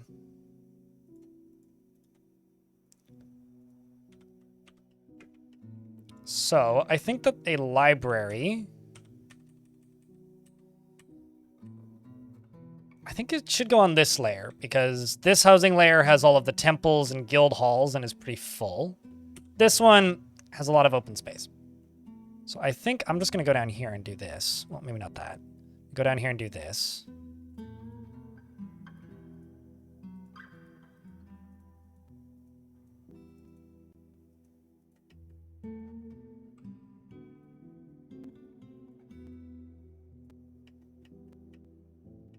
And that's all priority 2. What if I just kind of go over here and just did like this? Made like this into a library. I realize this is giant and it doesn't need to be this big, but I'm also going to kind of double it as another dining hall and put food in it. So I've got a lot of meals lying around and should probably redistribute those a little better.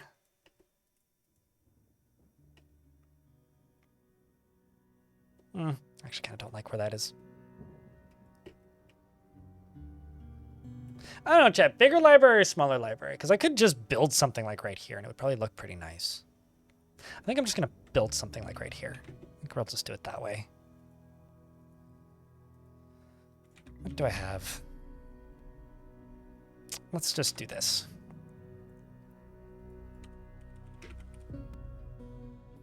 All right, the sun's coming out.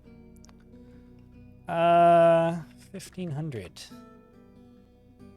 Nope, that's pots. Shit. Blocks! Since the sun's coming out, I gotta go close another one of the blinds, otherwise it's gonna get really bright in here, and it's gonna screw up my lighting. 1 second on the name, everybody.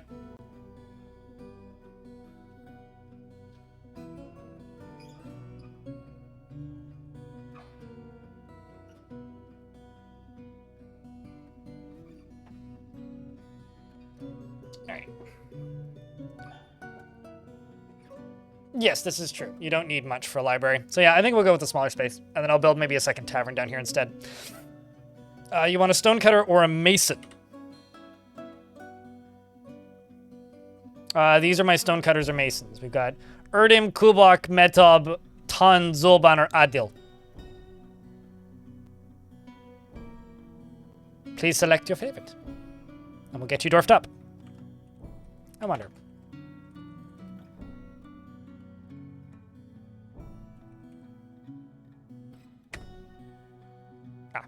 I didn't see those go through. Kubak. Look at that big red beard.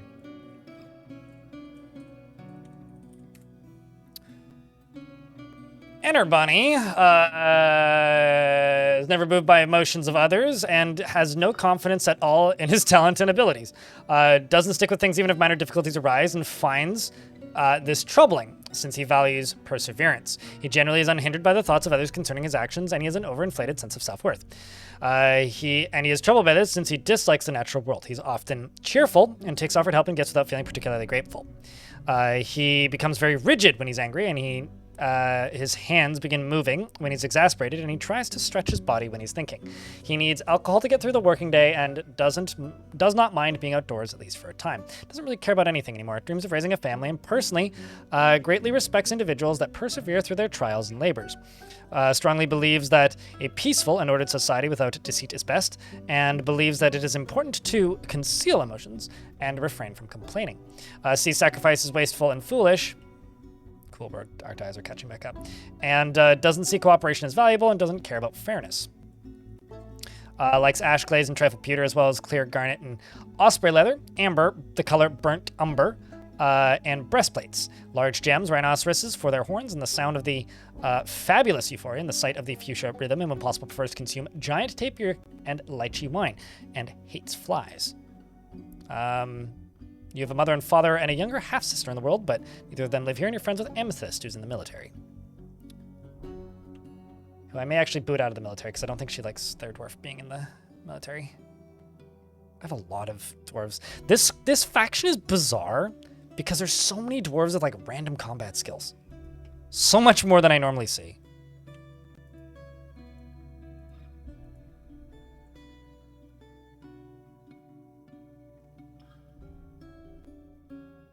Like, it's almost bizarre how much of it I'm seeing.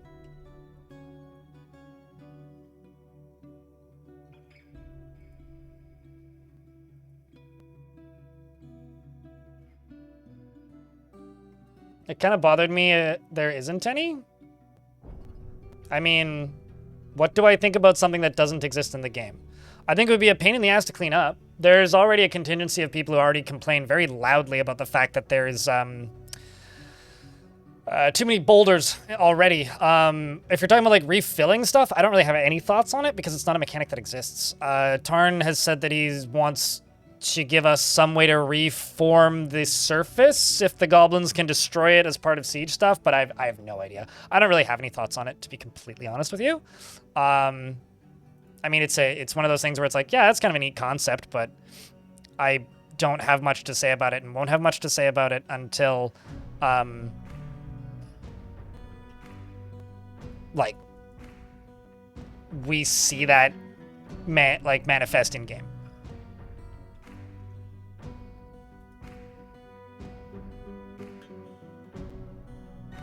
And as far as burial mounds go, there actually used to be mass graves at one point in Dwarf Fort. It was a long time ago, but they used to exist.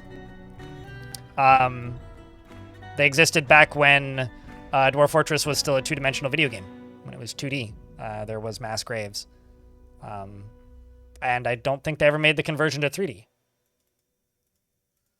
was literally just like a zone, and they'd chuck all the bodies in there. It was a much simpler system.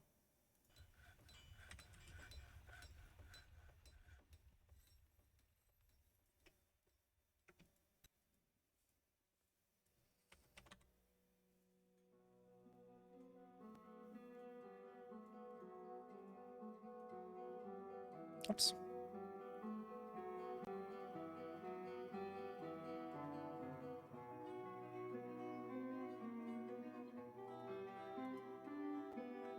Just going to make a bunch of pig iron. And then make steel bars. We'll just... actually, no, I'm going to make that a singular shop-specific thing.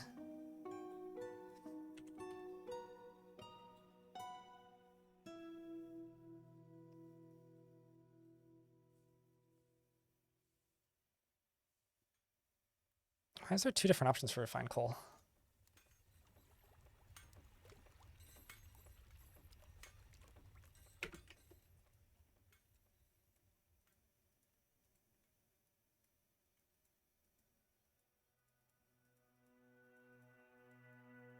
Where did I put the pig iron job? Or am I going crazy? Did I delete it?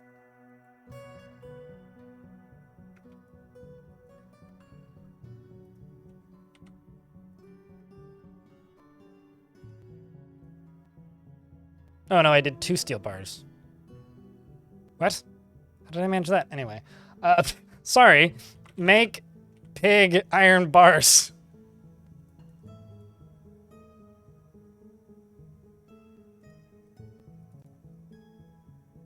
I have no idea how I did that.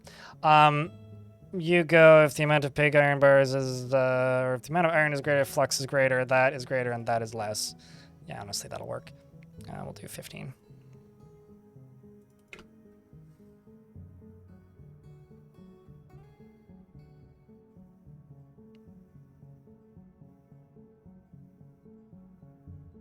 Too many boulders is sort of a weird issue. These people have clearly never tried to make a project. No, it's called people with self-diagnosed serious OCD disorder. mostly.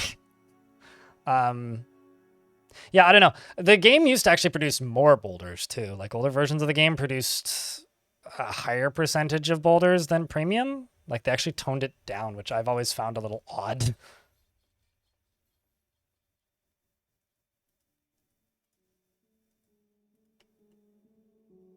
I've always found that a bit weird.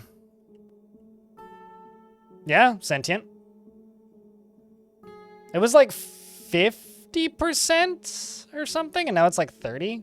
I'd need to look at the numbers again, but it's like not a small subtraction. Yeah.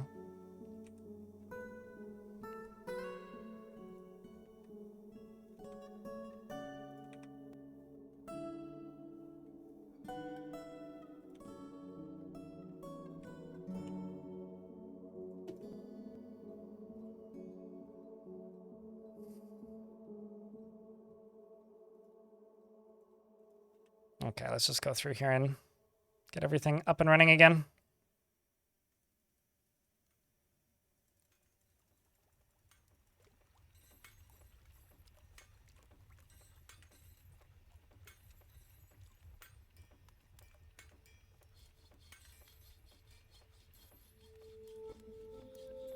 That too. Phalgy.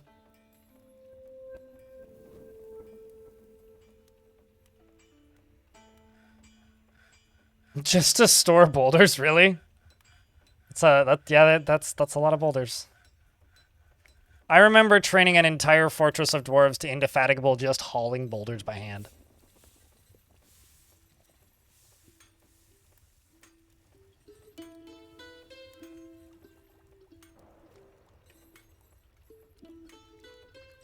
Making gauntlets and high boots. Okay, so since I've got high boots,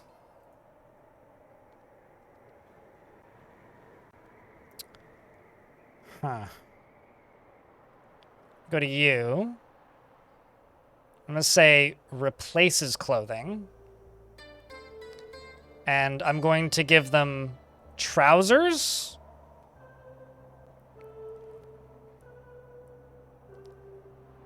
And robe. Nope, not robes. Cloaks? Cloaks. Well, let's just say dresses. Dresses are pretty common in this fort. And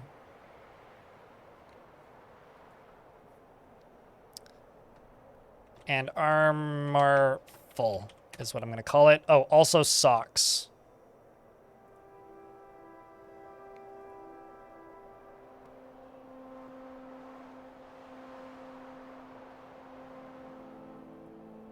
And we'll see if Poobert here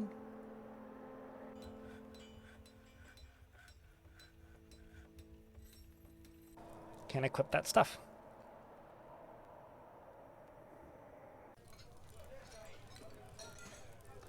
Yeah, okay, so I was right on the 25%.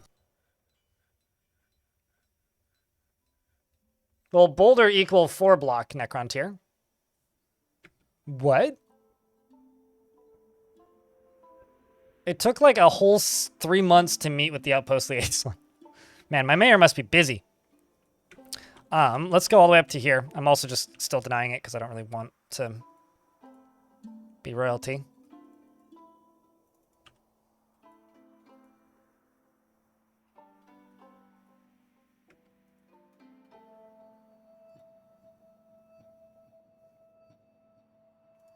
Let's also grab you and just go equip other thing. There we go. They go equip other thing. Let's grab you and say, go update. Let's see, are you able to equip the extra equipment you need?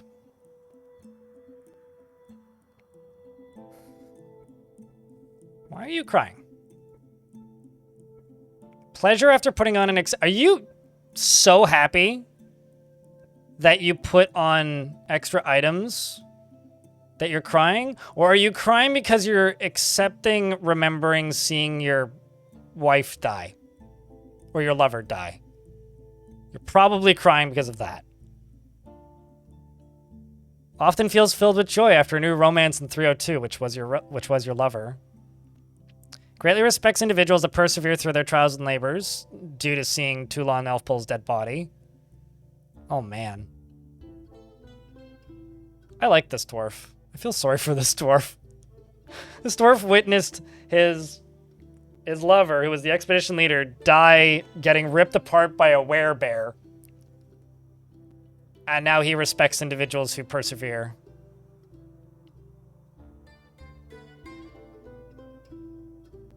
A werebear, yeah. Its eyes glowed ultramarine, which is still one of the funniest fucking things. Yes, I get the joke, sentient. I get it. I understand the humor in the joke you make. Well done. That Kia there is a head. It's gotten a head. Or rather, it's lost a head.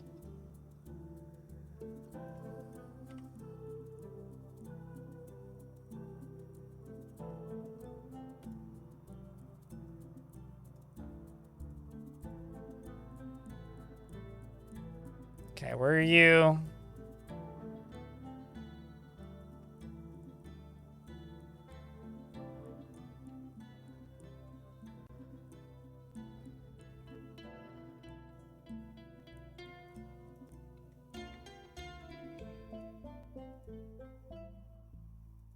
Like, you should be equipping your extra stuff, shouldn't you?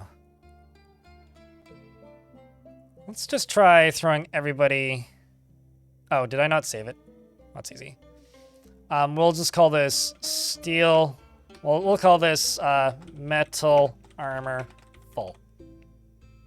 Confirm and save uniform. Metal armor full. Throw this whole squad on it.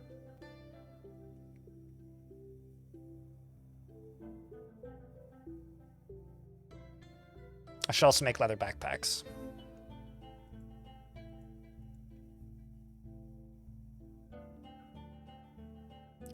You know, this reminds me of an old accent joke.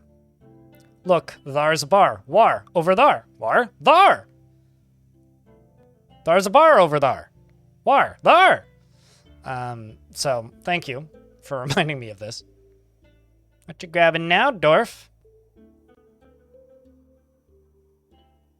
It's a masterwork sheep's wool dress. Holy shit. Not gonna lie, that's kind of incredible. Socks? Hell yeah. Still needs your other sock, but it does look like they're slowly equipping stuff, so that's all that that's all I really need.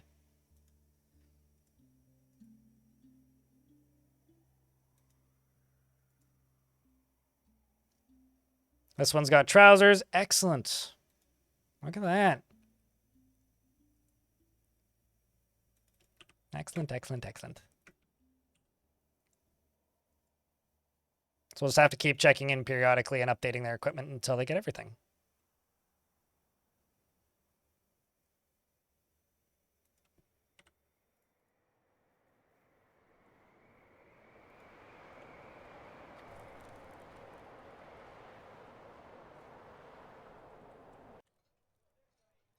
And I'm rapidly running out of coal.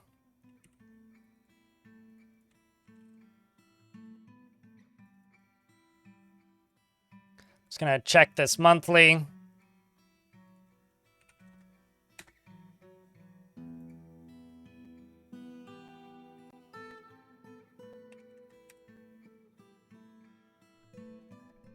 If amount of refined coal is less than 50, make 100. Or is greater than 50. Oh. Amount of, oh, I see, I did this backwards. Amount of logs is greater than 50. And amount of refined coal is less than 50, make 100. And I need to go hack down a whole bunch of logs, don't I?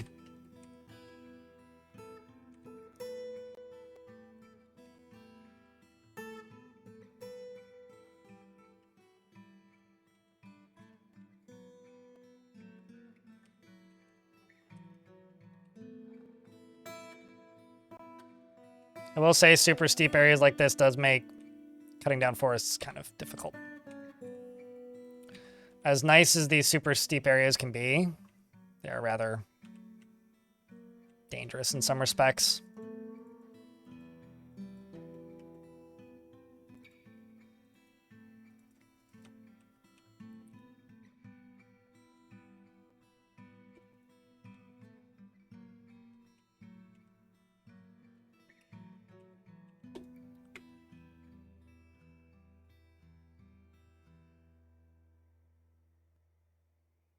I don't care at all if they spar. I actually am not totally sure why other people care if they spar. Do I know why it prevents them from sparring? Sorry, I don't really have a better answer for you than that. I've always just kind of presumed it's because you have to manually schedule it for them to spar, so I would think that would kind of like ask and answer itself, right? Like in order for them to spar, they need to be scheduled specifically to spar, whereas the default setting is the default training command. So like if you set them to, what's it, this? Without editing anything, that's what this button does.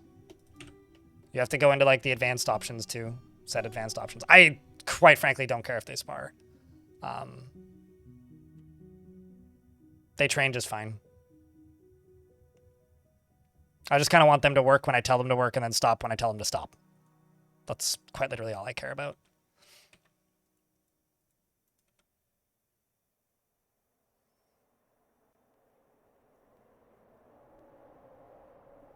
I think like Dwarf Fortress is just like annoyingly specific in some cases, and that's probably just one of them.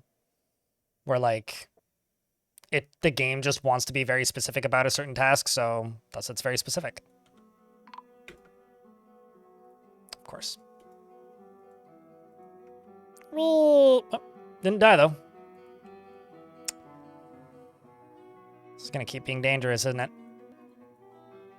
Oopsies, that's not what I wanted. That's what I wanted. Let's also erase this, and then I'm gonna go along here and then do this.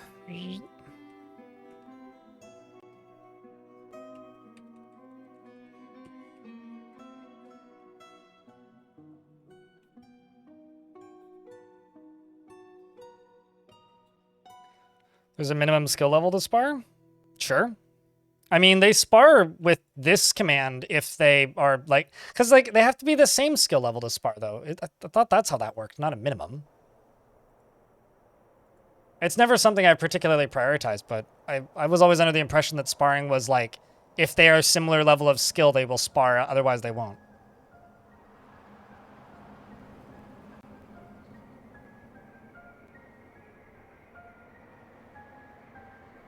I guess I will just simply state, why does it matter? I guess.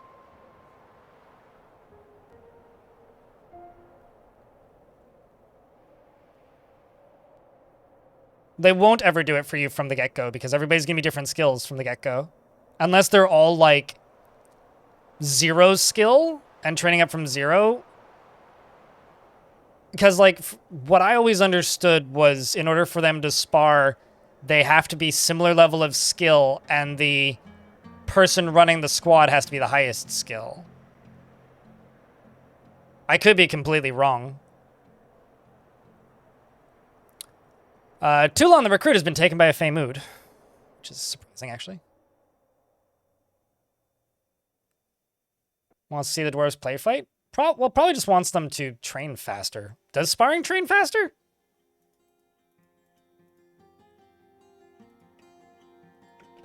I don't know. I guess I'm probably the wrong person actually to ask, to be honest. What squad are you in? Aren't they? Okay, hold up. Aren't they not supposed to be able to go into strange moods when they're in a squad that's active?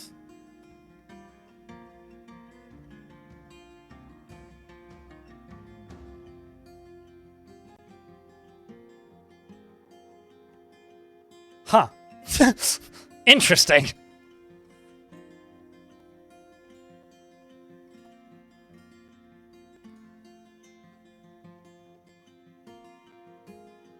Sure. Yeah, I don't know. If I ever want to train things, I just attack stuff, usually. And I know that that sounds like a like a silly thing, but like I just make sure that I have a squad leader who's pretty decent at leading, and then I invade weak enemy locations because that trains like significantly faster.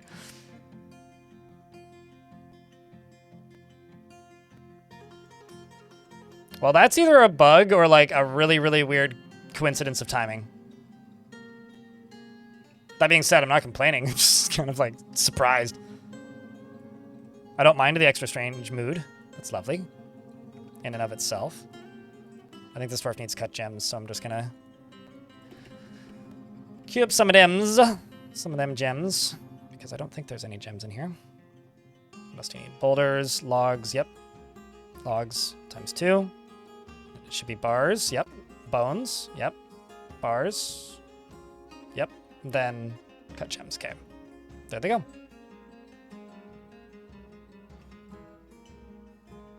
Oh, also pro tip. If you have a Rangers Guild, it trains ambushing, which is used as part of attacking the enemy off-site. So when you attack things off-site, that factors into the like tactics skills for invading enemies. So if you have a Rangers Guild, you'll build up squads that are better at invading the enemy quicker.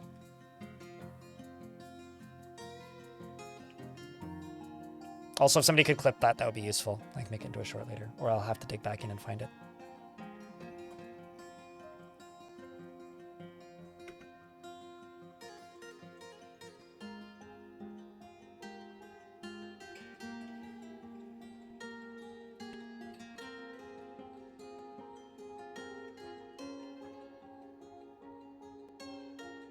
I would like to know why this dwarf only has 1 shoe on, but I presume there just isn't enough available yet.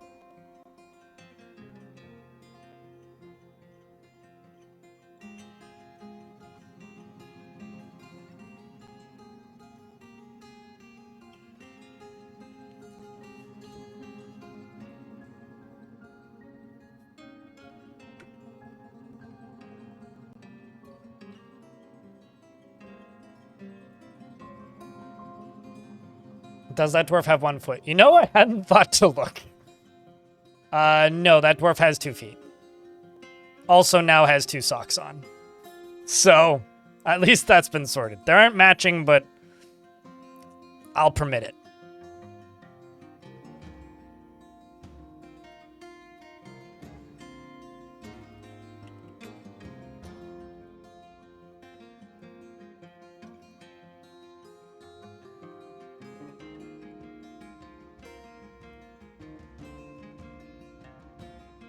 Okay, so this main squad, we went and explored and stole a bunch of books.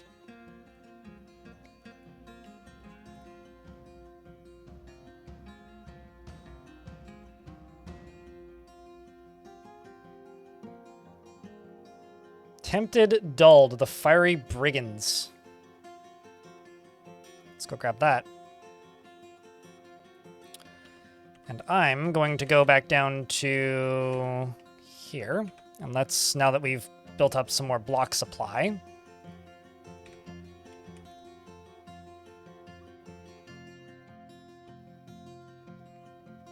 Throw in a bunch of this. And build a library here.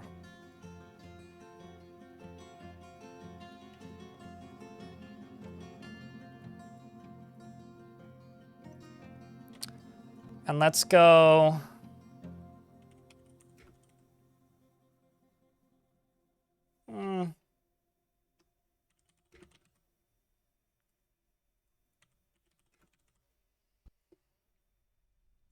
And let's do...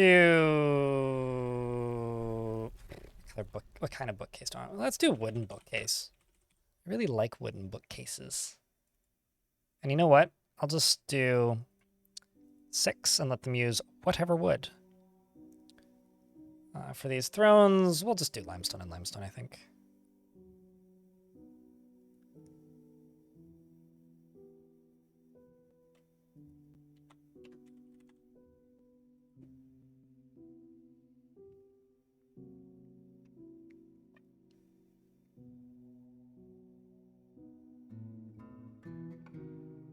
Isn't it squad or group return?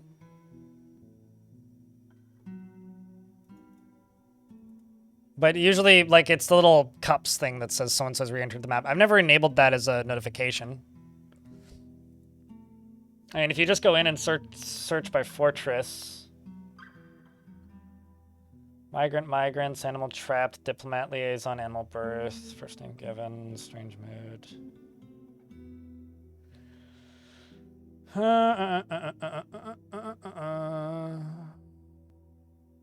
Citizen kidnapped. If you want the game to be unplayable, set masterpiece crafted yes to pause game.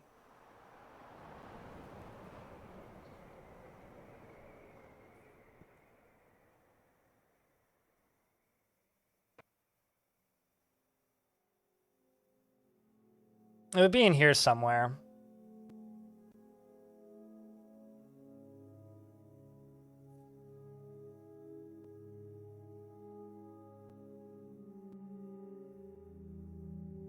And it would be something that gives one of these, like an alert. Citizen missing, citizen death, regular beast, yeah, as opposed to irregular beasts. Animal birth, cave in.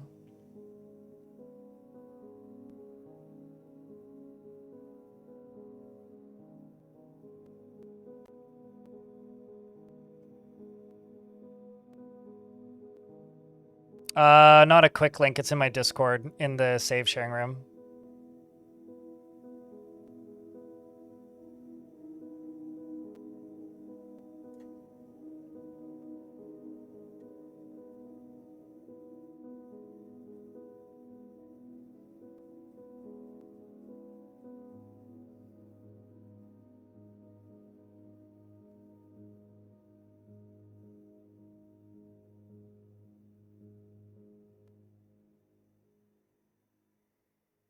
I don't know.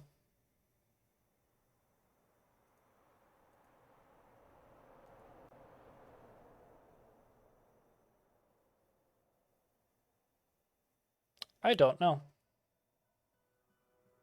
That's a good question. I don't want to just stare at this, but I would presume it would be in here somewhere. Like I said, I've never turned it on as one. Then I guess it doesn't exist if you've never been able to find it.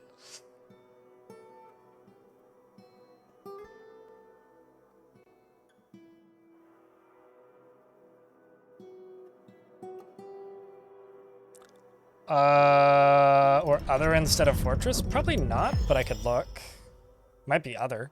Toulon the Recruit has created Kara and Gazel. I mean, what they're looking for is the ability to make a pop-up when a squad returns. So if someone else wants to go look, that'd be cool. And claims it as a family heirloom. So this is another figurine. Yet another figurine. Starting to not care about these figurines so much. This is a turf figurine of Ringfill. All crafts dwarfship is of the highest quality. The item is a masterfully designed image of Cybrek, Ringfill, the dwarf, and Olon, Charmfenced, the aqua deification of mechanisms, the dwarf in Chert. Toulon by Toulon. Olin, the aqua deification of mechanisms, is striking down Cybrek, Ringfell. The artwork relates to the killing of the dwarf Cybrek by the dwarf Rotten Butcher, Olon, Charmfenced, the aqua the aqua deification of mechanisms. There's way too many words of the same name. In the late winter of 217, during the dangerous sieges, it is encrusted with cushioned laminate cabochons and studded with silver, decorated with ash, encircled with bands of ash and silver. This object is adorned with hanging rings of chert laminate, and on the item is an image of briarlight cut gems in cat bone. On the item is an image of dwarves in silver. The dwarves are laboring. The artwork relates to the foundation of Colorbeard by the mountainous dyes of the strategic boots in the early spring of 300. On the item is an image of Autumnal Good, the short cave spider silk skirt in opal, which my mayor is wearing, by the way.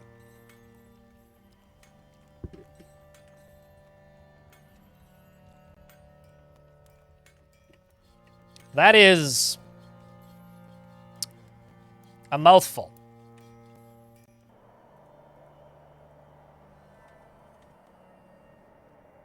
In more ways than one.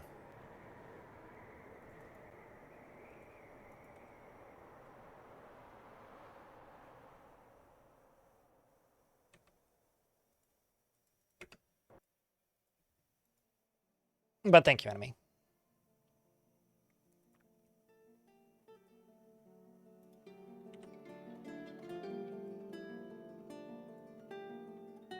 So many store items in stockpiles. I'm actually going to specify what kids do a little bit. I'm going to remove kids from refuse and body hauling.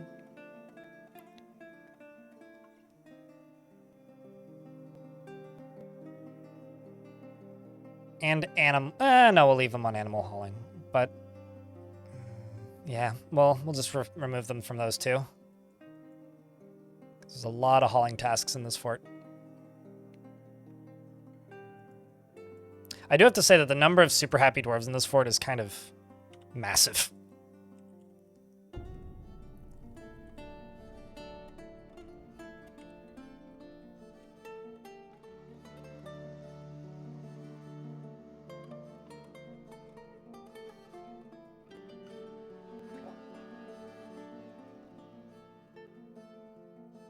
That is it, yes. Most likely, bootlegger. Not sure why you're linking it, but... Was somebody else looking for it? Yeah, but I don't want to have a quick download link for it in my chat, so Discord links are very unreliable.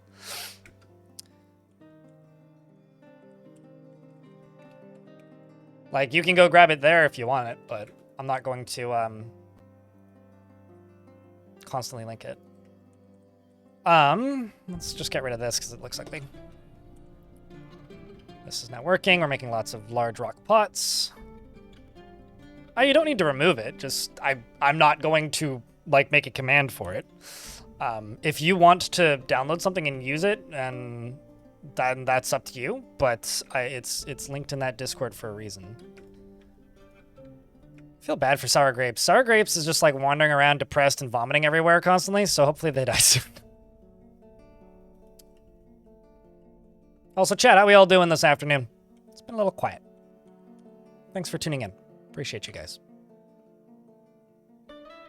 That squad's out and exploring. This I'm actually going to remove a little bit.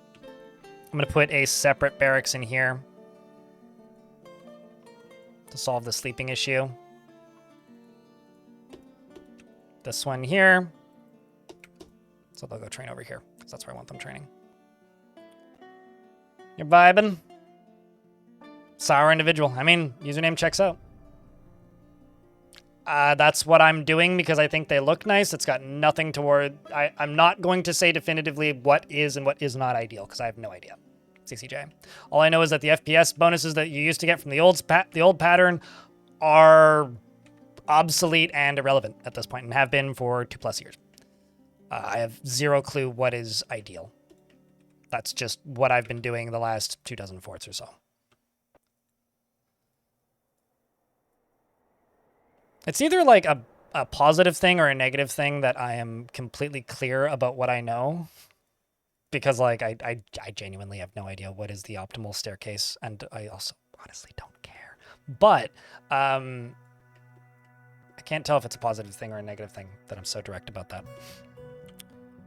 This squad is returned. Let's jump up here and grab this.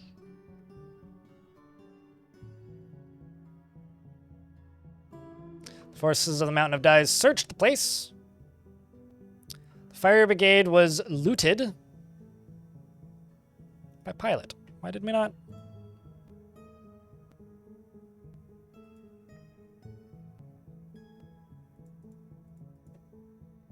Go again. Do better.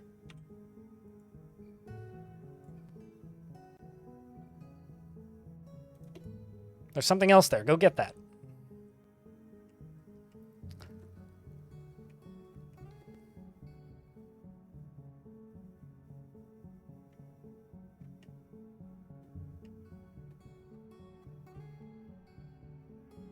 I mean, I would also say that too, Baron Balloon.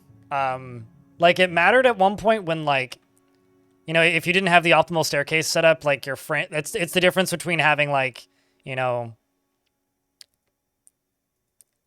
10 FPS and 100 FPS in some cases. Whereas now it's like, it quite literally just doesn't matter because it's not going to impact your frame rate enough to matter.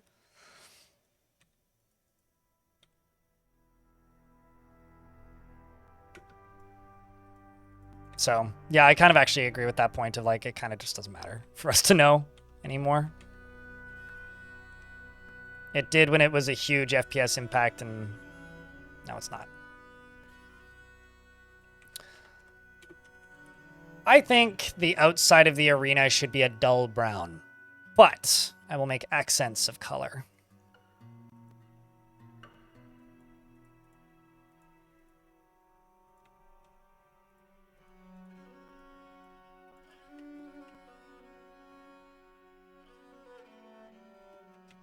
And I think the other thing I'm going to do is I'm going to go around here.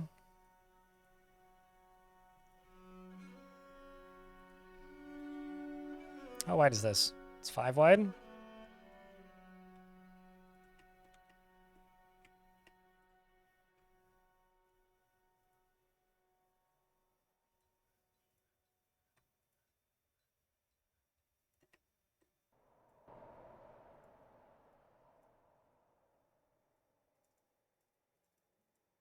Something, something, are you not entertained?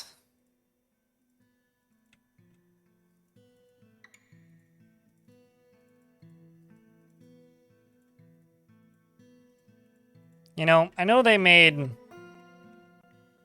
a shameful sequel to Gladiator. I still maintain that Gladiator is one of my favorite movies I've ever seen. Genuinely, I love that movie. Fucking great film.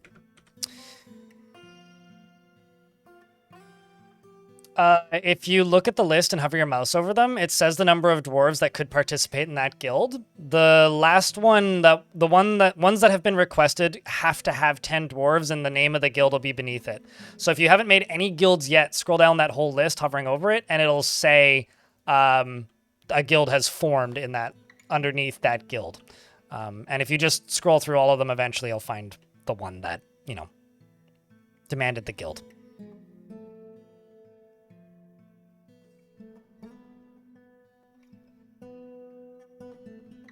That's if you're using DF Hack, Baron Balloon. Which would be a nice menu, I just don't like where DF Hack puts it.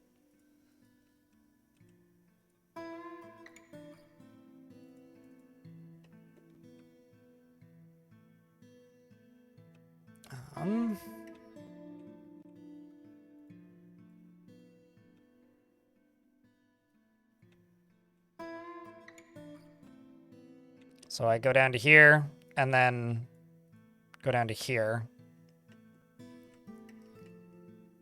And then just go straight along the end. I need to look at it once it's all done.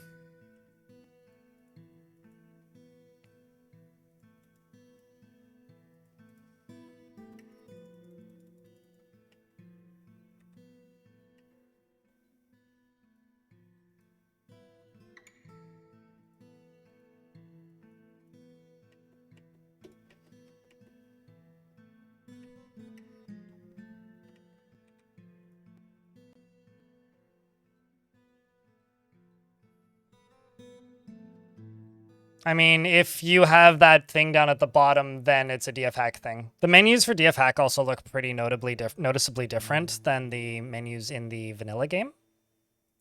Like, if I... Oh, I don't even... I can't have DF Hack running right now because it's not... I'm not running a version of DF Hack that's currently installed, but... Or currently up to date, I guess, is the correct thing to say there. Because I'm on that most recent patch, which, at least when I installed that patch, DF Hack hadn't updated yet. It may have now, I don't know.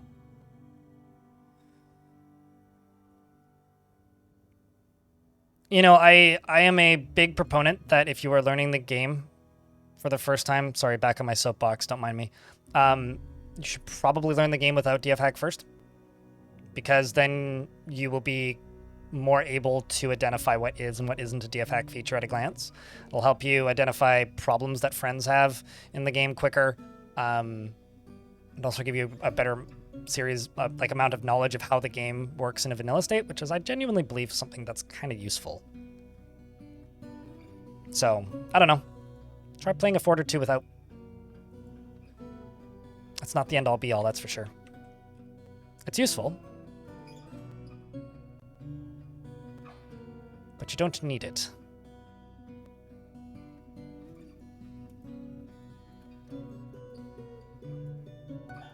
It's kind of like never playing Minecraft in survival mode and only ever playing in creative. And then when somebody says, how do I find, I don't know, iron? And you say, well, you click on the screen on the right and you select iron from the list. Letteran, hello, how are you? We have no idea when the Siege update will hit, but an update came out this morning, not the Siege update. If I knew when it would hit, I would probably put it in my title, to be honest, or I would have made a YouTube video about it at this point. Because if you know, you tell me, because I would love to know. I wish they told me a lot of things. My job would be much easier if they did. Yeah, I've kind of like started quietly complaining at KidFox about how things are communicated, although I don't think it's anybody's fault in particular. It's probably a combination of everybody. Because it's like, if I have a hard time keeping up with what the hell they're working on, it's even worse for everybody else. CCJ is spreading information I disagree with. And they know that. There's nothing wrong with dwarves hoarding clothes that they own. If you think there is, then I'm sorry, we are not the same.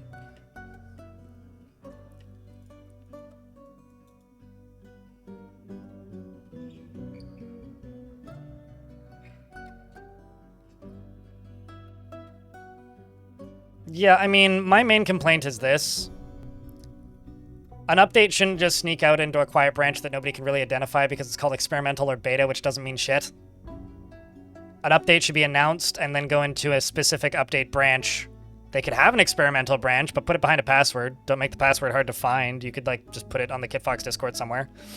And be quiet about what's going on in that one if you need extra testing. And then when an update's going to come out, you announce it, you show screenshots, you maybe release a trailer if you want to be fancy. For smaller patch updates, just post the update. And try and give some sort of lead up for private testing in a beta branch if you want to do that. But that's about it. And also try and specify exactly what's going to end up in the final patch.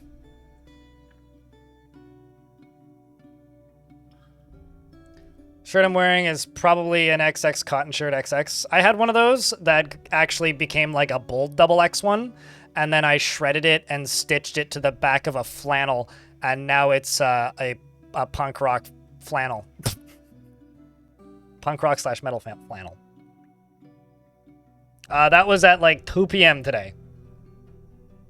Or not, sorry, not 2 p.m. I'm reading 2 p.m. That was at like noon today, DJ. So you've only missed it by like 4 hours.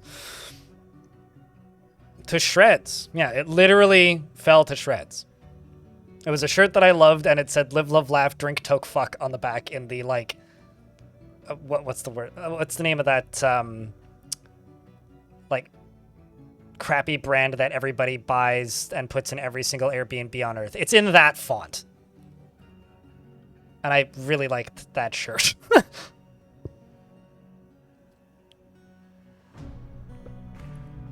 They're not built to last. I bought a nicer one that will last longer. Yeah, it's Wine Mom shit, except very much not Wine Mom shit. Or Soccer Mom or whatever.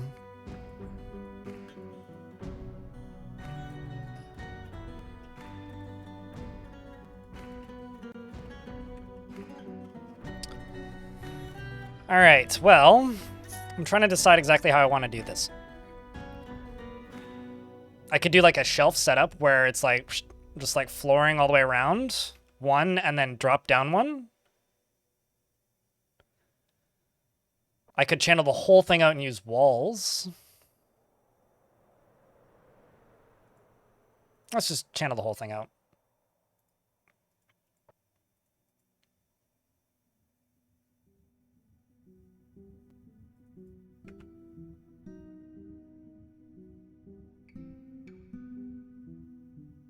There you go.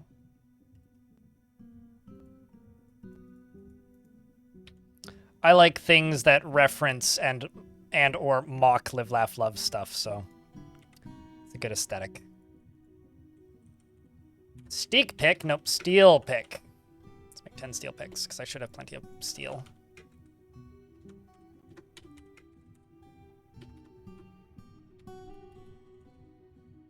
$183 iron. 15 pig iron. Am I out of... I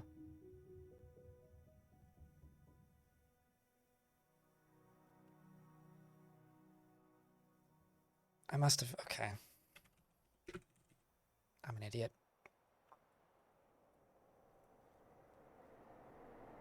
If amount of iron bars is greater than 10, if amount of pig iron bars is greater than 10, if flux is greater than 10, just make 15. Go. And sour grapes is tantruming again and going back to prison. You have a live, laugh, low. A+. Big fan. Yeah, sure, go ahead. Adrian, that's what it's for. Although I have nothing against wine moms. Just for clarity here. To me, that's not even like a wine mom aesthetic. That stuff's just like Airbnb aesthetic. Leave loaf lathe? I mean... Why do we have to leave, though?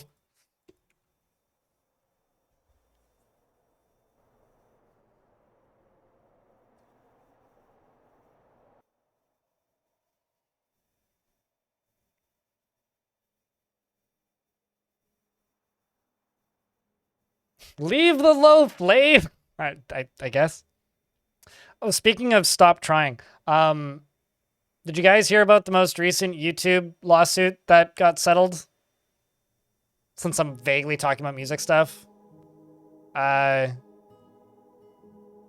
Radke, the vocalist of Falling in Reverse, who's known for being a shitbag on the internet, sued YouTuber Anthony Fantano for calling him a shitbag on the internet, as one does. And the case got thrown out. I was very amused when I saw that yesterday.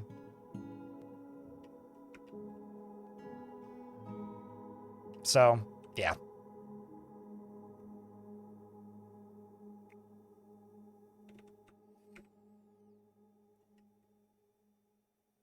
He's the classic, like, piece of shit rock star. If you could even call him that. Washed up rock star? I don't know. Is he washed up these days? I like to think Falling in Reverse is pretty washed up, but... It's only defamation if it's incorrect. Correct. And, Anthony Fantano smacked him with an anti-slap. So, basically just hey, I'm legally allowed to say it how it is. Response.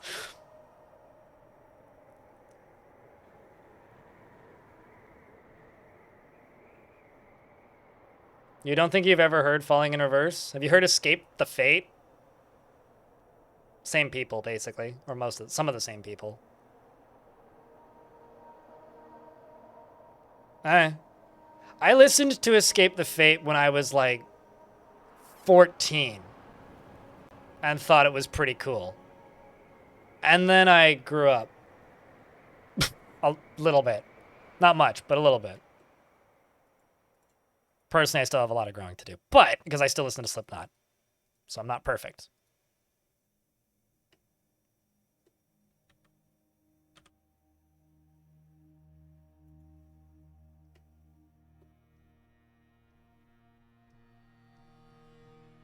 That's an insult to the classic piece of shit rock star, honestly.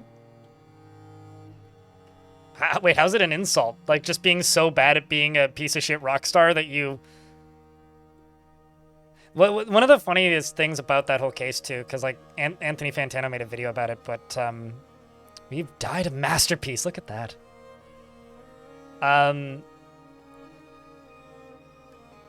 Is that,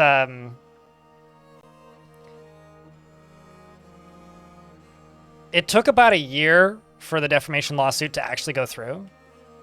And within that year, allegedly, dude who sent out the lawsuit, Mr. Ronald, completely destroyed his own case by, like, repeatedly stating that, you know, videos that talk about how bad I am actually help my clout and stuff like that. So it's like, how's it a defamation case if, like, you're openly stating that it is actively helping you? You're, like, quite literally demolishing your own chance of winning. It's cringe music, but you like their music? Yeah, it's fair. I mean, I like some shitty music, too. I like some Korn, so I can't tell people what is and what isn't bad music. I mean, I can, and I do, but I shouldn't.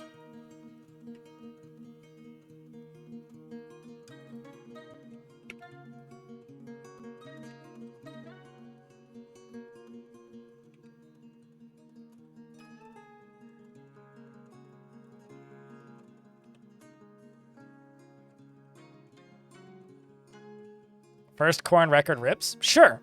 I like more than just the first Korn record, but I'm not going to disagree with that statement.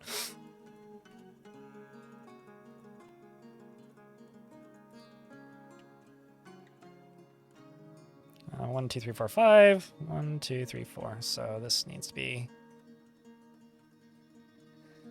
how can I do this in a way that looks better? I could just widen it. That's the lazy way.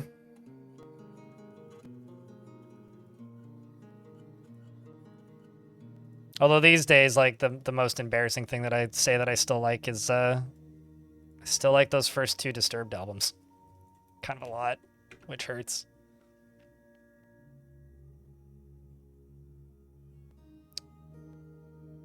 Korn, you know, featured in the hit video game Haze.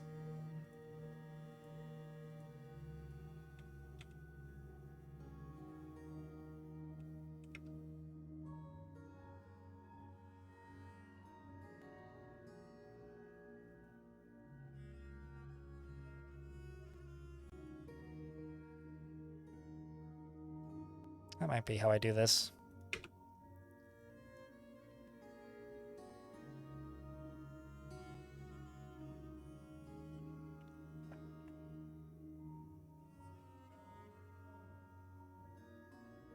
Yeah, the Skull Throne guy. Yeah, that Korn, definitely. It's definitely the Korn that I'm talking about.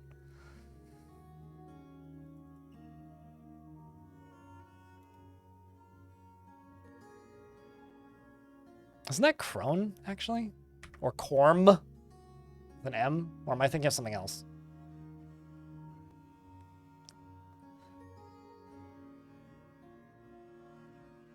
You remember It's Late? Uh-oh.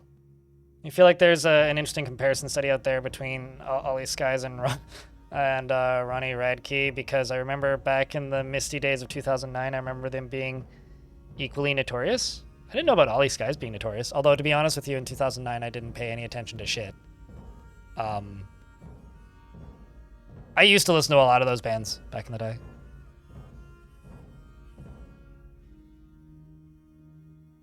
Is that a Maximum the Hormone joke, or is my brain playing tricks on me? Bodie the Lancastrian. DF Hack is back in sync. There you go.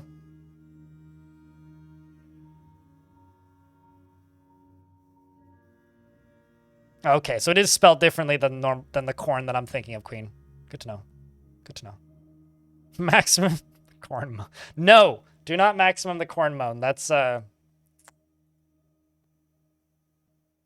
how you have to get banned from a platform and forced to only post on Cornhub. You know, I do have to admit, though, that is up there with some of the best April Fool's Day jokes. The internet. It was funny once. Hi, Alana. How are you? Please help save me from this conversation that I mostly started. I hope your stream was good. What were you up to today? We're playing Dwarf because that's what we do here. Sometimes chat lets me play other games. I'm building a big arena. More of an amphitheater? We'll call it an arena. For sporting events. Like making things fight things.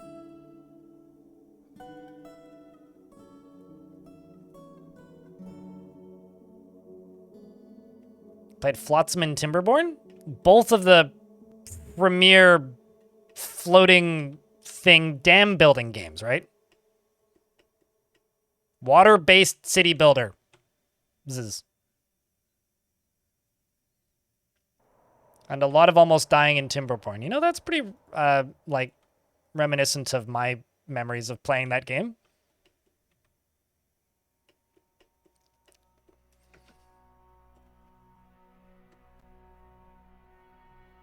It's a damn fine video game product, as they say.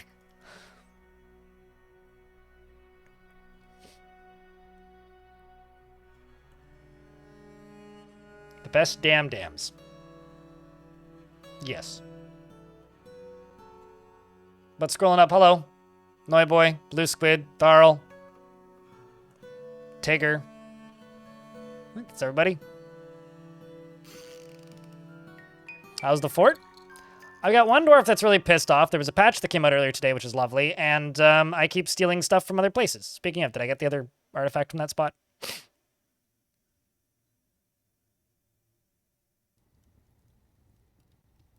I found nothing. Well, okay then.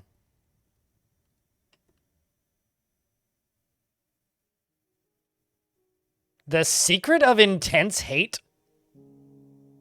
I just have to say, I feel like we could use that in real life. Like, I feel like that would be such a useful secret to know.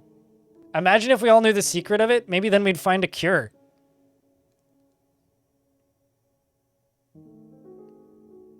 Maybe that one dwarf would stop getting upset. I have one dwarf who's just like super upset and constantly tantruming, and the whole reason... Okay, I need to go to this place literally because of the name of it. And the whole reason they keep tantruming is because they're just angry and hate everything and keep arguing with people. It's like, oh my god, it's too real. So this is Craft Spines, which was a place that was destroyed because they dug too deeply and greedily. And this is Flash Orbs, which was part of the same faction.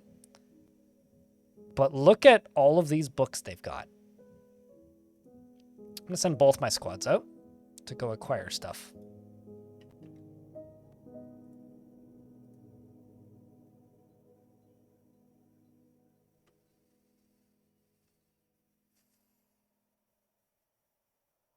You know, it's really quite funny. Tweeting is a word in Dwarf Fortress. And I had a whole faction of elves that all had tweeting-related names. Like, all of their major cities had something to do with tweeting in it. And they wrote a lot of books about tweeting because of it, and I found that very funny. So I could get, like, discourse on tweeting. The survival of tweeting. Has tweeting destroyed us? Tweeting is the last hope. Tweeting will save us. Anyway, that was maybe one of the funniest like recurring bits I had in a fort in a very long time, if maybe ever. So yeah.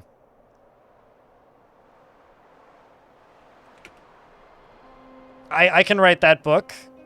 Torpid Knot. It would be very, very simple too. The full prose of will tweeting save us is just... Hold on. I have to prepare myself to say this correctly. No.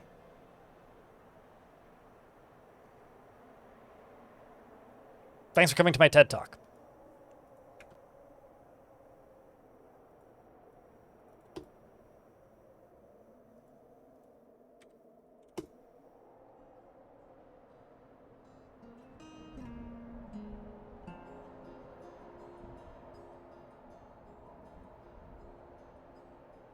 In the posters revolution? More like the posers revolution. Anyway. Let's just dig all this out now. Zoop.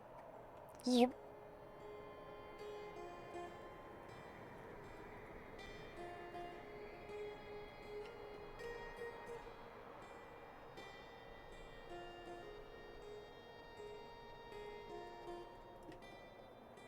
Are we voguing? I don't know what that means.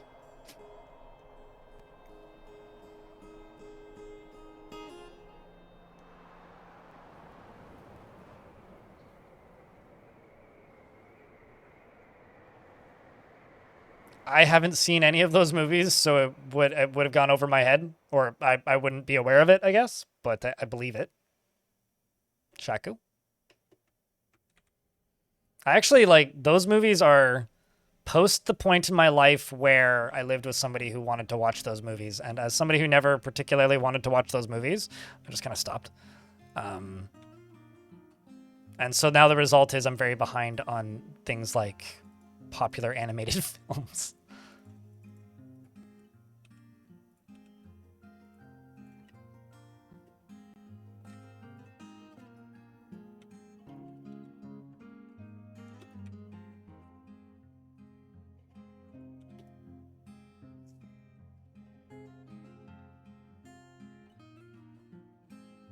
I mean, I know what the word means, but I don't know what, like, voguing means. I don't understand the context of what you're asking, I guess.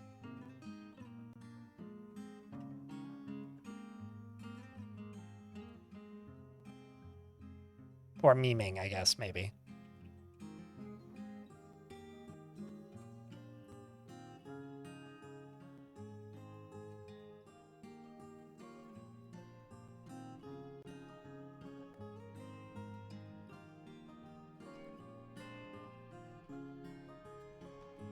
Yep, nope, never heard that word used in that way ever, Squirrel Teeth. But, you know, learn something new every day, right? Something smarter every day? I hope. Better than dumber every hour.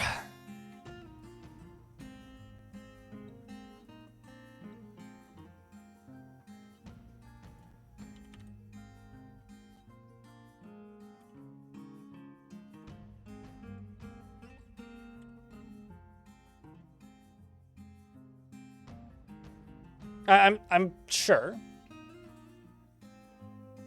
I'm well aware of the existence of Vogue, the fashion magazine, okay? I don't pay attention to women's fashion in the slightest, but I know the magazine exists. I might have grown up in, like, the boonies in a forest in the middle of nowhere and had no social life until I was an adult, but I don't live under a boulder. Like, sheesh. I might be going crazy, but this looks lighter than this, but they're the same type of boulder. Zulban, the stonecutter, has given birth to a boy. I'll hail the new baby boy. And we have now 5 baby lambs.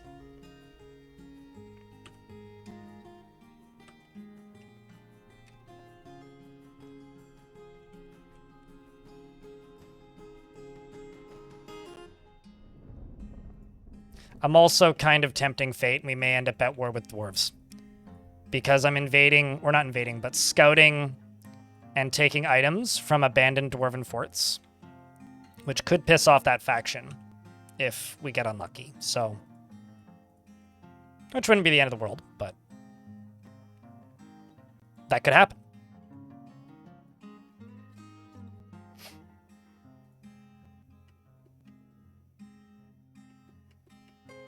Oopsies.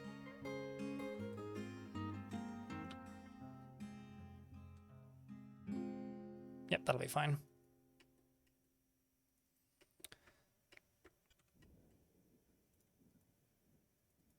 Let's get that unsuspended. All right, this is the last time I will mention it today. I do have a daily minimum, which is if I make that amount of money in a stream, I make approximately minimum wage. We are currently roughly... I'm adding $2 to where I was at before. About 58 US dollars away from hitting the daily minimum. I last mentioned this an hour ago. So we're still pretty far off. If you happen to have a Prime sub, think about me. That's more or less it for the sellouts for the day. It's been a short stream week, so I don't expect to hit my minimums. Let's do that. Grab these. Where's... Okay, so there's nothing forbidden.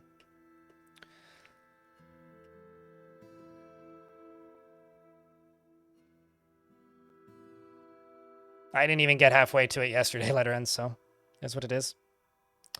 Captain Radiator, thanks for the Prime sub. John, thanks for the Prime sub. See? It works. Round of beers, chat. Don't be sorry. I ended after 4.5 hours of stream yesterday, so don't be. If I wanted consistent income, I would go work for like a company and have a boss.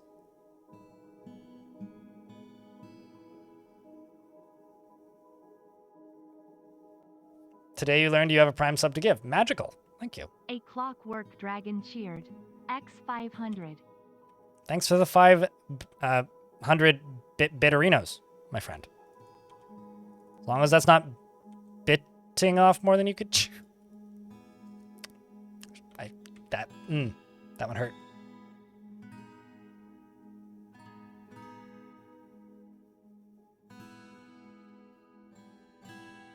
But they go with the minimums, Letteran, is that by the end of the month it evens out, because I will always have some days where I don't even come close and some days where I nail it. And some days where I'm above it. So I've had some days where I'm above it, so I'm not too worried. I will be okay this month.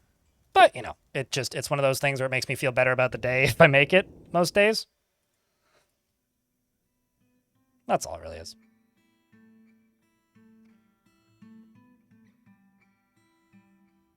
How do you keep your squads from disappearing on missions? You close the game and you patch it, and then you update it, and that bug should be fixed.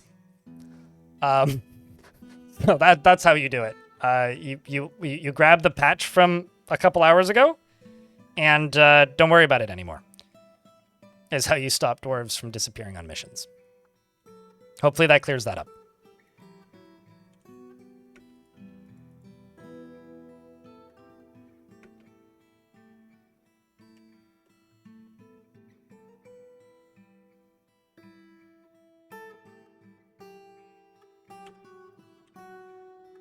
Yeah, it's been kind of a brutal bug.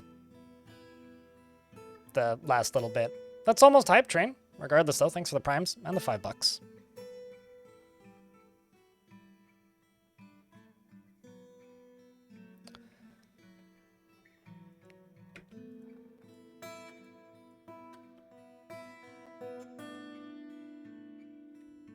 Devildon cheered. X200. Thanks for $2, Devil Dawn. Appreciate you as always. You have a sale event coming up on the 7th? Yeah, I mean, Twitch has a bunch of sales next month. Ones where it's not splitting the John cheered. income with the streamer. Which I've said before and I'll say again. I don't care. I think those are actually a good thing that we can do them. Thanks for the $10, Letteran. And the $5, John. Appreciate you.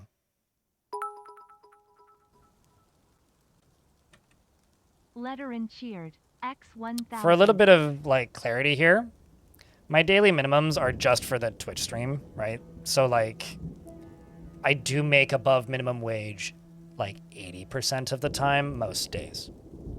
Because, you know, I'm also getting recurring revenue from YouTube. I'm getting recurring revenue from other things like Patreon and my blog. So I do have other sources of income that aren't Twitch. This is more just like a stability thing. If that makes sense. Because Twitch is the baseline on the majority.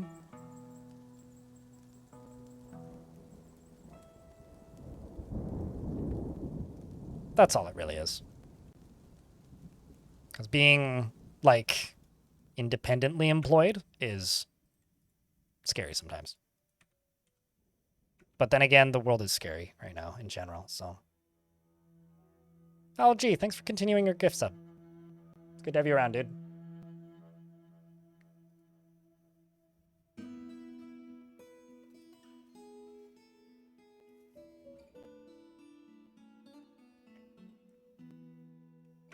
This is definitely going to cause cave-ins.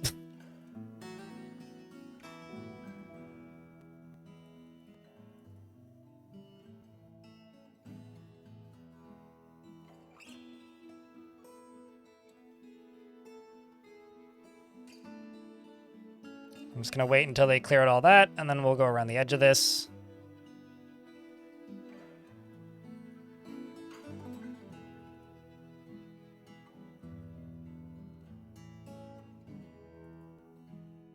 Oh, come on. Say, dwarves, you could have done that so much faster than you did. You know, one of the changes that they implemented in Premium that I love, because I feel like there's always a lot of, oh, I missed this about older versions. When there's a dwarf digging down, if another dwarf stands where that dwarf is digging down, they don't complete the job. They cancel it. And so it doesn't drop the dwarf. In version 47.01 and older, or 05 and older, if a dwarf was standing there, they would just splat straight down. So I love that little change. It's one of the nicest things they've ever added to this game, in my opinion. Like, genuinely, I adore that change. Also, chat, can I get a round of beers for all those bits? And the little hype train. There is a hype train going on if you want some emotes, potentially. I gather most people don't care, because I'm kind of in that boat about the emotes themselves, but there is a hype train if you want to make number go up. Appreciate it regardless, chat. No, that's just a dwarven prank. I mean, now it's an illegal dwarven prank.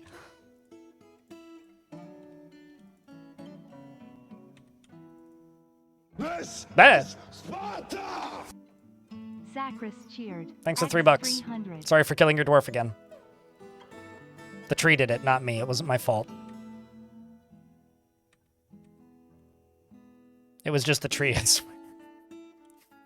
The tree plotted for, like, had 2 attempts and succeeded both times. It was a very good plan. Oh. Huh.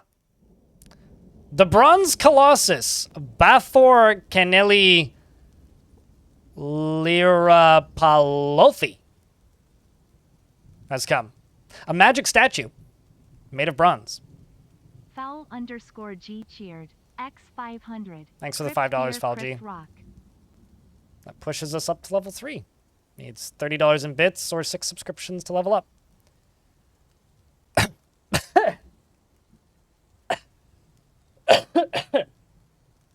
That's never happened before. Yeah. So, I think I just inhaled a fruit fly.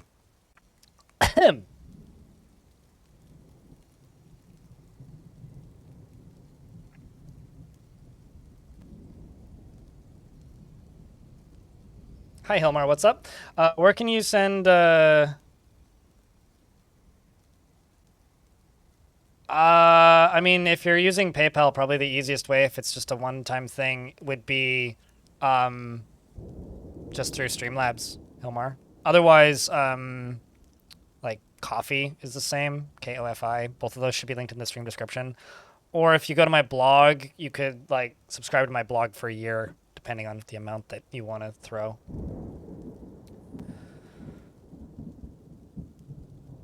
Spit it out? No, I'm not spitting on my carpet. We're good. He's already dead, Jim. Anyway, so there's a bronze statue made of bronze bent on mayhem. We should straighten him out. Did you bring anything fun? No. And all my... Okay, so this is the actual problem. None of my squads are on the map at the moment.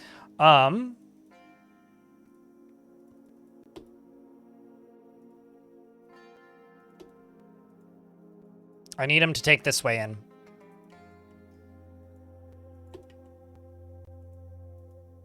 Also, I caught a chinchilla. 3 chinchillas, actually. Macquee12, thank you very much for the 4th month. Welcome back.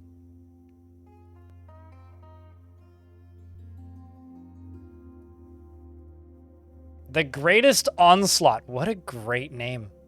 88 kills. Yeah, that's pretty good. 86 other kills, including 28 dwarves in stream stakes. Can I just say that stream stakes sounds like a soon to be banned CS:GO gambling service to me?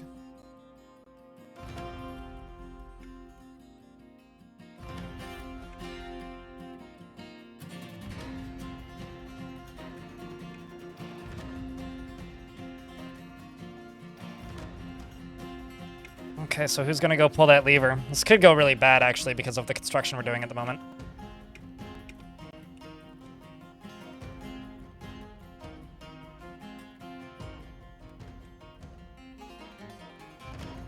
Okay, so this gate should open right now. No, that's the wrong one.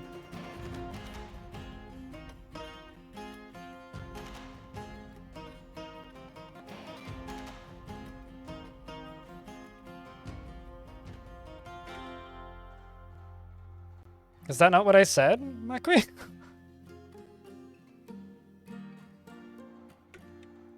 Oh, right. I also haven't fixed that yet, which I should. Come on. Go the way I want you to go. Just keep going. No, no, no, no, no, no, no, no, no, no, no, no. Oh, wait, no, no, no. Okay, mate. Oh, shit. Oh, no. Just path of least resistance. Path of least resistance, most dwarfs dist. Got him. Hell yeah. Get wrecked, son of a brick.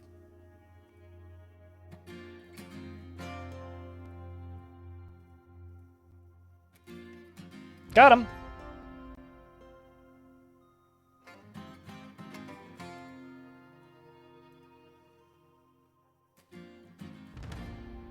Many update videos? Oh yeah, that'll happen. Hey, at least you've got a playlist to watch while you're remembering how to play. Got another one for the collection.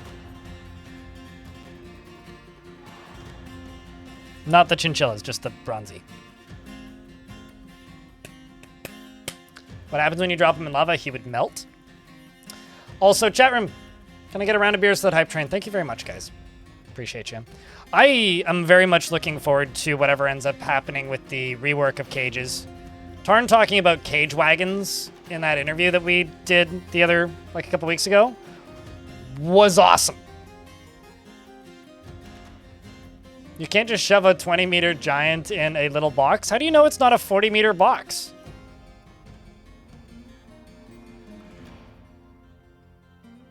Things can break out.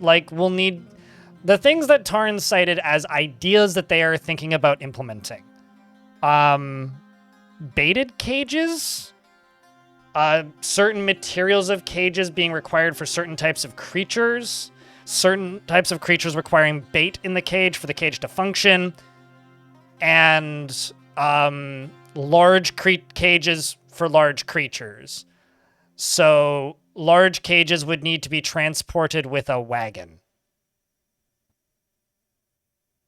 The way I kind of asked if it would be is apparently they already have art as well, because it was an idea from one of the artists, and Tarn is thinking about implementing it. But it would be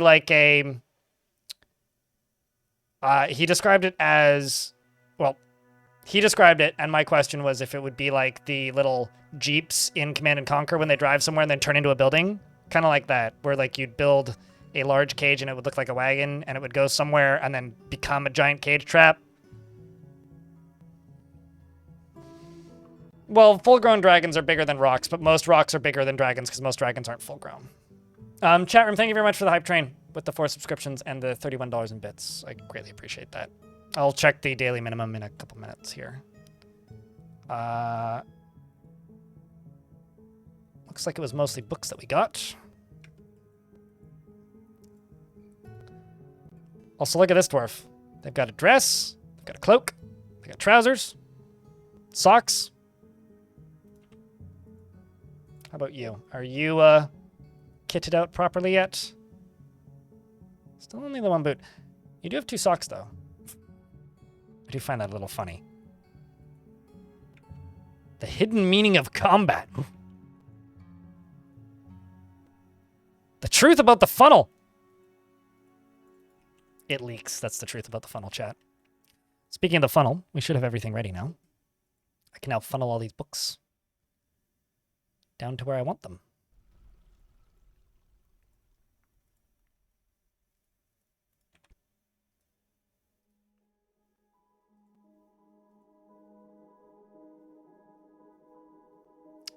This is one of the reasons why I'm kind of taking a while to make my buildings, is because they have lots of time to like get encrusted with a lot of fancy gems and things.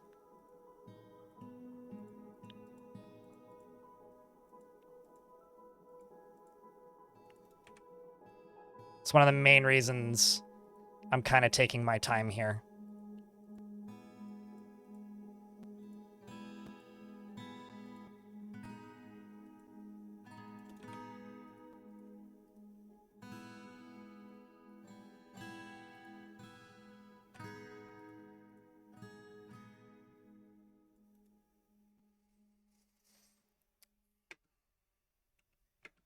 And then this is all just going to be one big dining hall. Oopsies.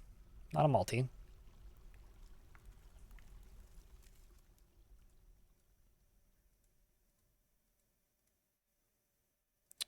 Which is going to be set as a library.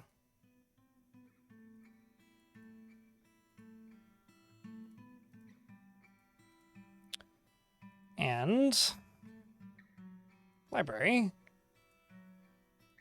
I'm going to go to you, and I'm going to say scholar. I've got a dwarf with brackets that says library.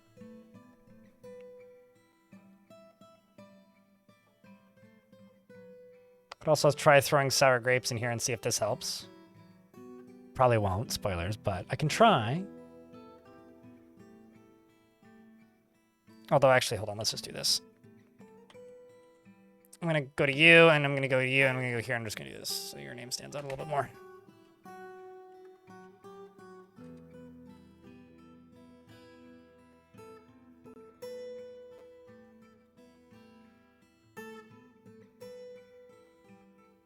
There you are.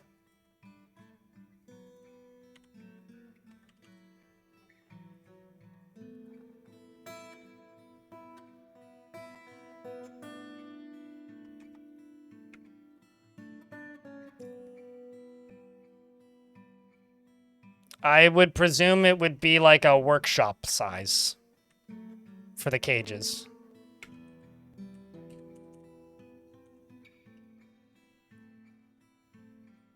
That's kind of just my assumption, though.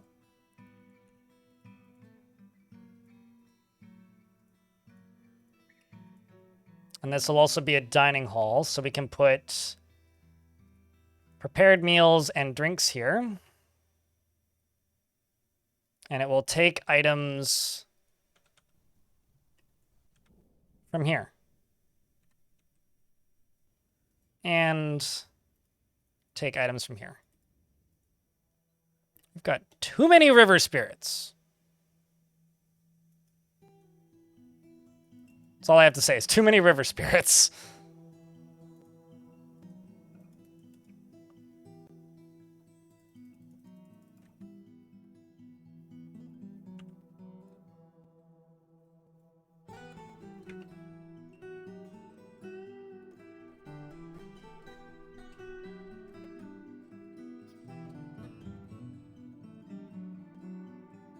Let's actually just get rid of this squad for right now. Oh shit, I just got rid of 2 squads, didn't I?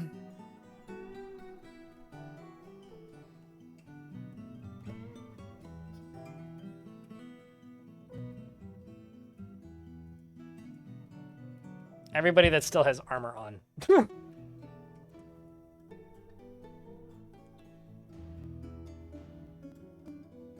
It's been a very long time since I've accidentally deleted a squad, so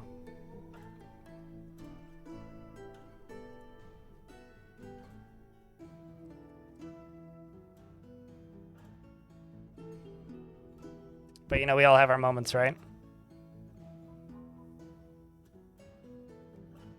I guess not all of them had armor on. Big sad. Oh well. I'll just throw some extras in there. Considering they're all pretty skilled anyway.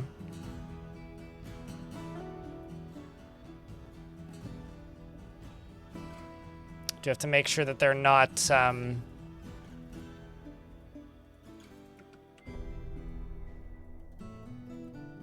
Oh.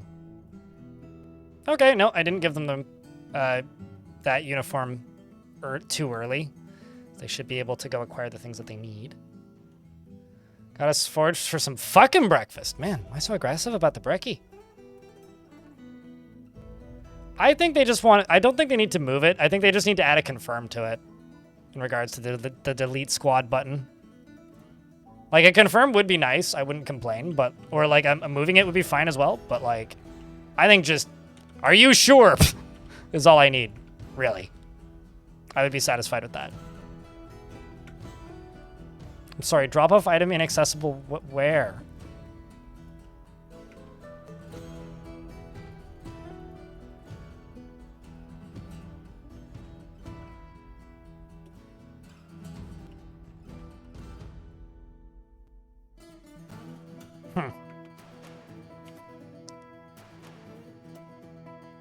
Delicious brekkie. Good luck with your brekkie.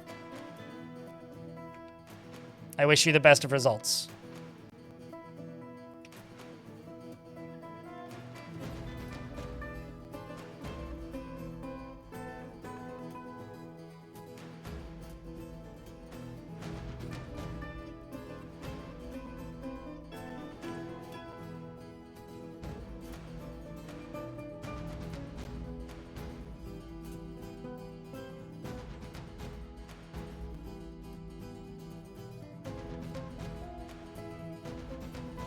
Charcoal am I sitting on?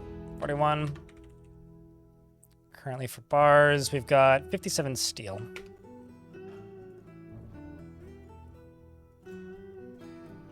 Let's just throw one more dwarf in that squad. I'm gonna make a...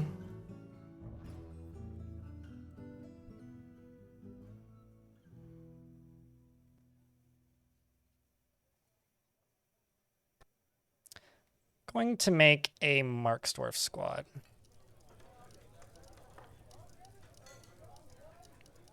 Let's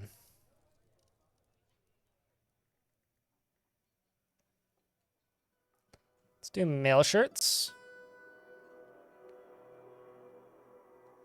Let's do hoods. Yeah, we'll do helms.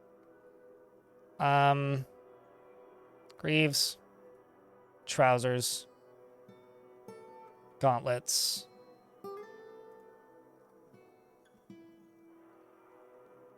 Huh. We don't have low boots. High boots. And crossbow. Call this crossbow.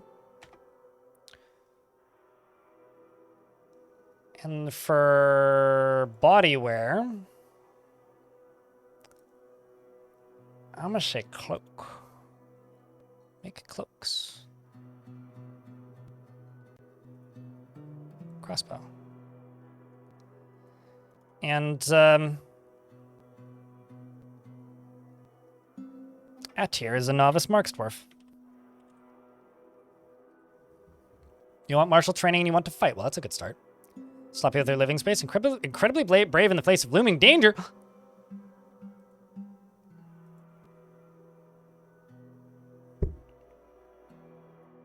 About Deagle the Dyer.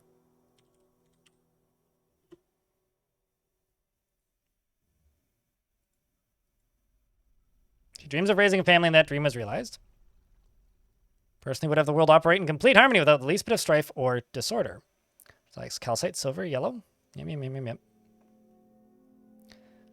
Feel strong surges and seeks short-term rewards. Often can easily fall in love and develop positive feelings. Tends to be swayed by the emotions of others. And tends to avoid crowds. Tends to hang on to grievances and tends to be A little tight with resources when working on projects, is somewhat quarrelsome and is conflicted by this for more than one reason. She is not particularly interested in what others think of her and often feels envious of others. She has an active sense of humor and doesn't cling tightly to ideas, is open to changing her mind, and often cheerful. Can handle stress. Excellent. Excellent, excellent, excellent.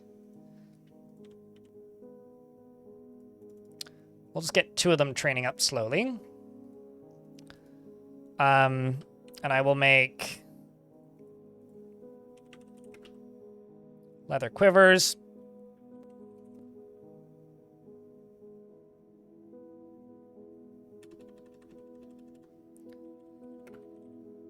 Let's make steel crossbows because I can.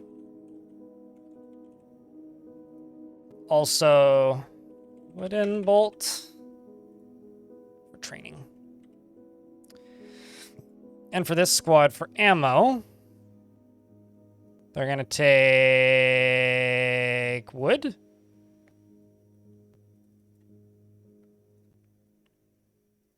And say metal bolts. So this will be for training, and those will be for combat. Let's see what's available. Basically nothing. Makes sense.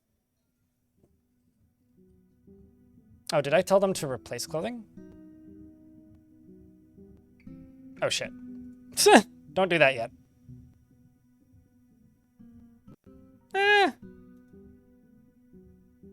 Actually, it might be fine.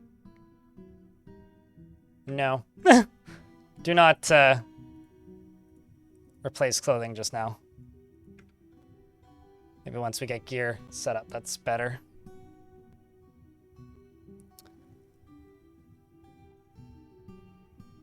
What kind of cloth do you get from Looming Danger? You get... What kind of cloth do you get from Looming Danger? I'm trying to think of like a snide response, but I can't. Good pun, though. I would honestly say like...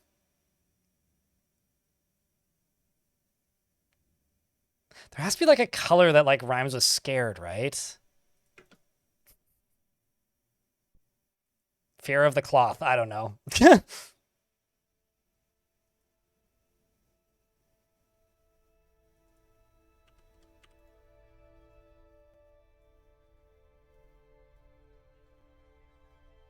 There we go.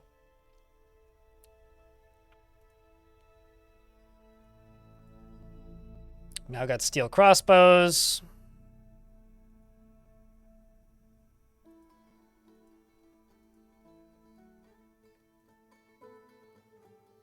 I think I screwed this up. Hold on, let me adjust it. What's the name of it? Metal armor full.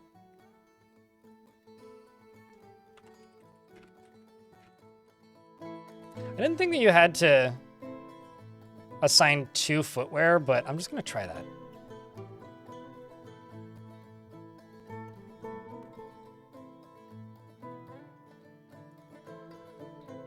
Because I'm only seeing them running around with 1, so I'm going to confirm and save and see if that fixes it.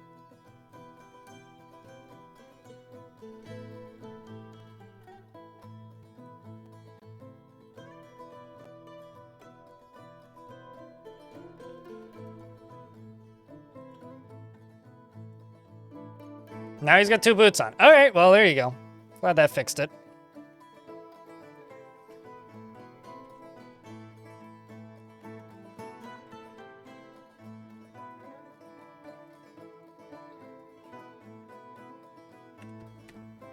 I'm also going to increase all these numbers because it's about time we do that.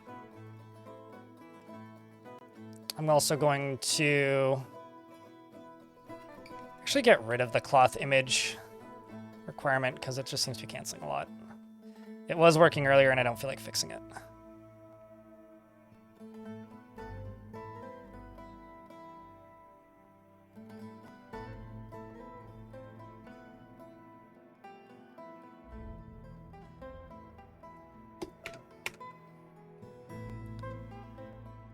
Fear in clothing and... Oh, yeah, that's what you get is fear in clothing, right? Looming Danger would give you fear in clothing.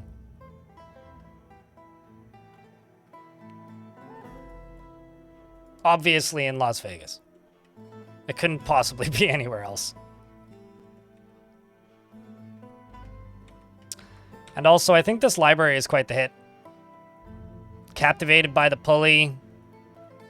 Let's see if I ended up with a necro book. Nope. Well, that's good.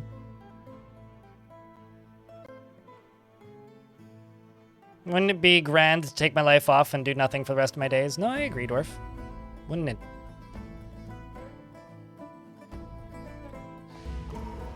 Neezer, the dwarven child, has been possessed. One of the first kids born in the fort. How would shoes made of pigtail even look? Google cloth shoe. You also need to realize that pigtails aren't pigtails. Pigtails are a type of cloth. Or like are a type of plant that are then woven into cloth. So it would just look like cloth shoes. They're not literally like stitched together pigs. I'm presuming you need bones, but I could be incorrect. It could be trees. Yeah, it's probably trees.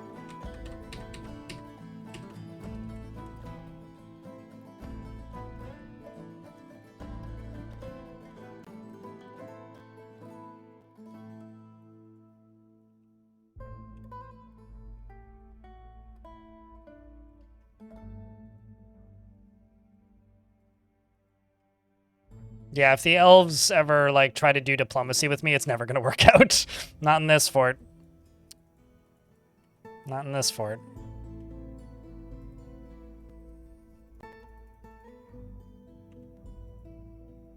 All right, let's, I want to try and get an item from a mysterious dungeon. Let's see if we can pull it off.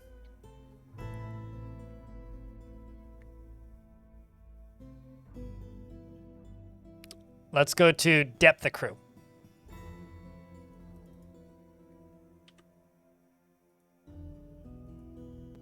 He's hauling a raspberry, but is pretty kitted out aside from that. Some of them are mostly full, some of them are not. We're still working on it, but it's okay. I need a round of best of luck to my squad's chat. We got expert swords dwarves with... what's your tactics skills? Is it other skills that it is? 0. Well, wish them luck. They're very well armed. They're all professional, more or less. Or adept. Professional, experts. Love to see it. Accomplished. I mean, you've killed a Kia. That's basically the same as a cult leader, right? You've killed blind 5 cave ogres, but that was before you got here, so... Creator of blank.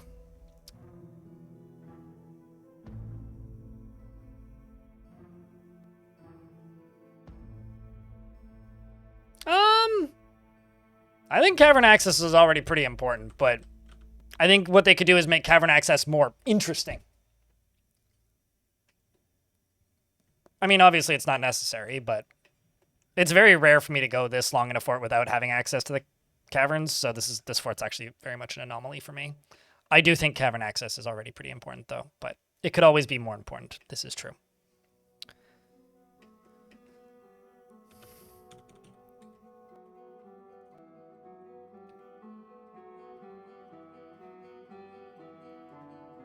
I think what I'm going to do is this.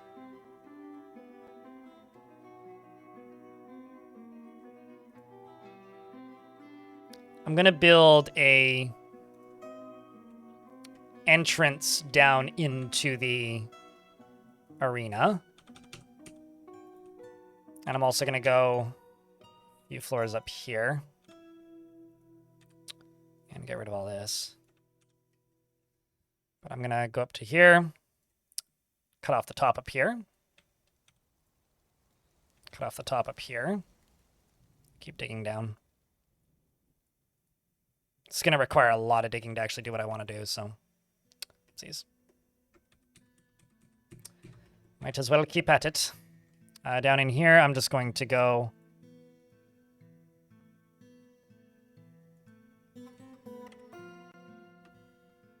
across here with malachite. And there, and there, and there. And then lastly there.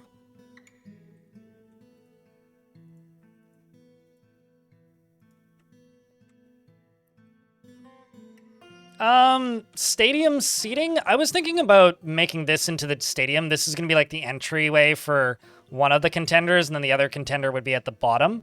I was going to build like a tavern over here, if that makes sense. Like a big meeting area. So like this would be a big old wall, maybe with like fortifications and windows or something. And then the other side would be the dwarves. I don't actually want the dwarves to see it necessarily, because if they can, that'll probably just disturb them more than anything. I don't know what a footy scran is. So what would it be? Because I don't know what that is normally.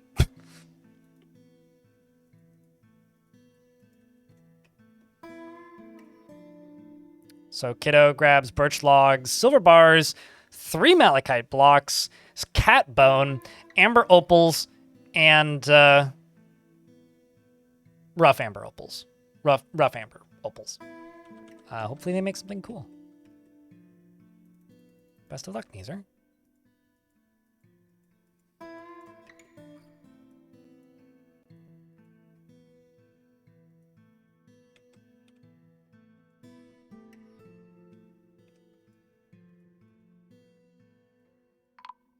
Uh-oh.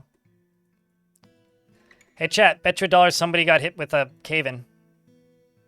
I was right, but not where I thought it was, and I don't even know how that happened. Oh. What?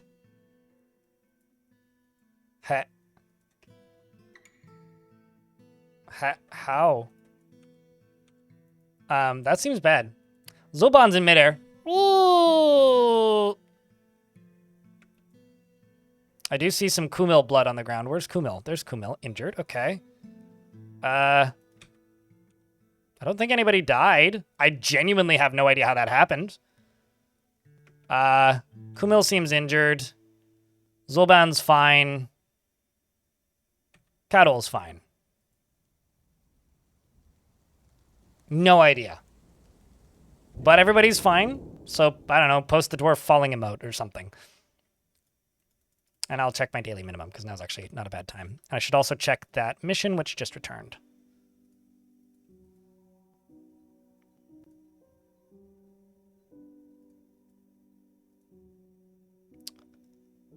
Still $20 away from the daily minimum, but I usually get about $15 a day in Twitch ads and turbo revenue, so we should get close-ish to the daily minimum.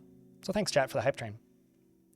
Floor install before it had support. They're not supposed to be able to do that, though, but I guess they did. Fuck the rules, I suppose. Okay, so patient is being diagnosed. What do you has? You have a compound fracture. Okay, this is actually, I think, the first time the hospital's been used that I'm aware of. Yes, squads are back. Right lower arm is bruised. Liver is mangled. Ow. Must have just got, like, smacked in the gut. It's pretty brutal.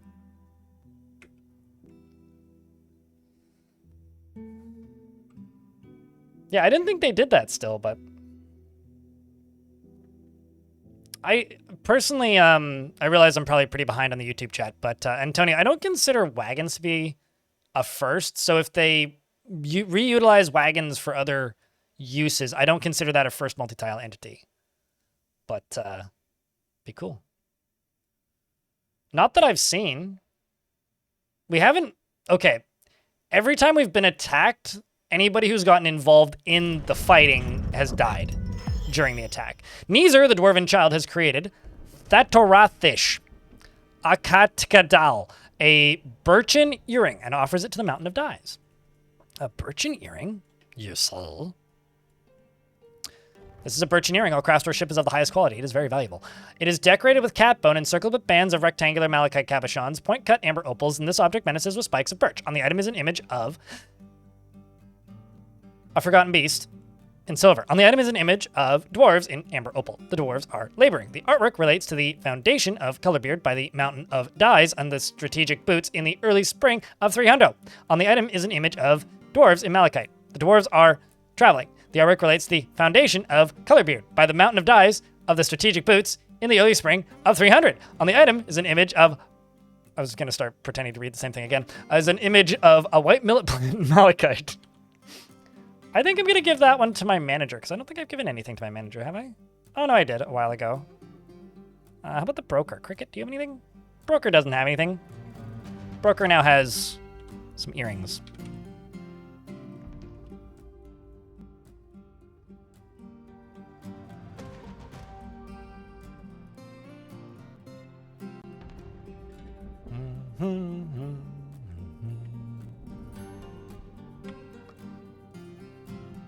Footy scran is food you get at a football game. Oh. I mean, I don't know fucking Britishisms about fucking footy. I don't care about North American sport, okay? Why the fuck would I know anything about footyisms?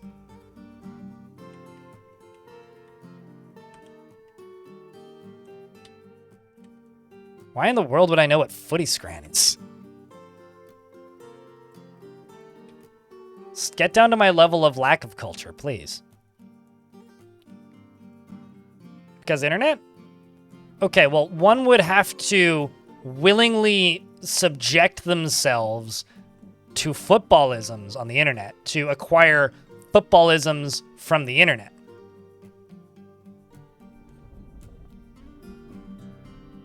So disagree.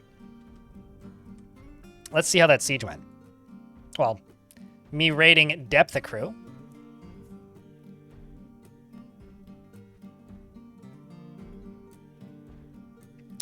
Okay. So the strategic brutes attacked the stability of traps of an unknown civilization at depth of crew. The dwarf Zulban led the attack, and the defenders were led by the human maelstrom priest, Sele Massive Balance. The dwarf Zulban's tactical planning was superior to the human, but the defenders had a positional advantage. And in the late spring of 308, the walls of color led by the dwarf Pubert clashed with 3 mudmen, slaying them. They turned into puddles. The walls of color, led by the dwarf Zulban Pulbert, clashed with 3 goblins, slaying 2. They then clashed with a single goblin and killed them. They clashed with 6 goblins, slaying them. They clashed with a single hungry head. Really? Slaying them. The human maelstrom priest confronted the dwarf Edict. And the human maelstrom priest fought with the dwarf Edict. While defeated, the latter escaped unscathed. No, we're not talking... Well, chat mentioned a footyism, and I'm like, why the fuck would I know what a footyism is? Why in the world should I know what food you get at a football game is called? I'm just saying, it's unrealistic expectations. Expect to be disappointed. I'm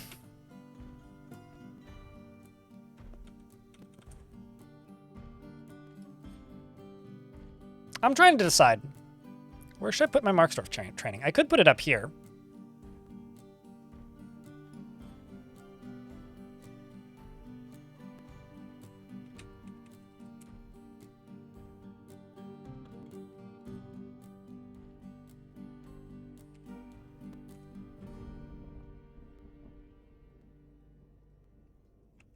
You see, that's my secret, is I'm always disappointed in me, so it doesn't really have much effect on me.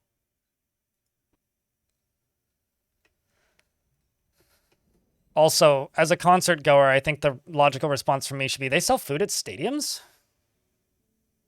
Sorry, I never make it past the bar.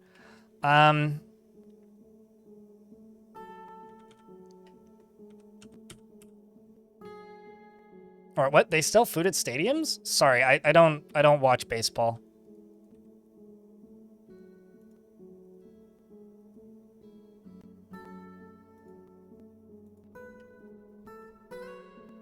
I typically try to avoid stadiums if and when and generally as much as possible. So it's not even I don't get food. I just try to avoid them sort of as a rule.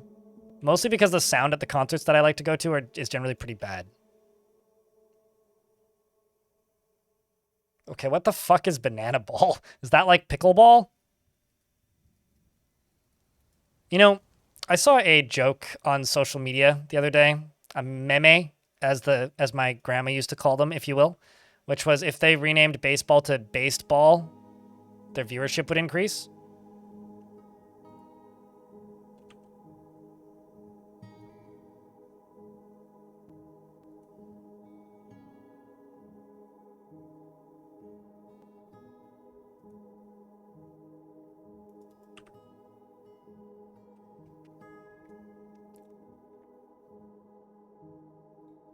As a stagehand, wait, people buy food at stadiums? Imagine not getting catering. This is madness. Then the sport would be lies. It already is. It's not really a sport. They all have beer guts. Have you seen any of them?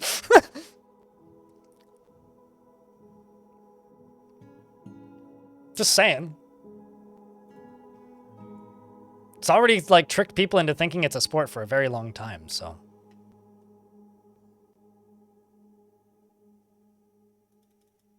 Oopsies. How you doing today, Hobo? How's things?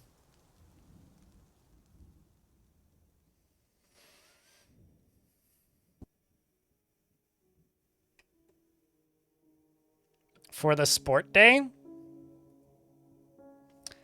there is like a dystopian corporate required sport joke in there somewhere, but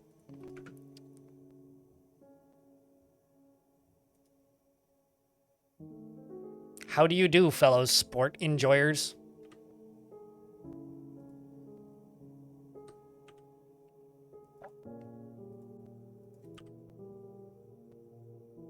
Oh, exact same thing.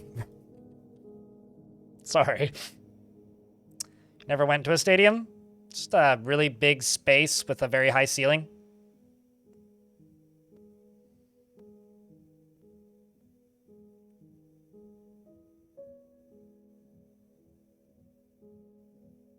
I like small stadiums personally. They have the best audio quality.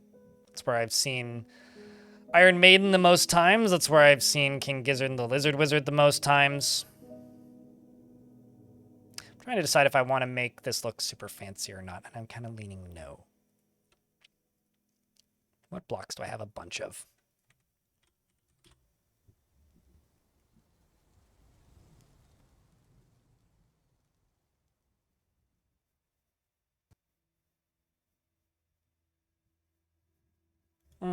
Let's actually do it this way.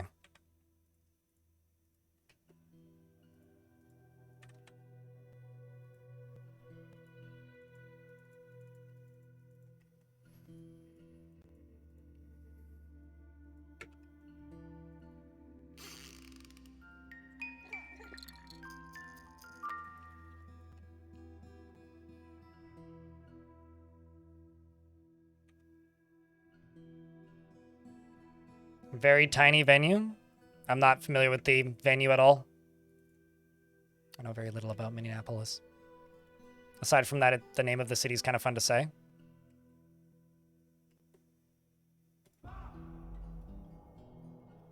Zostra.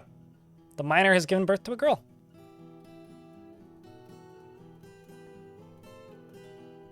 Congratulations to Zostra and Zostra Jr.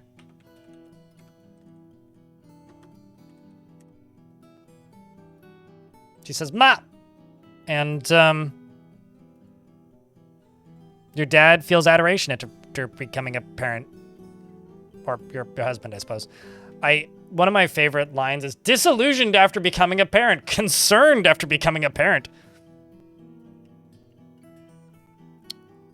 Every now and again you see those, and it always just makes me chuckle.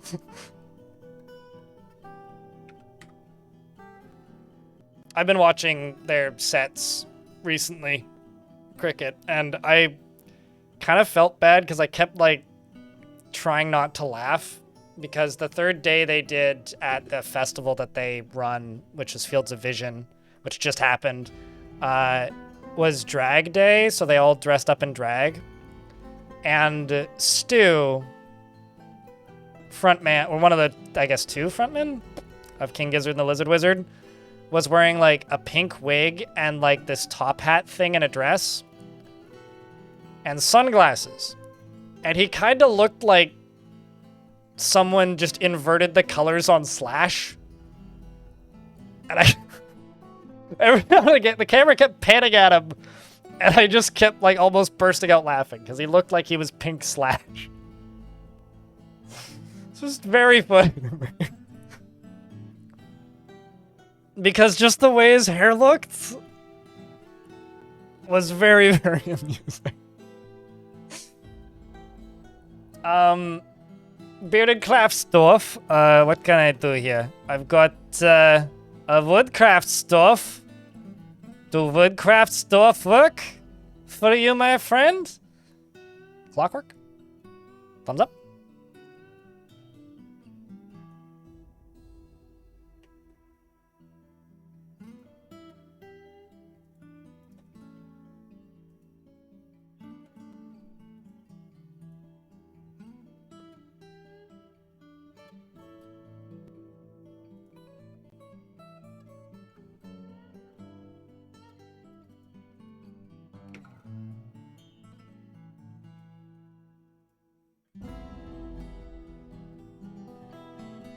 Why did this keep getting canceled? I'm just gonna remove Cricket from that task. Let's be less specific. Need those to just get done. You like it? Okay.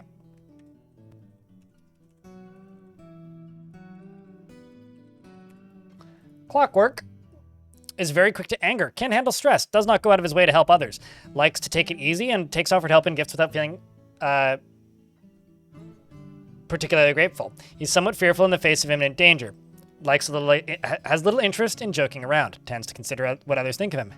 Isn't particularly ambitious. Occasionally overindulges. Dreams of mastering a skill. Personally, respects power. Sees sacrifice as wasteful and foolish, and values decorum, dignity, and proper behavior. He sees sacrifice wasteful and foolish because he saw Poperi die, and values dignity because of wearing old clothing, and likes basalt and praise, and moose bone, as well as maces, leather armor, figurines, blue peafowls for their enormous fantails, and basking sharks for their open mouths, and the word of the play of couples and the sound of the fabulous euphoria. When possible, he prefers to consume hard wheat beer and ginkgo seeds, and absolutely hates brown recluse spiders. And he's very fat, and has some friends. Sly, Bismuth, and Kronos, to name a few. Hello, Mina.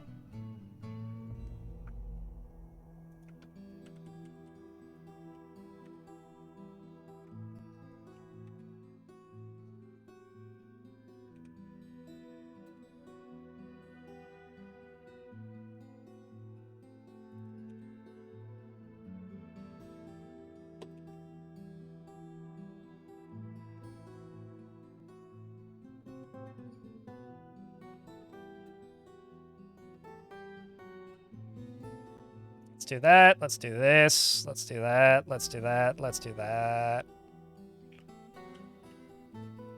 And we'll keep the arena building slowly.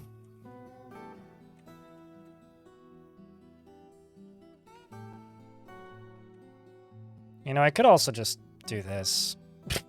This would actually be quite a bit easier than the way I was doing it before, so I'm actually just going to do it this way. Sometimes I think I should just be willing to settle. And today I'm going to settle. Although this should be up, not down.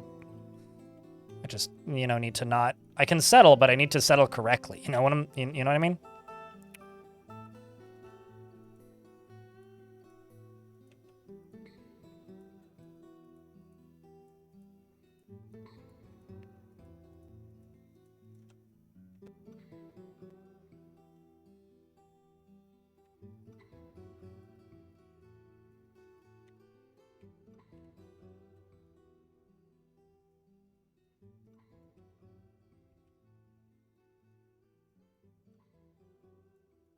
Except this stuff here needs to be done first. And hopefully it doesn't cave anything in. It might, but, you know. If it does, then oh well. So swell. It definitely will. It's absolutely going to. 100% it's going to. 1000% it's going to, actually. In fact, I guarantee it's going to.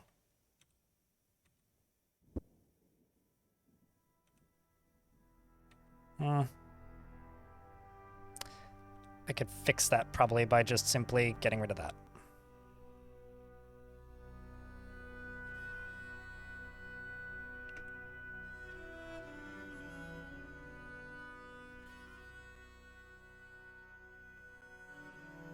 If might already know about the new army patch dropped? Yeah, we know.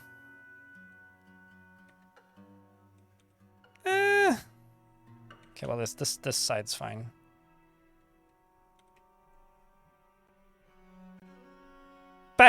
What's life without a little danger? Yeah, ironically, I managed to catch the patch seconds after it released. Actually, no, we'll be totally fine. Should be. Nope, that's gonna cave in. And that should be fine.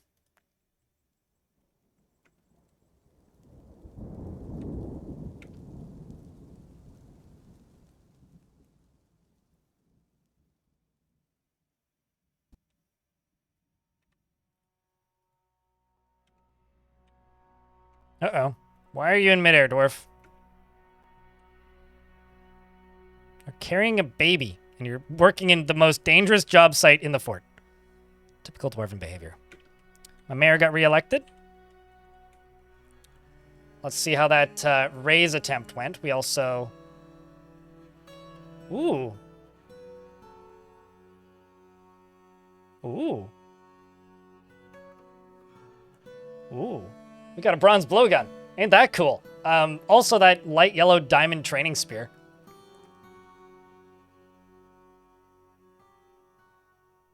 But yeah, we got some posts about it. But it's never too late to remind people that, by the way, there's a new patch that came out today. It fixes armies. You can invade stuff again. Strategic boots attacked the stability of traps of an unknown civilization. At depth, the crew and the dwarf Zulban Pubert led the attack, and the defenders were led by Maelstrom Priest Sele. The dwarf outmatched the human Maelstrom Priest with a cunning plan. And the attackers had a strong positional advantage. They confronted the human Maelstrom Priest. I feel like these should be hidden on the overworld, but that would also make them really hard to find in adventure mode, so. The human Maelstrom Priest was struck down by the dwarf. There you go. We looted. The primeval light earring was looted. They clashed with a single goblin, slaying them. Nice. They rampaged throughout it. And the stability of traps fled depth of crew. It's like a... weirdly real thing. I looted a mysterious dungeon for the magical item in it. Just like this one, Yon Deeps, that I'm about to go for. We're going to go pillage that.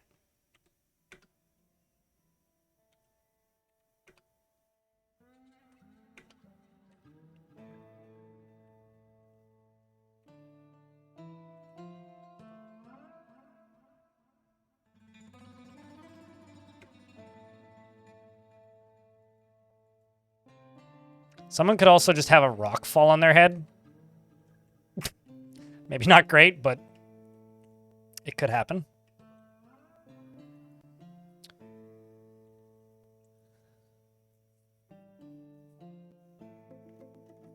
That's kind of the goal, yeah, is for it to be recessed into the cliffside. So like this is the top of the cliff up here. And so I'm just slowly building into this down here.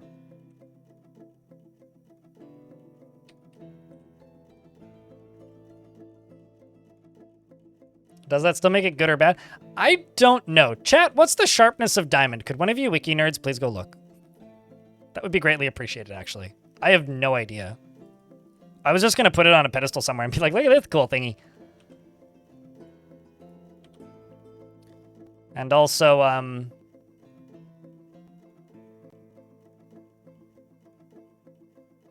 got this, which is going to be assigned to my militia commander whenever they return again.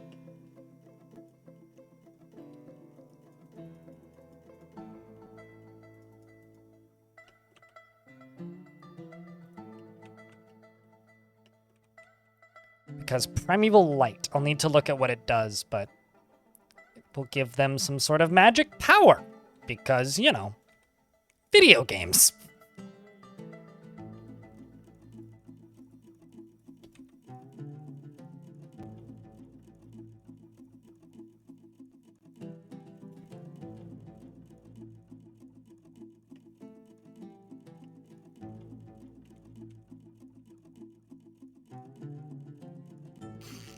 What's the plan here? I'm building a big arena to make Forgotten Beasts fight. But to hit the proper level of scale that I'm going for, it's taking a while.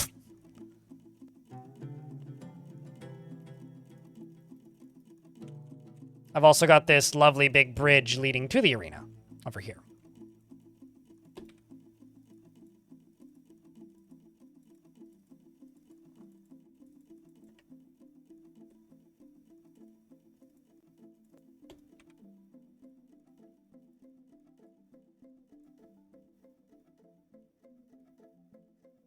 Holy moly, yeah, thank you.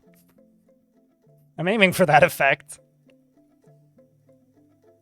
When in showbiz, you must build to impress, you know?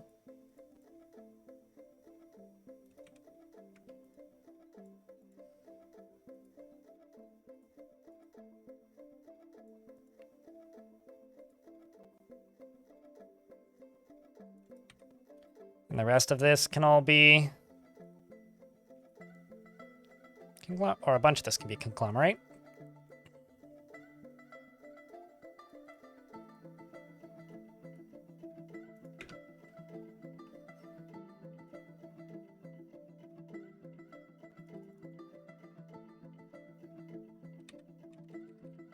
I mean, this is the majority of the fort right here.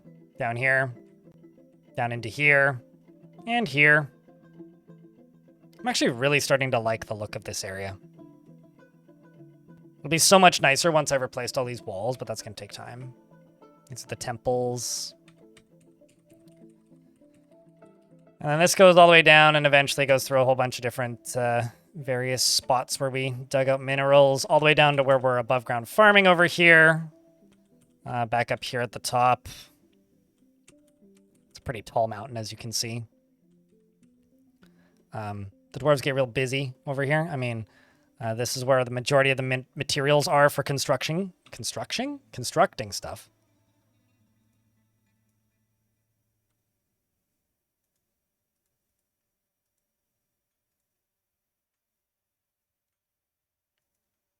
What are you trying to equip? I mean, you're mostly kitted out. Because blocks come out of these workshops and go into this, and then go into this minecart right into this minecart right here, slowly with time, and then zip over to here, and then dumped into that, and then redistributed into this. I really like the color scheme, yeah. We really lucked out with all of the malachite we have. Like, really lucked out with all of the malachite.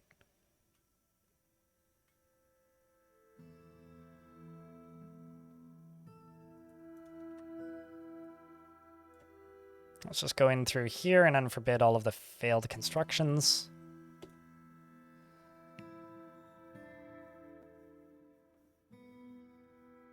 And then down here, I'm just going to do this.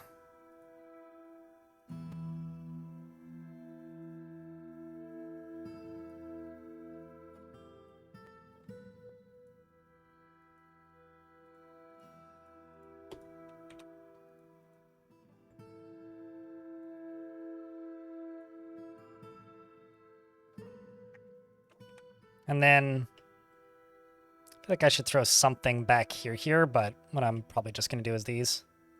Woo! Look at all these fancy fucking coffers, man. So this right here is the light yellow diamond training spear.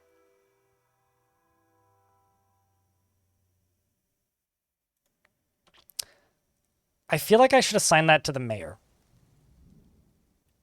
Speaking of, we now have 2 of those things. Mayor, you can just carry it around. It can be a symbol of us. Speaking of other primeval thing. We also got an aluminum chest, a bronze buckler, silver cage, and a Pericles something. Yeah, a lot of musing about that has been done, Zemodier, since this update came out. We the Shady Hope of an unknown civilization were attacking the Shady Hope. The defenders were led by a human named Maelstrom priest named More. More Covenant Dabblers. Wait, hold on a second. That actually, like, is a functional sentence. There are human maelstrom priests named more convent dabblers. The dwarf Zulban Pubert outmatched the human with a cunning plan, and the attackers had a strong positional advantage. The dog Reg homage handles clashed with a single giant Olm. Wait, what? Hold up. How did we bring the dog with us? There's no dogs assigned to this squad.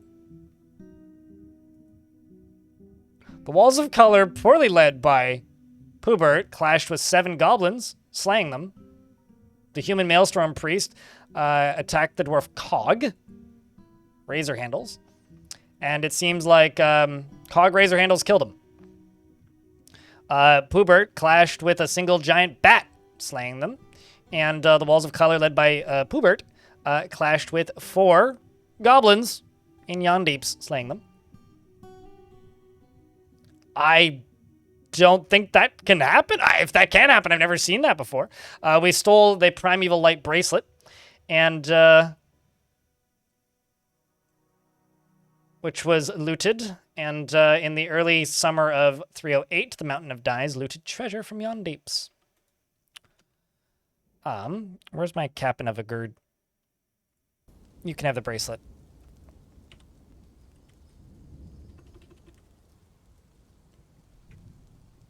You're going to read Future of the Fortress first. Future of the Fort, chat. It's right there. It's Tarn's monthly Q&A. This dwarf's keeping up to date on development of Dwarf Fortress. It's very important. That might be my favorite book I've seen in a long... I'm going to have to screenshot that for later, because that's funny. Anyways, that dog...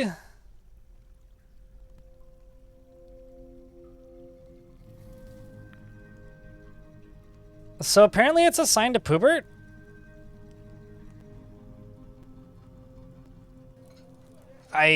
Yeah, no, it left. Did I accidentally assign you as a pet or something? Oh, shit. Did you actually do a sermon? Holy, you don't see that very often. Some otters actually gave a sermon. It feels zealous and wonder. And Edom was interested. This is a very unrealistic sermon. Well, good for you there, Dwarf.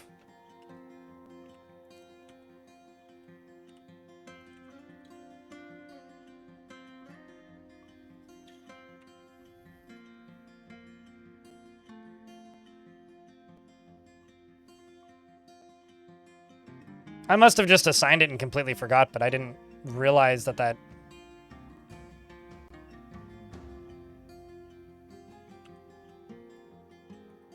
dwarf would have that.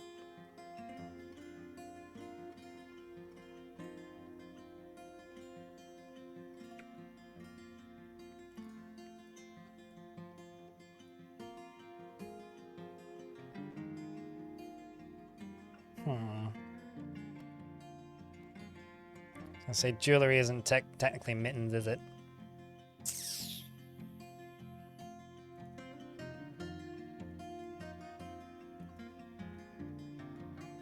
Okay, so I'm gonna have to reassign a new metal armor full. This whole squad. So they'll all be able to go get their correct numbers of shoes.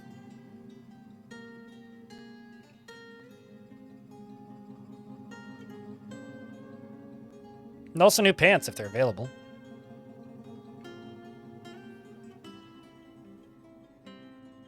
Oh, maybe. I very well could have done that and completely forgot about it.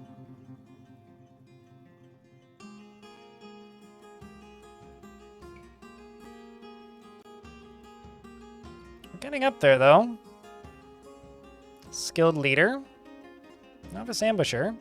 Adequate tactics.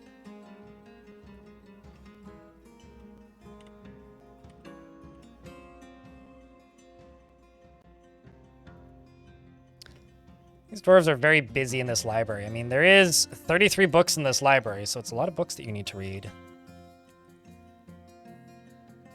So, Sour Grapes is still in prison.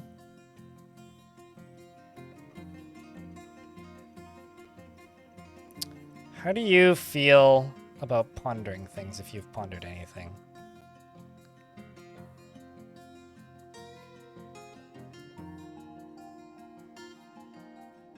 You haven't.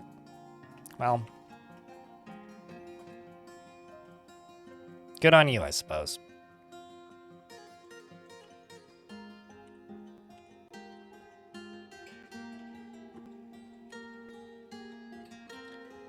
Let's jump back up to the overworld and raise this site.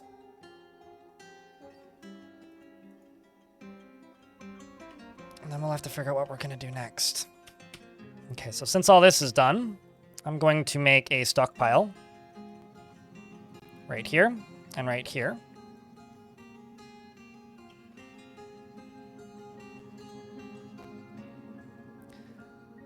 I'm going to make this for bolts. I'm not going to specify much. Let's just put bolts there.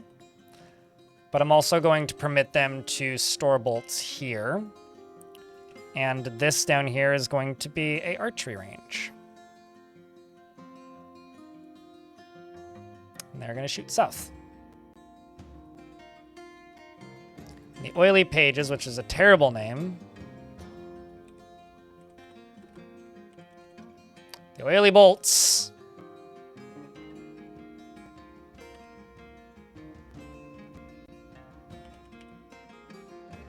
The Colorless Armors. Oh, that's funny. We'll go with that. The Colorless Armors, the Walls of Color, and the Oily Bolts are my squads currently. One of them is a skilled Spears Dwarf.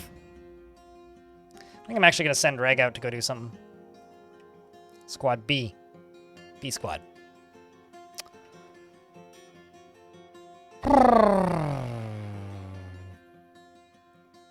Mostly just want them to go explore something.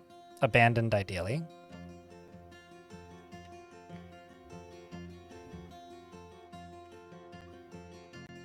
Looking for destroyed locations like this. Or that. Let's just go there.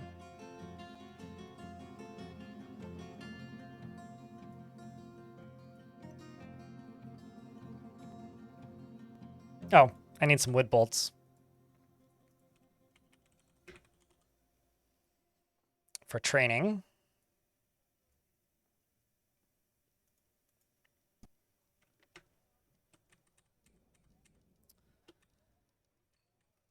We will see you later, Cricket, if you're on your way out now. Hey, chat, say goodnight to Cricket. Our chirping friend.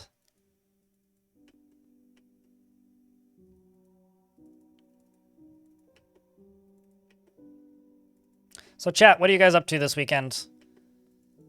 I think it's a 50-50 chance as to whether or not I end up going camping. It highly depends on the weather. But if the weather holds out, I may end up going camping. If it says it's going to thunderstorm the day before, I will not. Regardless, I will be doing a bunch of editing tomorrow and the day after. So, wish me luck with that if you want. That's all I'm doing this weekend. I would really like to go on that camping trip, though, so fingers crossed.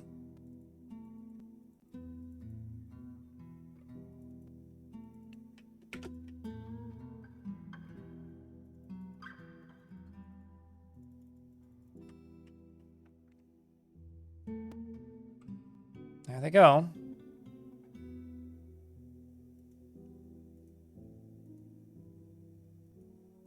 Off to explore the flask place.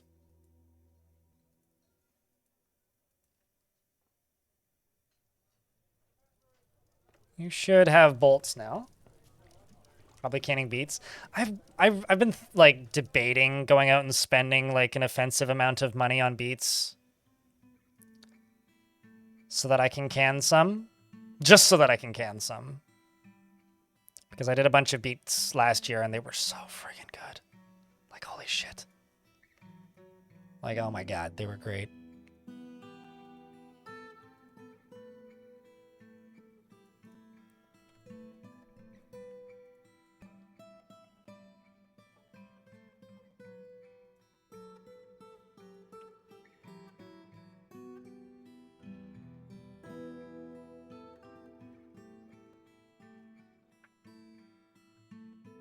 Not sure what you're doing. Bunch of other stuff I want to do. Some stuff, coding, etc. But baby takes priority, so a lot depends. Yeah, that's fair. I'm doing a lot of gardening. I mean, we're getting close to the end of that season, at least here.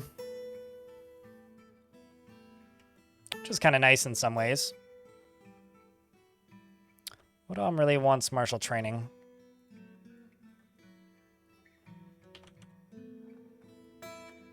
Just gonna poke around for dwarves that want training.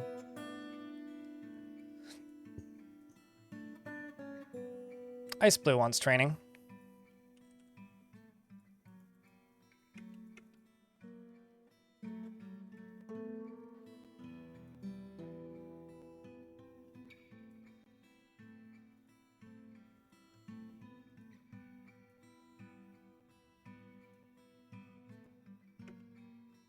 Are they wearing the wrong uniform? Hold on.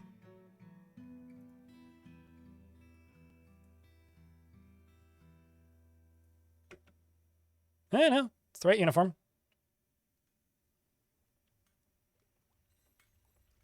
They just reassign everything.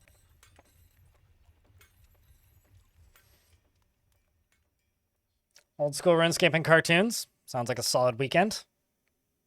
Got the house to yourself, so no real responsibility. You'll spend it all baked unless your buddy is moving this weekend, in which case you're going to spend the weekend baking, helping a friend move at a very reasonable, chill pace, right? Yeah, no, I super duper set this as the wrong thing. This should not be replacing clothing.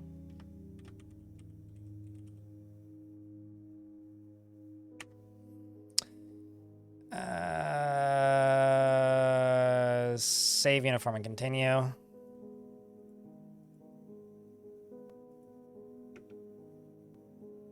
Let's go equip clothes like normal dwarves, please.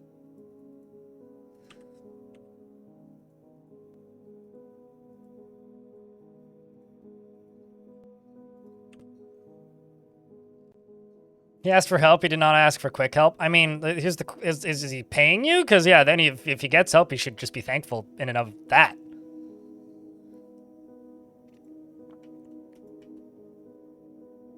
Like, base level of help is better than no help. Also, like, right now is a good time of year to move. It's not like when I moved where it was like February and the one day that last year that earlier this year that it snowed. It was like there was 3 days worth of snow and those were the days I moved. It sucked. Do not recommend.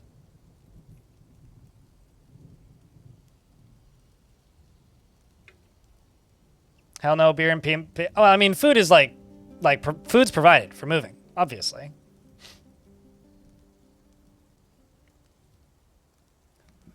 Yeah, I bought my dad and my brother-in-law lunch on the ferry over and gave my brother-in-law gas money.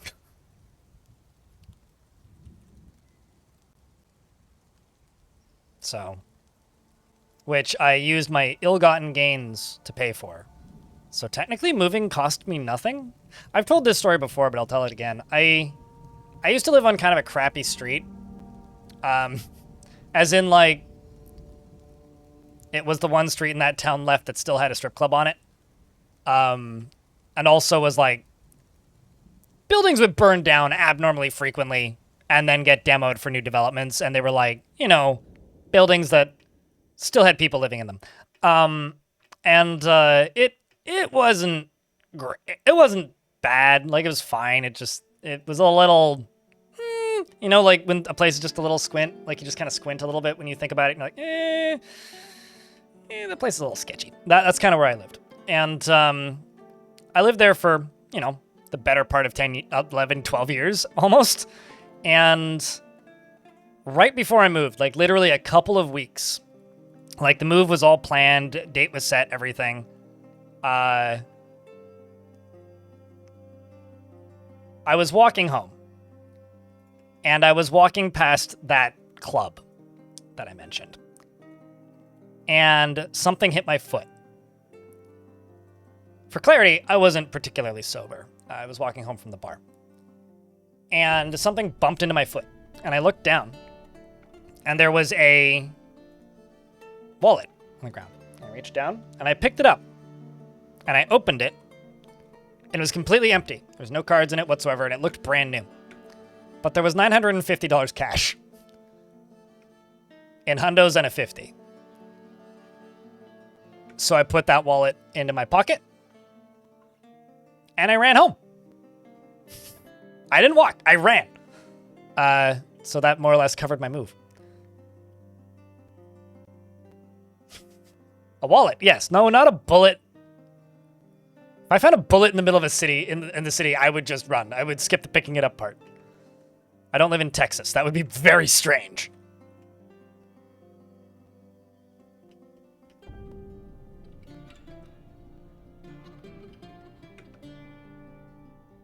You like all the windows? They look comfy? Yeah, me too. They look really nice. That's so many fucking totems, holy shit.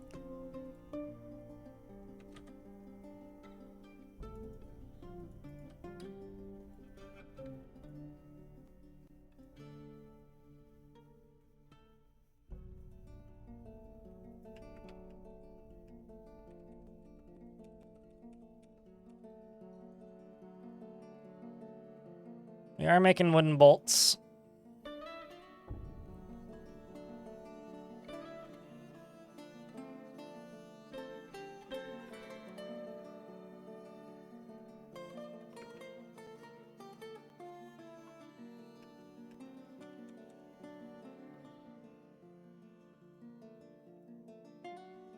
Oh.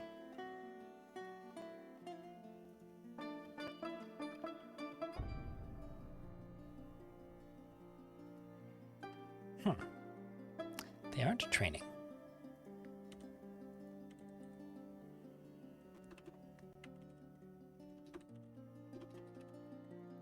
Let's just follow this, because I haven't messed with these guys in a little bit. And if there is actually an issue with crossbow dwarves not training, it would be good to know. Dwarf named Philly. Beard or no beard?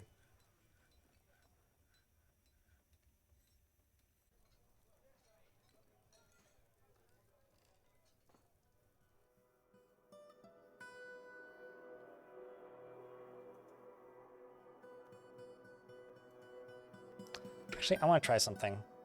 It's going to seem oddly specific, but...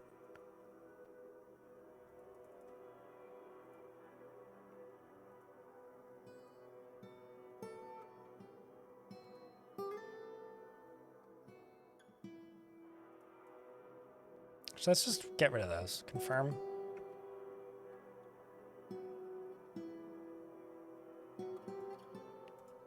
Then go back over here.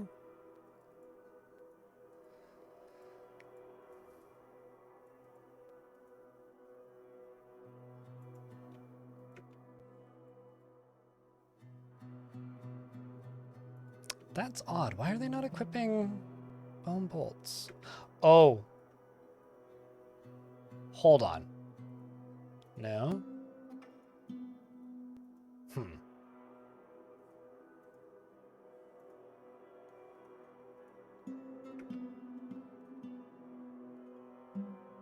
The green is malachite, yeah. That's bizarre. Why are you not equipping wooden bolts?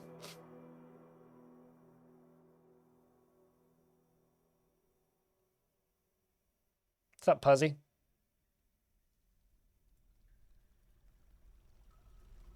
That's weird.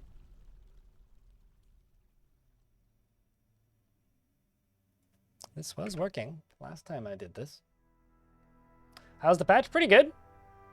For some odd reason, dwarves are refusing to equip wooden bolts, and I'm a little bit vexed by it, but outside of that, no real issues. Combat seems to work, so that's nice. We went and stole stuff from flash orbs. Or looted treasure. Discovering the beaker. Can knowledge save the world? The Great Dissection. The Mindful Library. Piston and Glory. My favorite comedy duo. Moon and the Sun. Before and After. The Hidden Meaning of negation. and surgery, the definitive guide. Well, that one actually sounds useful. Competition in practice, the lock and beyond. No beard. Okay, gotcha. And do we understand beakers? Clearly not. And this was us raising a dungeon. But seems to be working so far as the patch goes. The forces of the Mountain of Dyes rampaged throughout yon deeps. The last few fled, and we destroyed the place, and got a steel flail. We stealed that flail. Speaking of steel flails. Curious if Gig's got that spear. Gig do have that spear strapped to their body. Nice. So you want just a dwarf with no beard named Philly. Well, it's the happiest dwarf in the fort. Congrats. Philly. She never falls in love or develops positive feelings towards anything. She dislikes helping others and rarely is jealous. She's very trusting, and she tends to be passive in discussion. She could be considered rude, and she doesn't try to get things done perfectly. She can handle stress, and she is somewhat uncomfortable around those that appear unusual or live differently from herself. She is often cheerful, and she tends to avoid crowds. She is not particularly interested in what others think of her, and she takes offered help and gifts without feeling particularly grateful. She has an active sense of humor, and she currently is more fearless. She's currently more confident and currently less private. And she's currently more thoughtless. She scratches her head when she's nervous, and she tends to stare unwaveringly when she's speaking to somebody. She needs alcohol to get through the working day and does not mind being outdoors at least for a time and doesn't really care about anything anymore. She dreams of creating a great work of art and personally has a deep dislike of the natural world. She sees war as a useful means to an end, and she finds the pursuit of knowledge to be a waste of effort and values eloquence.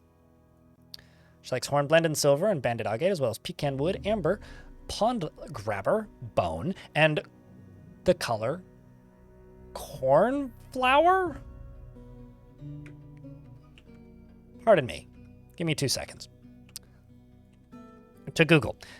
Color cornflower. I beggeth your pardon, that's a blue. I refuse to accept this. Oh, cornflower is like a type of flower. Okay. That is not something I've ever heard of before in my life, but also, what do I know about wedding gowns? So I will just accept that and move on with my day. She likes the color cornflower and doors, anvils, and llamas for their wool, and the sound of the iron of mines of impossible prefers to consume. How do you eat a fire imp?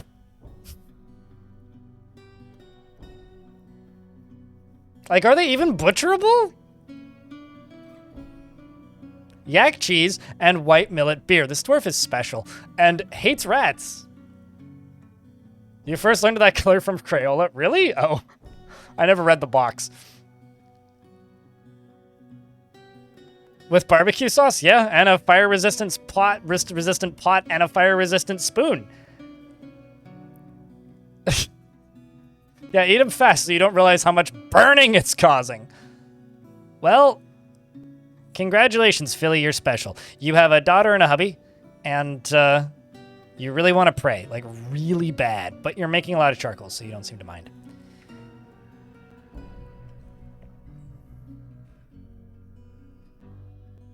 It's like those people that swallow live eels in a beer. It's like, how do you eat it really quickly?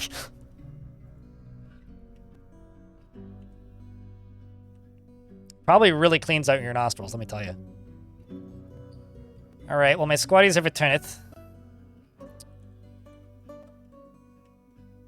And the construction of the arena continues.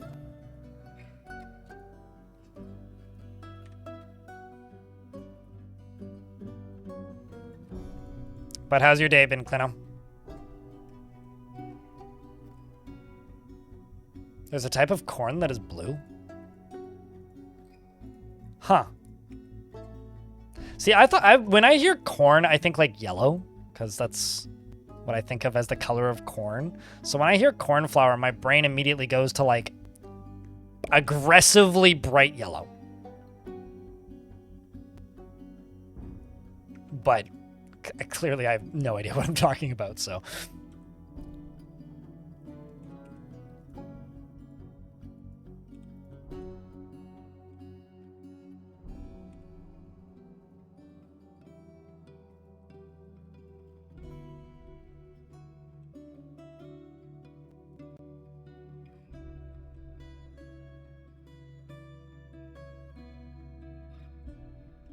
Yeah, I've had like red and pink corn before. I don't think I've ever had blue corn though.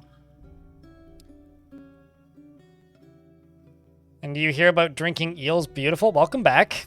Yeah, it's every now and again you see it on social media, but I mostly think of it as like something that people do in crazy Japanese bars.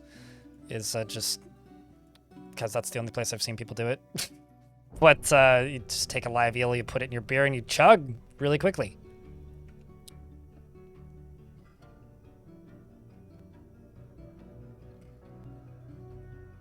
Which is Nordic for cliff. Okay.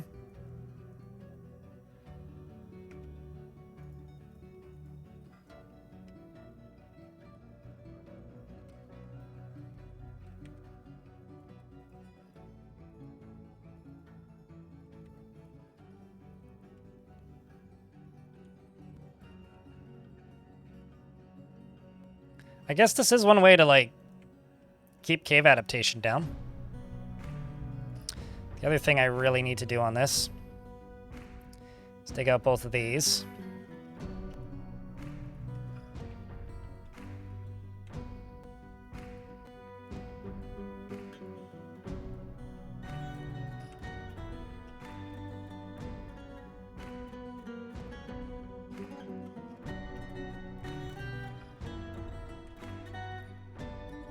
So that I can basically build a structure here to defend this more effectively with a little bit of luck.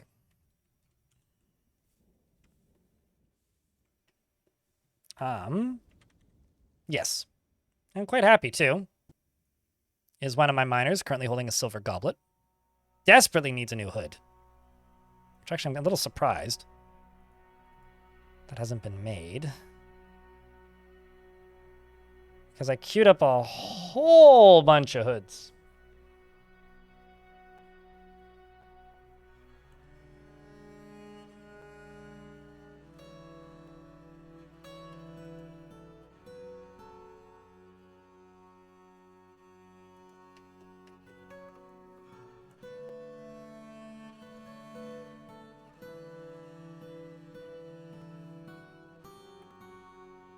Which one are you attached to? Oh, because I only queued up yarn hoods, not cloth hoods as well.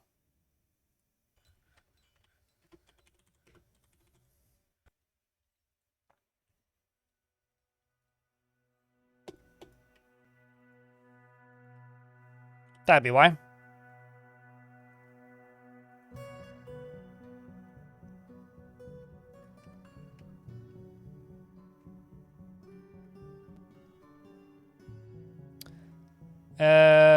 Because it's a plant preferably grows in cornfields. Huh.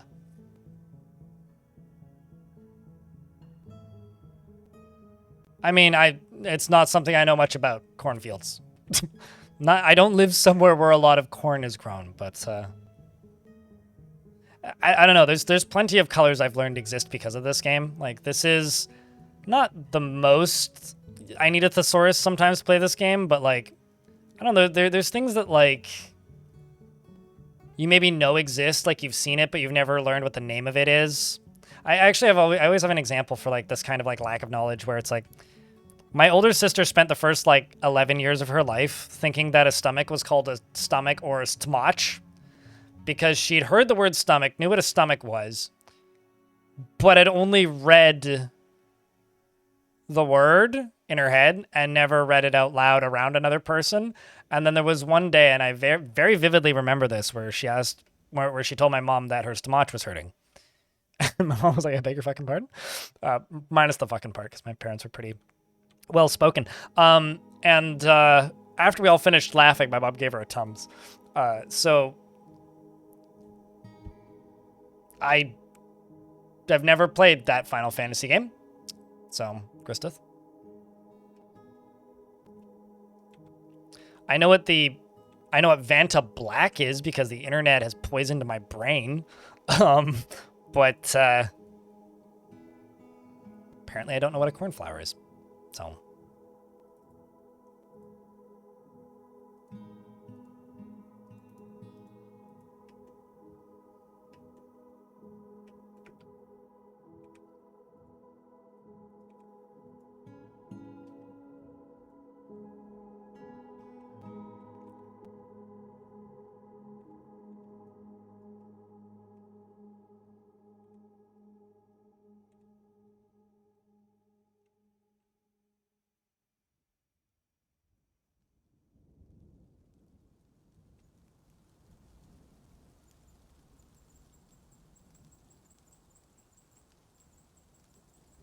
you weren't a high enough level to see it. Of course, yes. That's why I didn't know what it was in real life either. Because I haven't leveled up my knowledge skill enough.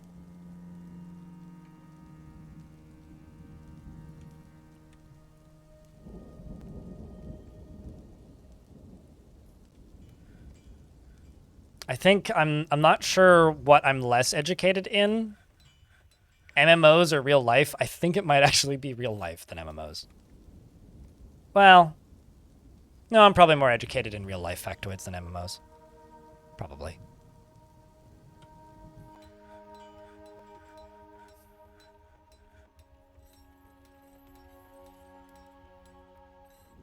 Did you get the dwarves' beds in the end? The dwarves' beds. Did I get the dwarves' beds? I'm not sure what the question is. Did I make enough beds? Yes. Have I made enough beds? Yes. Do I need more? Not currently. If that's what the question is. Christopher would like you to post Beard's chat. You've seen cornflower used as a common accent in loose leaf tea blends? Certainly. I've certainly seen teas with hints of blue. I mean, when I Googled it just now and like scrolled down a little bit, I saw a lot of pictures of wedding photos. So, I don't know if it's immediately obvious with my general personality, but I know very little about weddings. I've been to several, but I've never had to organize one, thankfully. I started going through that process once and it was not fun. So I'd rather not do that again if I can avoid it. So it's not exactly something that I have much interest in, nor something that I follow particularly closely ever.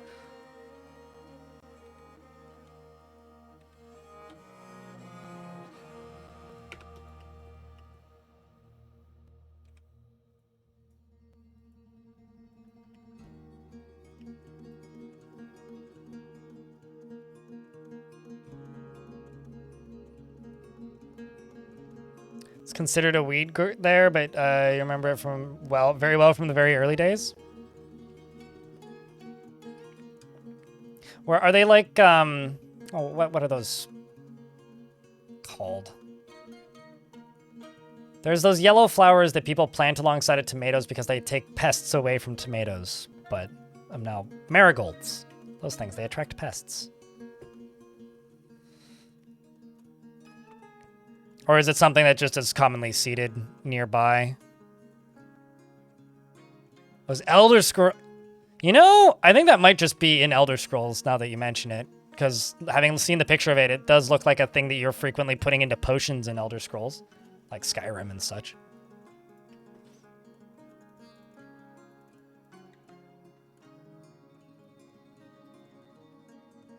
Kudzu? Kudzu I've never seen in real life. I was actually like mildly surprised when I learned that kudzu was a real plant. Have you ever like encountered something in a video game, been very familiar with something in a video game, and then never really contemplated the fact that it might actually be real? And then discovered it was real and it like blew your mind? That was me and Kudzu.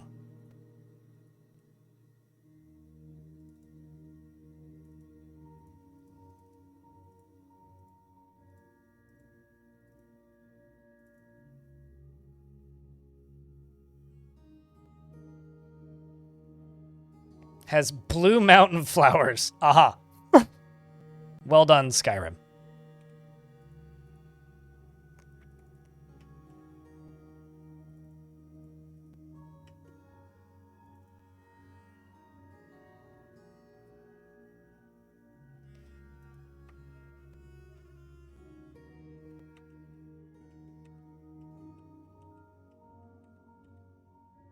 So now that that's done, we can go over to there, up to here, and down to there. And the arena continues to grow. And the top of it needs work.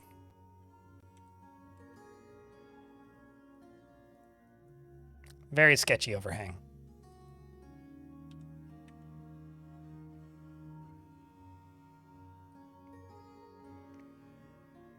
Your grandmother made an ointment out of it? Really?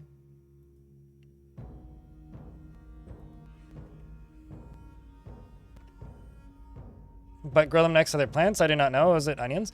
I've always been told that there's a lot of pests that avoid marigolds.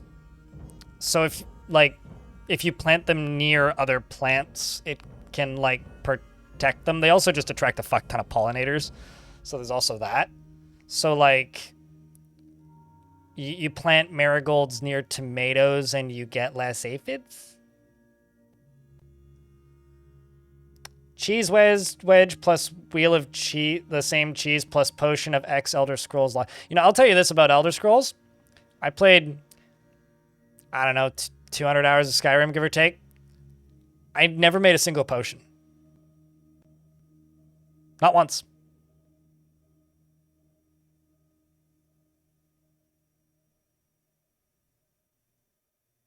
Never done that.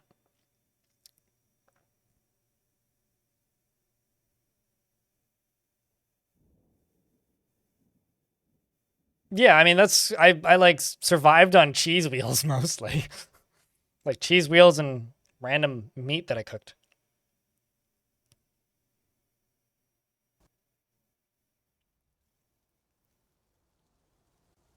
Also, SC in YouTube chat says, why would you? When there are so many on shelves, you drop them that sometimes to make room for more battle axes. Correct.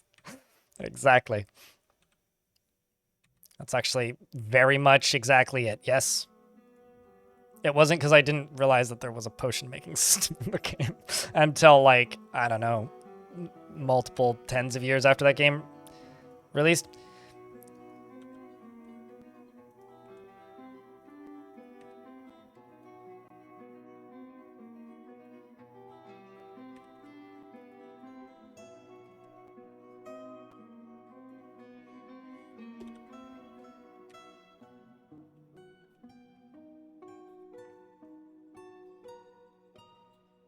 You can make pot. Oh, I was like, wait, there's pottery in Skyrim for a second there, and then yeah, okay, you're talking about potions.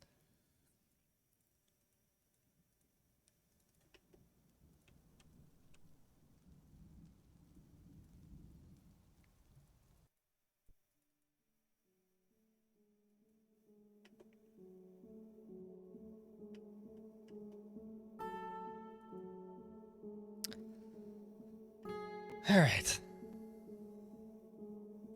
I think so, in regards to did I play Skyrim. I never finished the main quest line. I don't even think I finished the first quest in the main quest line. So I was a stereotypical Skyrim player.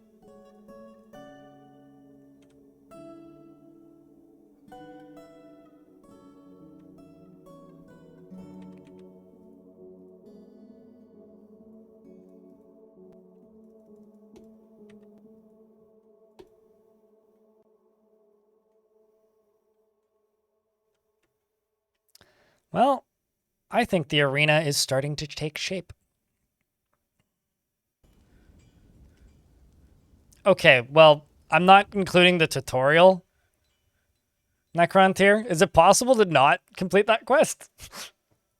I'm pretty sure that's like that's where like the dragon ambushes you, right? Because yeah, I guess I did that.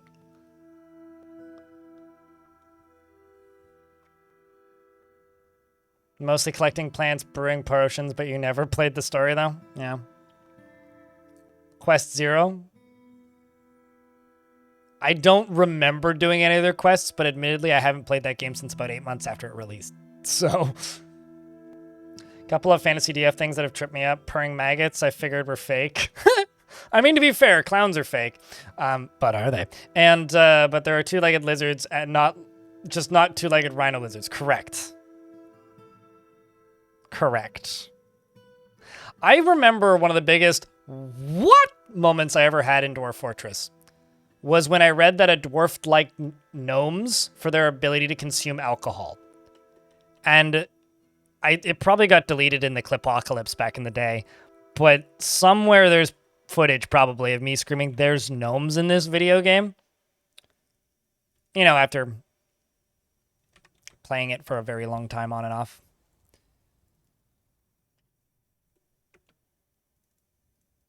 That certainly tripped me up.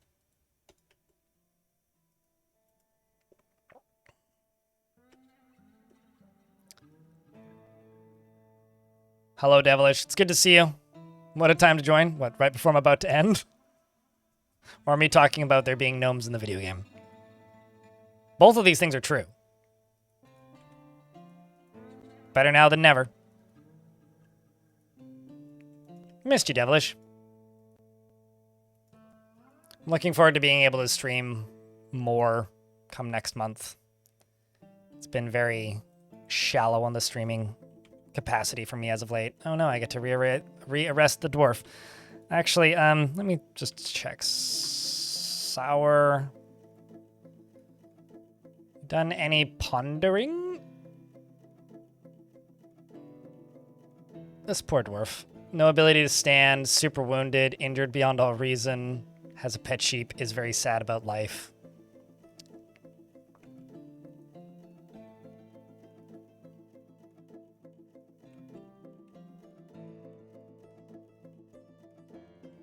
Which one were you assigned to? That one.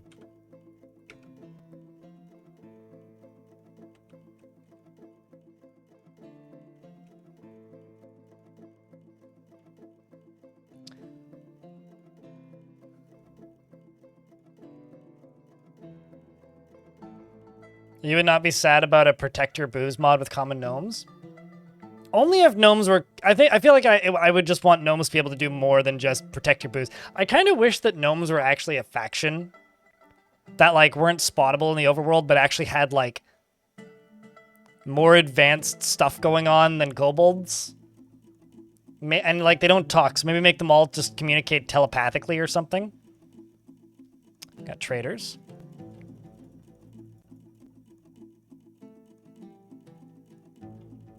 Missed you too by 8 hours, apparently.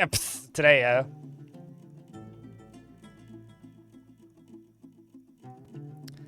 You know, Viking, I got a joke for your joke, because Viking in the YouTube chat says, my playstyle in Skyrim is Dragon, all the Horde. Okay, well, my playstyle in Skyrim is Dragon. I'm dragging all these unconscious bodies into the shadows so that I can assassinate more people. We are not the same.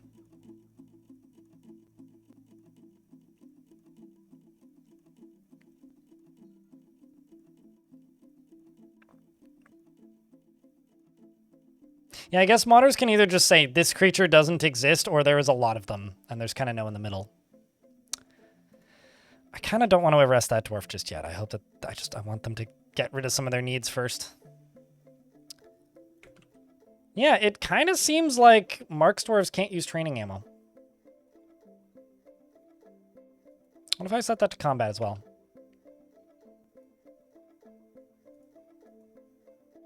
Or they're, like, refusing to, and I'm not sure why. I've had a few people comment about it recently, and I've been a little bit quick to say, that should work. But yeah, it doesn't seem to be. Weird.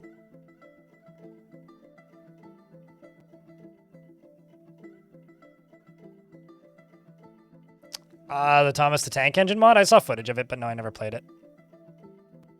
Although, the best comedy mod for not a Skyrim game, but the best comedy mod for a Bethesda game that I've ever seen is the mod that swaps the sound file for the minigun in Fallout from the normal sound to SpongeBob giggling.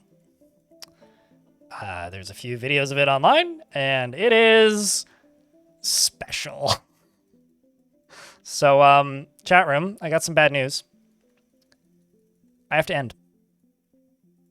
The reason I gotta end is because I have to go pick up food.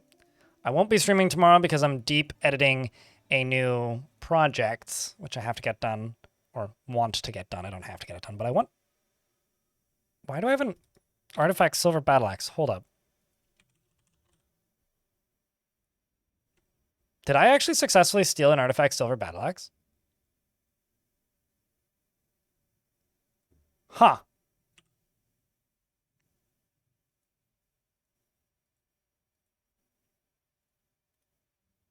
Well, that's pretty dope.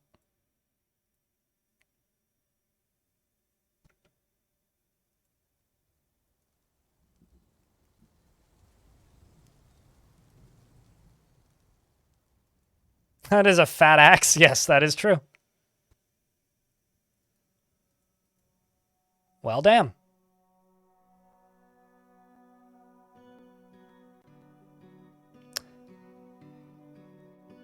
Two seconds, though. I want to see this dwarf equip this axe. And then I want to read its description.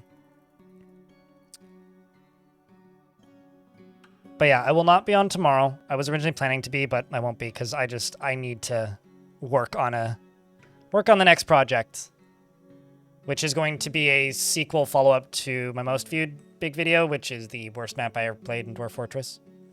And I will, once that video's done, I'm like throwing around the idea in my head of maybe taking the two and gluing them together and making one big video, because YouTube likes that apparently.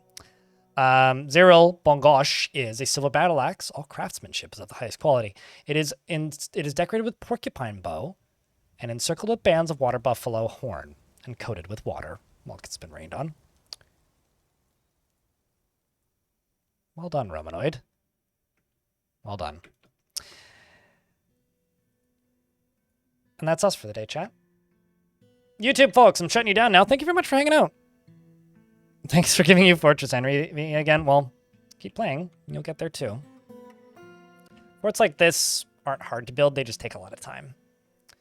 Thanks for all the likes, YouTube folks. It's a shame that YouTube didn't promote the stream as much the past few streams, but thanks to the 50 of you who tuned in. I will see you guys on Tuesday. Take care, YouTube folks. We'll see you on the flip. Alrighty, Twitch chat. You guys ready to go raid somebody?